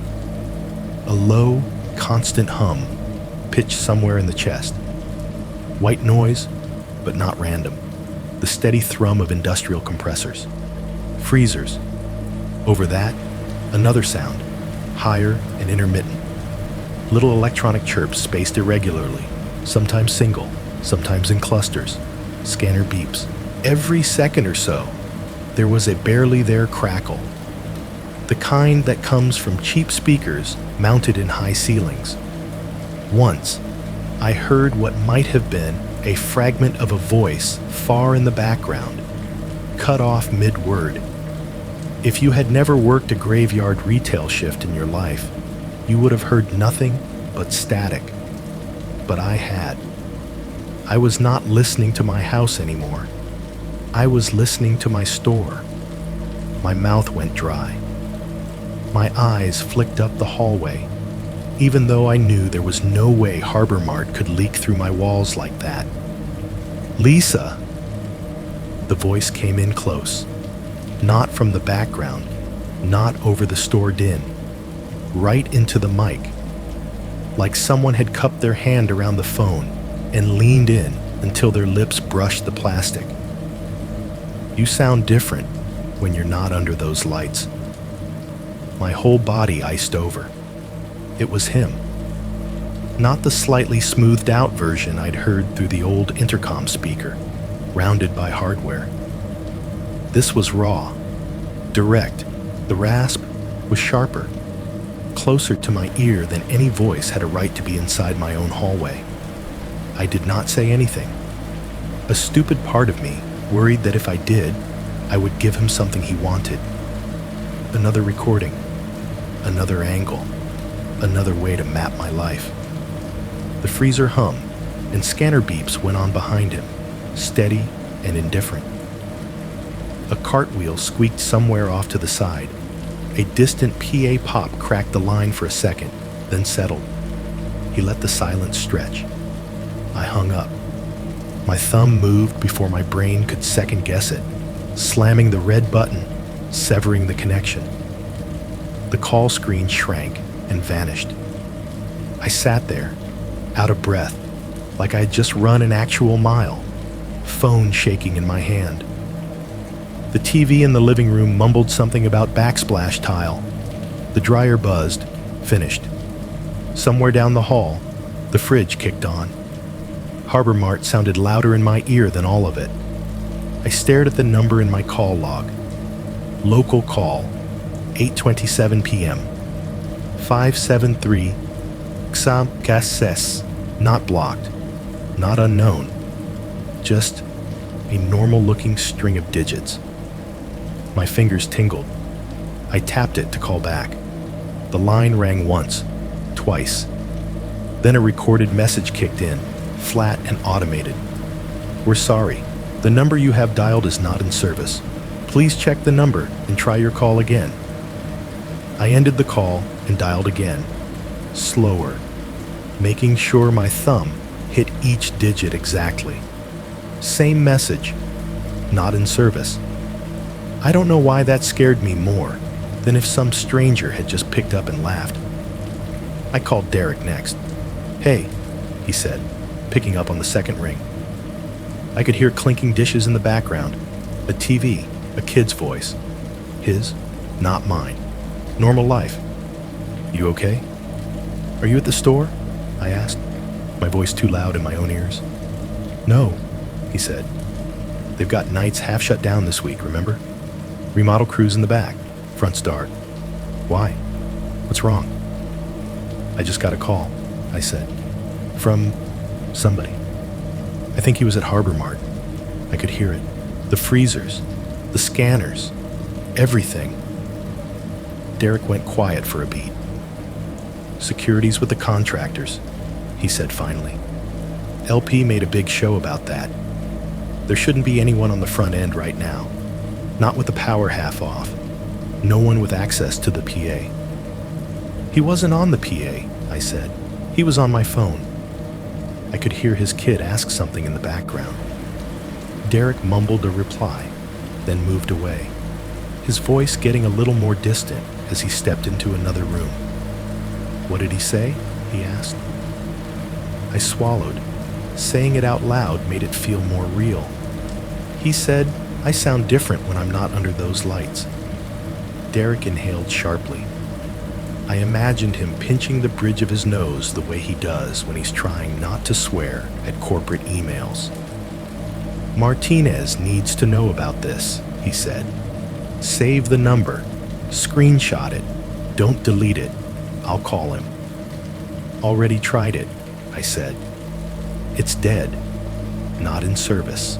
On the other end, I could hear his TV, his kid, the clink of a glass in a sink. The domestic softness of it made the hum in my memory feel even harsher. "I'll still tell him," he said. "Maybe they can trace it from our side. Something." "Lisa?"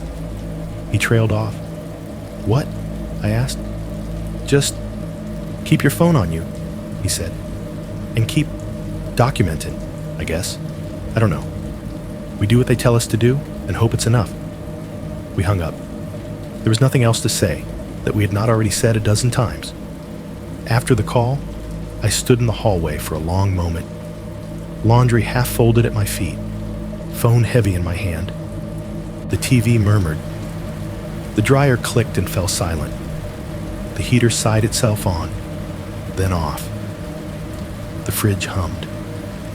The little tick-tick of the clock over the kitchen doorway counted out seconds I could not feel. I started to understand something that night, even if I could not have put it into words then. It was not just that he had been in my store, that he had walked my aisles and touched my doors and learned my routines. It was that he had learned the soundtrack of my life.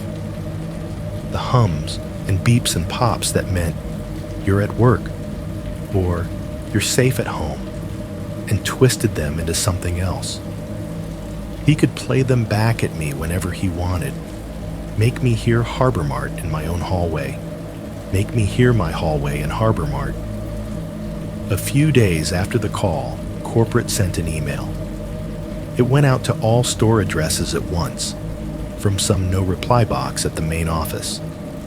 Subject line: PA System Security Update. I was in the break room when the notification pinged on the dusty old terminal. Afternoon, sometime between a rush of lottery players and a coupon lady meltdown. The vending machine hummed. The microwave clock flashed the wrong time. Marianne stirred powdered creamer into coffee that had already died twice.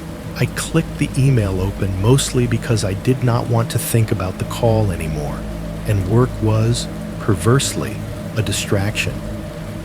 The message was written in that bland, careful corporate tone that makes everything sound both harmless and vaguely threatening.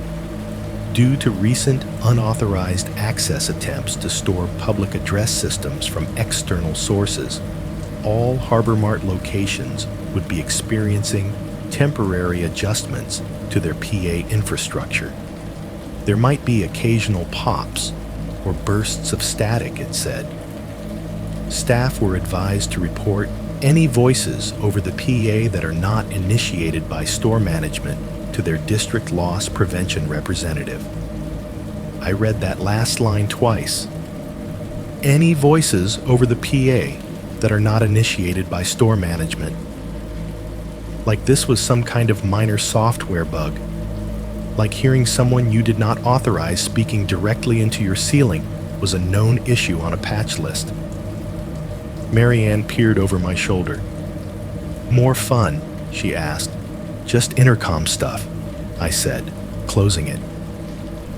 My voice sounded thinner than I wanted. I stood up, my chair squeaking, and turned toward the coffee pot, telling myself to breathe, to move, to do something normal. Up in the corner of the break room, where the intercom speaker had used to sit, there was a fresh square of paint now. Someone had patched the spot. It was not a perfect match, slightly too white against the old beige. The only speaker left in here was the one in the ceiling tile above the fridge. It had never worked quite right. Sometimes it would randomly crackle when nobody was on the mic, like it was picking up phantom stations. As I poured coffee, I did not really want. The fluorescence flickered once. A tiny pop sounded from the ceiling. Not loud, not dramatic. Just a little electrical hiccup, like a record needle lifting and dropping. I glanced up. The other two people in the room, Marianne and a kid from produce scrolling his phone, did not flinch. They went on with their lives, sipping, scrolling, talking about gas prices.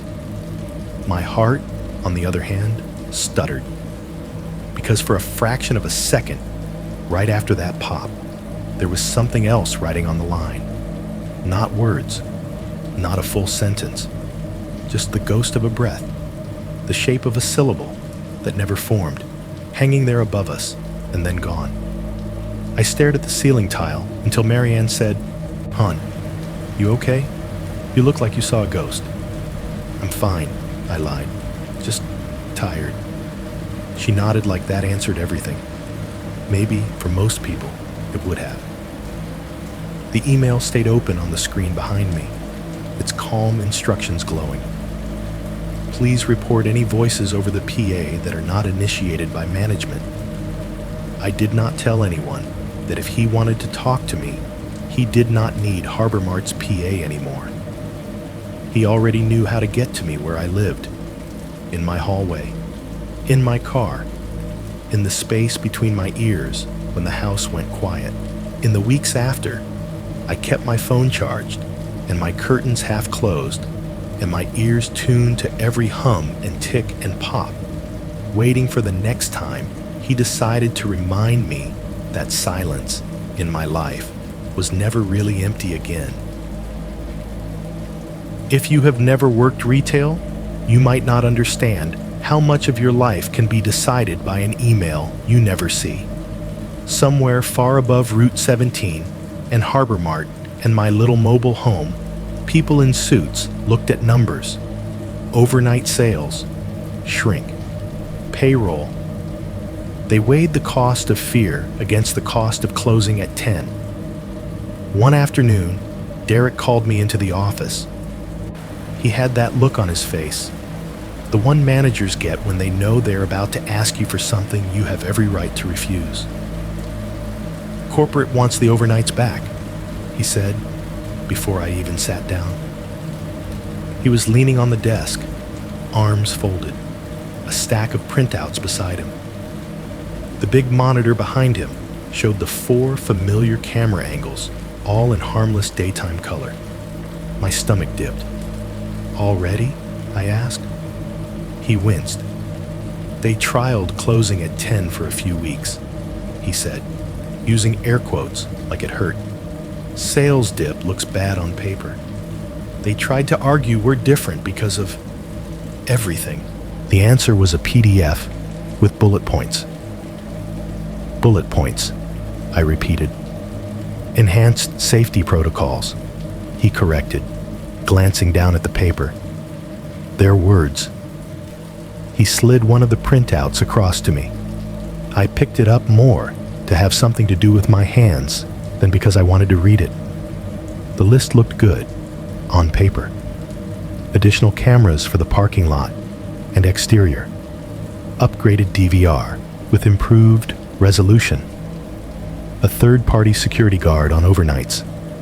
Mandatory, not optional. No one allowed to work fully alone. Minimum 3-person crew for each graveyard. 1 front end, 1 stalker, 1 guard. They had even put my name in there, without using it. Employee involved in prior incident will not be scheduled alone on overnight shifts without management presence, it said. As if that was a favor. Lisa, Derek said, softer.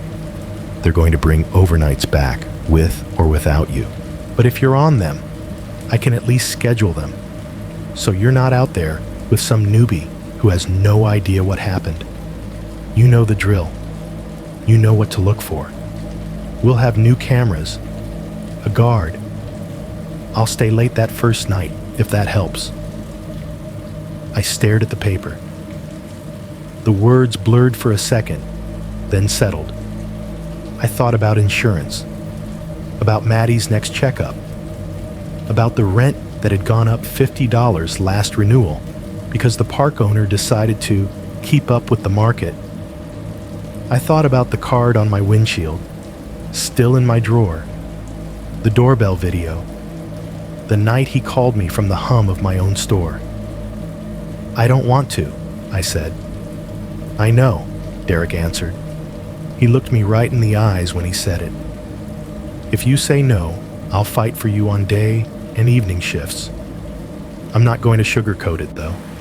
They're going to push, and they're not always subtle. I folded the paper back in half. Who's on with me? I asked. He exhaled. Howard, on security, new guy from Sentinel. They're the vendor. He's big. Likes his snacks.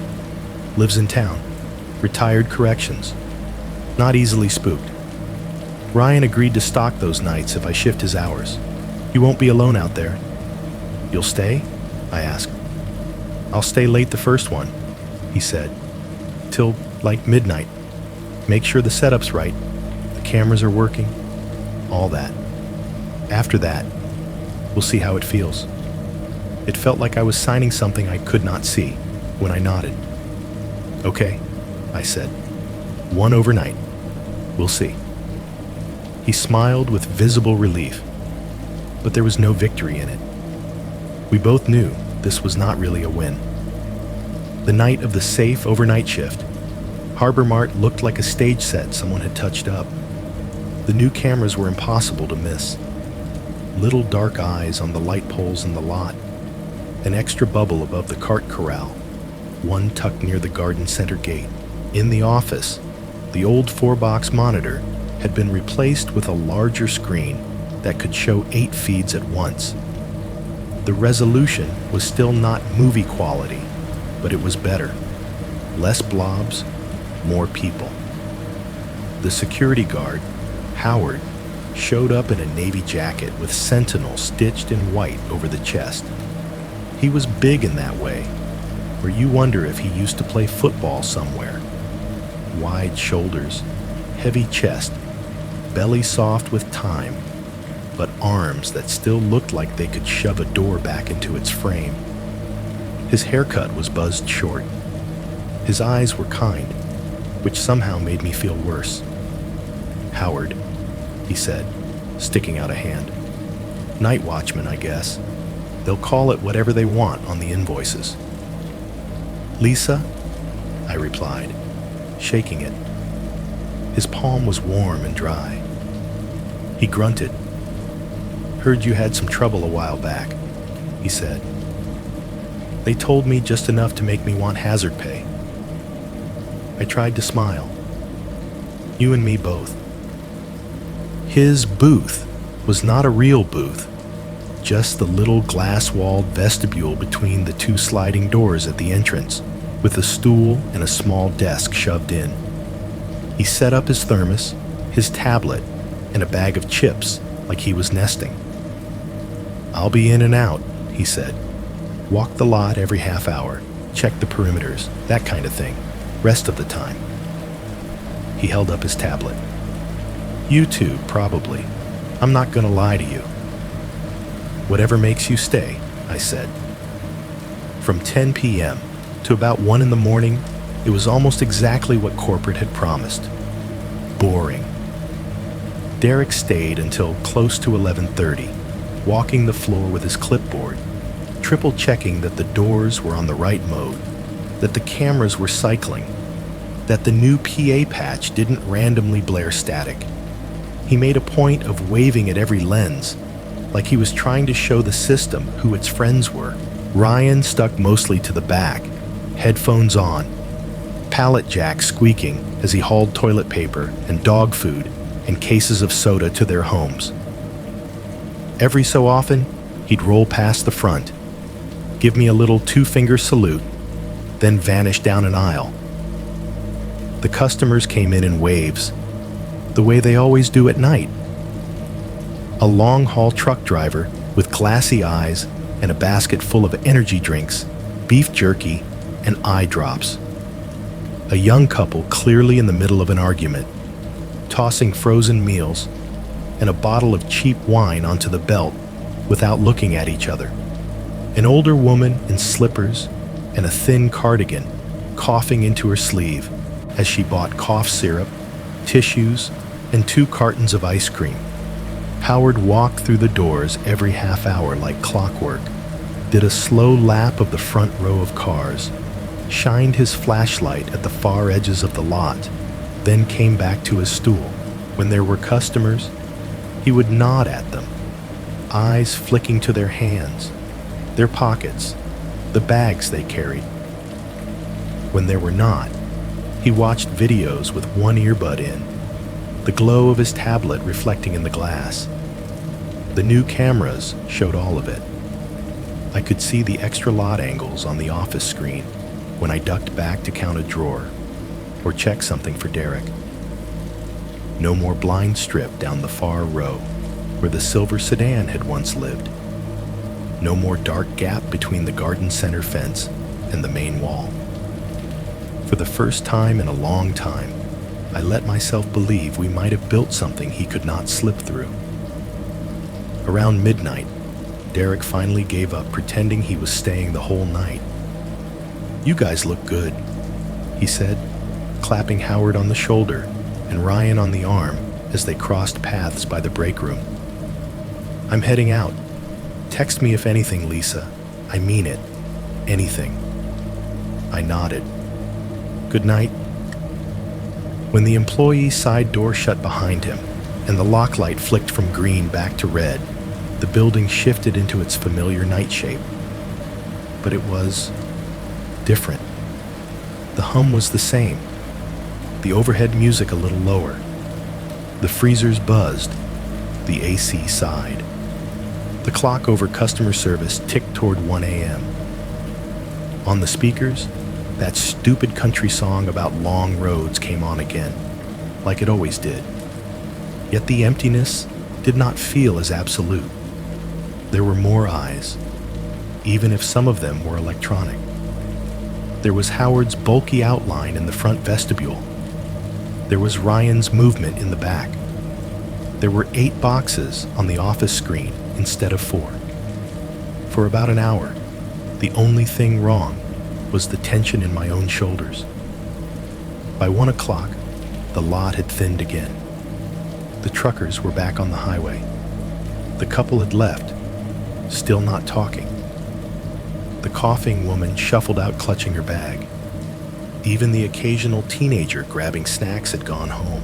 I rang up a guy with a toolbox and a pack of zip ties.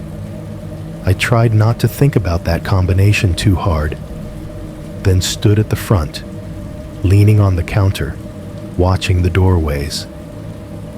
Howard glanced up from his tablet through the glass, caught my eye, and gave me a small salute with his coffee cup. It was almost cozy. Maybe it's actually over, I thought. The thought felt dangerous, like jinxing something. Still, I let it sit there for a minute, warming the inside of my chest. I had survived the worst thing I could imagine happening in that building. Corporate had listened enough to install new hardware. There was a guard. There were bodies in the building with me. The cameras were rolling, watching the spots I had once had to eyeball alone. Maybe that had been his one big play. Maybe he got spooked by the cops and moved on. Maybe all that was left of him here was a handful of scuff marks on a panel and a card I should have thrown away. At 1:05 a.m., the store's sound system reminded me who really owned the air. The intercom chime rang out over the speakers. Not the soft beep we use for price checks. Not the little alert that plays when someone forgets their bags on the carousel. This was the two-tone chime that means all store announcement incoming. The same one we use for "Attention Harbor Mart shoppers" when we tell people we're closing in 15 minutes. I was mid-yawn behind the register when it hit. The sound froze my jaw halfway open. I looked automatically toward the front service podium where the PA mic lives. It sat there on its little stand, untouched. No one near it. No manager. No bored teenager. Out in the vestibule, Howard's head snapped up. He pulled his earbud out, eyes tracking up to the ceiling speakers, like he expected to see something there. Our gazes met through 2 sets of glass. He shrugged, baffled. In the stockroom doorway, Ryan's silhouette paused. The chime echo died. For a heartbeat, nothing replaced it. Then, through every speaker in the building, under the hum of the lights and the buzz of the freezers, a man's voice came in, warped just enough by static to make my skin crawl. "Attention Harbor Mart associates." There was a slight crackle, like the system was adjusting for gain. Especially Lisa at the front end. The way he said my name over the PA made the whole building feel smaller. "Attention Harbor Mart associates, especially Lisa at the front end." The words rolled out of the ceiling, thin and flattened by the system, but there was no mistaking the intent. My fingers curled around the edge of my register. Howard half rose from his stool in the vestibule, one hand going to his radio. Somewhere in the back, Ryan's cartwheels squeaked to a stop. Then everything stopped. Not just the announcement, everything. The speakers did not just go quiet, they clicked off. The music track cut out. The freezer hum dropped in my ears like someone had thrown a blanket over the compressors. Even the buzz of the overhead lights seemed to fade down to nothing. For a single second, Harbor Mart held its breath. If you have never heard a building this size go silent, you might think I am being dramatic. But I had spent enough nights here to know the baseline. There is always something making noise. A vent, a compressor, a ballast, a fan, the drunk guy talking to himself in aisle 9. In that moment, there was none of that. Just a hollow, ringing absence. I felt it in my teeth. Then the world slammed back in. The vents exhaled. The coolers coughed as their motors kicked back up to speed. The lights buzzed, a little louder than before. Somewhere in the back, a pallet jack clanked off a shelf as Ryan started moving again. The music did not return. The country playlist we all know by heart stayed dead. I stood there behind my lane, heart racing, eyes flicking up to the nearest speaker, as if I could see sound dripping out of it. Howard's voice crackled over his handheld. "Derek, this is Howard at Harbor Mart 22. Did someone just use the PA? We had an announcement." He'd been told to radio our manager directly for anything weird. Corporate loved their chains of command. Static fizzed back, then Derek's voice. "Negative. I'm at home. No scheduled announcements. Check with associates inside. Lisa, you there?" I grabbed my own walkie from under the register and thumbed the button. "I'm here. That wasn't us." In the distance, Ryan chimed in. "Not me. I'm in paper goods. Didn't touch the mic." "Copy," Derek said. There was silence for a second. Then his voice came back, sharper. "Front's closed to customers, right?" "Yeah," I said. "We're overnight hours. No civilians." Howard, still in the vestibule, turned in a slow circle, scanning the front end. The doors, the ceiling. His other hand went to the mic clipped at his shoulder. "PA access should be local only," Derek muttered, half to himself, half to us. "We locked down remote after last time. It swore nobody could get in from corporate side anymore." I opened my mouth to say something. I do not know what. Jokes about IT swore do not land as well when your life has already slipped through a loophole they missed. Before I could, the ceiling answered for him. The intercom popped again. A tiny tick overhead, followed by a wash of static like someone blowing gently across a live mic. The kind of noise that says, someone just pressed the button. Then his voice came, clearer than it had ever sounded through these speakers. "Lisa," he said, and there was no pretense of addressing the whole store anymore.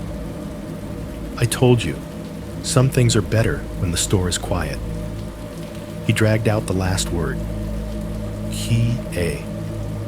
The consonant hissed through the line, fuzzed by a hint of distortion. Underneath the words, I heard it. The slightest exhale of a laugh. Not a big, theatrical chuckle. Just a short, satisfied sound. Like someone enjoying a private joke right next to the microphone. My skin crawled. I looked automatically toward the front service podium again, where the PA handset rested in its little cradle. The area was empty. No one there. No shadow cast on the floor. No hand reaching for the mic. No visible source. "Howard!" Derek's voice snapped over the radio. "Visual on the PA? Is anyone at the station?" Howard was already moving. He stepped out of his glass nook into the store proper, his boots thudding on the tile. From my lane, I watched him walk straight to the podium, look down at the mic like he expected it to bite him, then up at the ceiling. He shook his head slowly, eyes wide. "Mic's clear," he said into his radio. "Nobody near it. Nobody at customer service either." Behind me, the hair on my neck prickled. The building felt wrong in a way I did not have words for. The vents were on, but the air felt stale. The lights were lit, but the aisles looked dim. The giant Harbor Mart sign outside still shone neon through the front glass, but the store felt interior, like we had been scooped out of the world and set inside something else. "Lisa," Derek said, voice moving into that clipped tone again. "I want you in the office. Now." "Howard, walk her back. Ryan, you stick to the back room. Got it? Don't wander the floor." I did not argue. I slid my drawer closed out of habit, even though there was no one left to ring up, and came around the end of my lane. Howard fell into step beside me, one hand still near his radio. His presence helped, but not as much as it should have.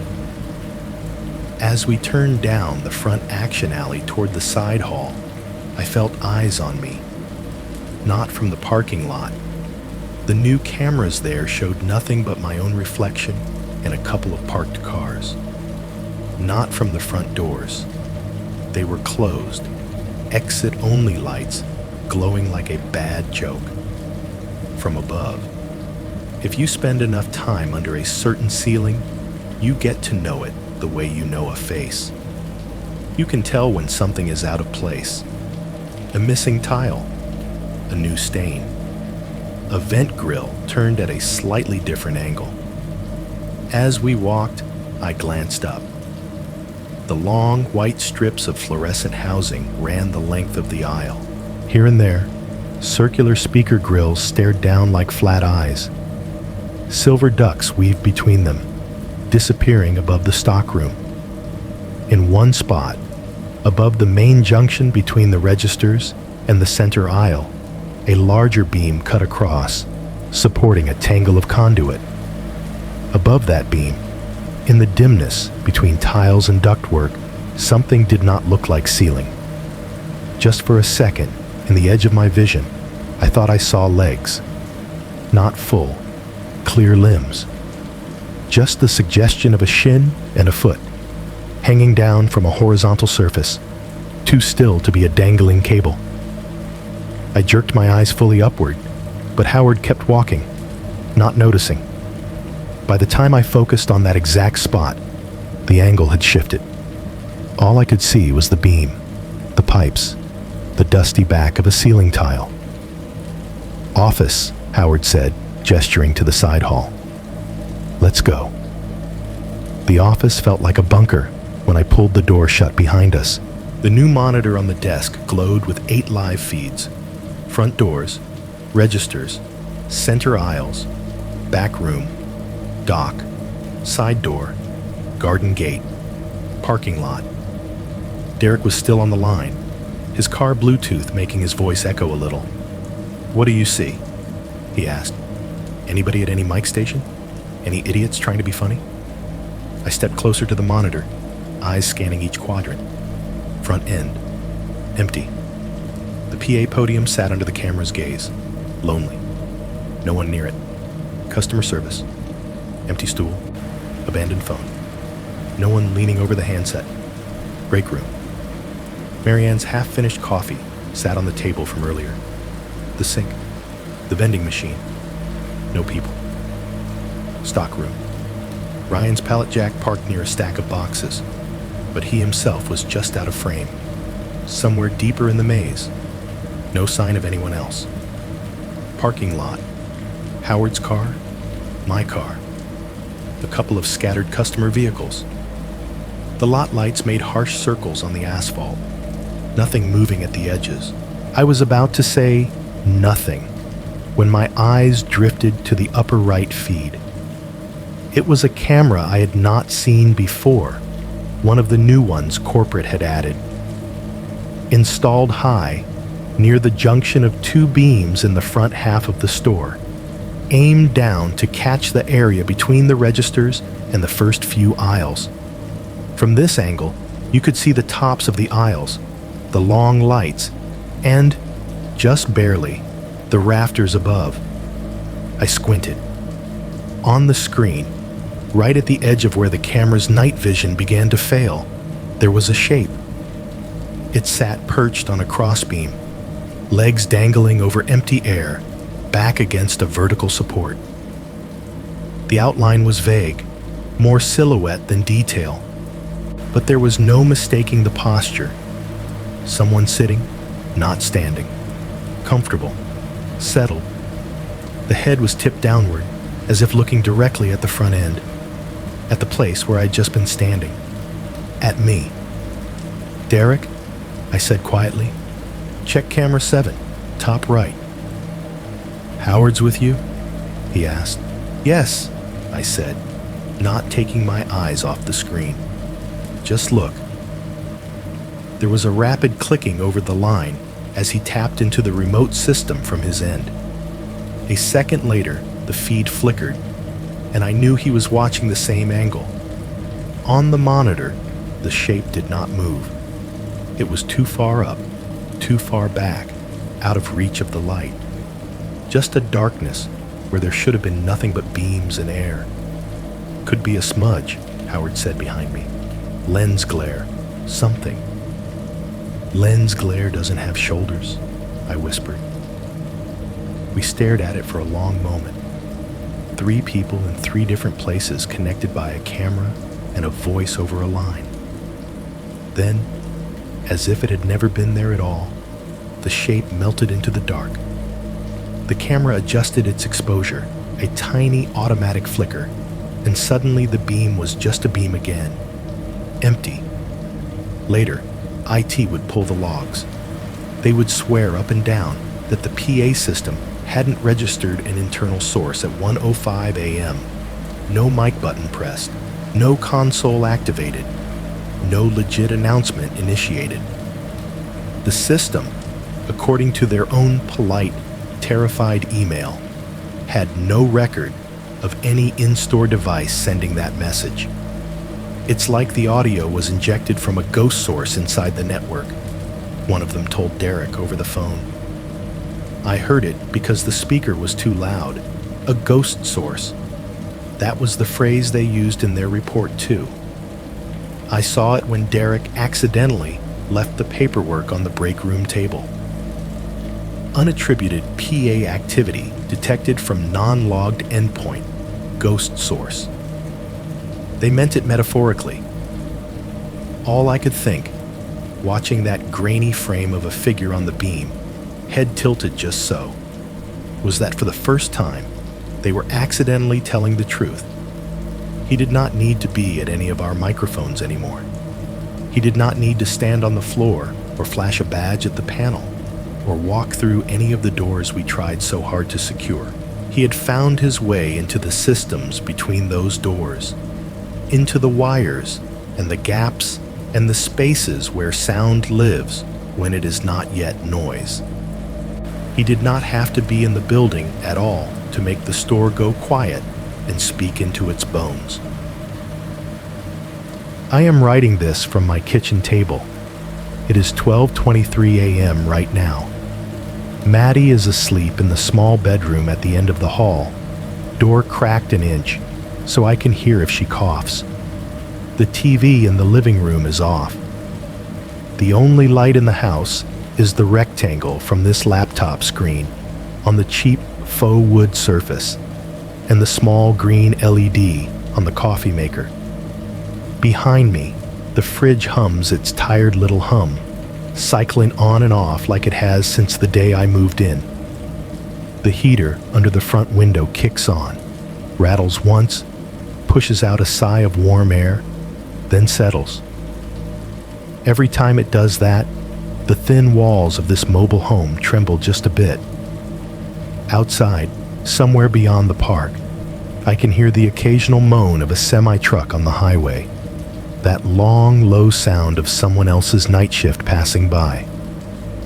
I guess that is why I am writing to you, and not to a therapist, or a cop, or a lawyer. Your channel is where people like me go now. When things happen that sound too weird or too small or too stupid to fill out on a form, we send them to a stranger with a microphone and hope someone listening goes, "I get it. I have heard that sound too." So, here it is. I do not work at Harbor Mart anymore. I made it through that safe overnight. The one with the guard and the new cameras and the ghost announcement. Then 2 more shifts that week where I flinched at every speaker pop. After that, corporate started emailing. HR wanted to clarify my recollection. Loss prevention wanted to debrief at a regional level. Legal wanted me to sign something just to protect everyone. The NDA they sent over was 10 pages of nothing and 1 page that mattered. That last page said, in very polite language, that I was not to discuss any aspect of the incident, including but not limited to unauthorized individuals in the store, potential security vulnerabilities, or irregularities in PA system behavior with anyone outside the company, ever. They offered me a small settlement, a month's pay, some counseling sessions with a guy who does video calls out of a beige office somewhere, a promise to revisit my scheduling preferences. I read it twice, sitting at this same table, the fridge humming behind me. Then I closed the email and did not sign. Derek tried to talk me into it, not because he did not believe me, because he did, and he has a mortgage and 2 kids and no idea what else he would do if he left. He came over one afternoon with store-bought cookies and a look on his face like someone trying to reason with a bomb. "They're not going to admit fault," he said. "You know that. This is as close as you'll get to them saying, 'We messed up. Take the money. Let it go.' I am not putting my name on anything that says I will never talk about this," I told him. Ever. In the end, I did the only thing I could live with. I quit. No notice. Just a long email and a dropped-off badge and vest. HR sent a single reply that sounded like it had been copied and pasted 100 times before. The police never found him. They tried, I think. Detective Martinez called me a few times in the months after, usually from his car, always sounding like he wished he had better news. They ran the card number. It was a burner. They followed up on the old employee, whose vest he had stolen. Dead end. They sent the sketch they made of Mark out to other departments. Nothing. "Guys like this," Martinez said once, "they don't always have records that match their faces. Sometimes they don't have records at all." The best they could give me was a sketch. The artist did a good job with what I told them. The lines around his mouth, the way his nose hooked a little, the hollow under his eyes. On paper, he looked like every tired middle-aged man you see buying cigarettes at midnight. The head tilt did not translate. I kept the sketch for a while, taped in the back of a kitchen drawer with the card he left under my wiper. Then one night, I caught Maddie looking at it, tracing the outline of his face with her finger. I took it down and slid it between the pages of a phone book no one uses anymore. The sounds, though, that is what stayed. Even after I stopped going into Harbor Mart, it came with me. The freezer hum, the scanner beeps, the faint, flat tone of the PA chime. They leak into everything now. The hum behind the announcer in a commercial, the hiss between stations on my car radio, the way my own fridge revs up and down, sometimes falling into the exact same rhythm as the store freezers used to. Tonight, while I type this, it is all quieter than usual. The heater just clicked off. The fridge, midway through a cycle, gave a small, tired whine and stopped. The vent fan in the bathroom at the other end of the trailer is off. For the first time in hours, everything that makes this place sound alive has gone still at the same time. I did not notice it right away. It took a few keystrokes. The pattern of my fingers on the laptop keys slowed. My brain realized something was missing, like when you turn off a window AC and suddenly realize how loud it was. I sat back in my chair and listened. The silence pressed in. No hum, no rattle. No TV murmur through the wall. Even the highway sounded far away, like it was behind glass. In that second, I could hear my own heartbeat in my ears. I could hear the small click of my fingernails against each other when I clenched and unclenched my hand. It felt exactly like that single second in Harbor Mart when the building held its breath before he spoke. I stopped typing. I do not know how long I sat there. Probably less than the time it takes to play your channel's intro.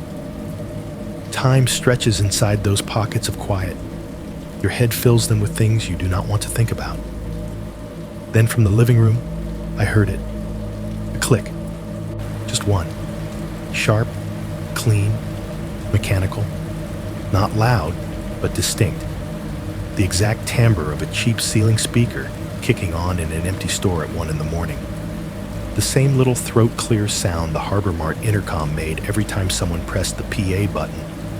There is no intercom in my living room, no speaker in the ceiling, no surround sound.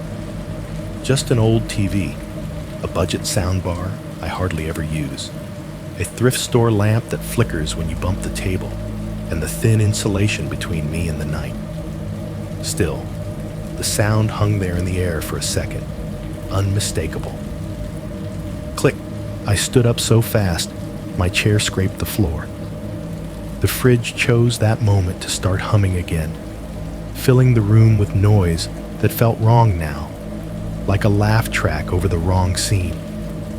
The heater coughed itself awake. The spell broke. I checked every corner of my living room, behind the TV, under the couch, in the basket where we keep shoes and crayons and the Wii controllers that barely work.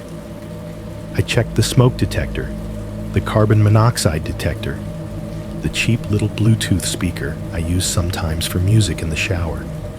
Nothing. No new device. No hidden speaker.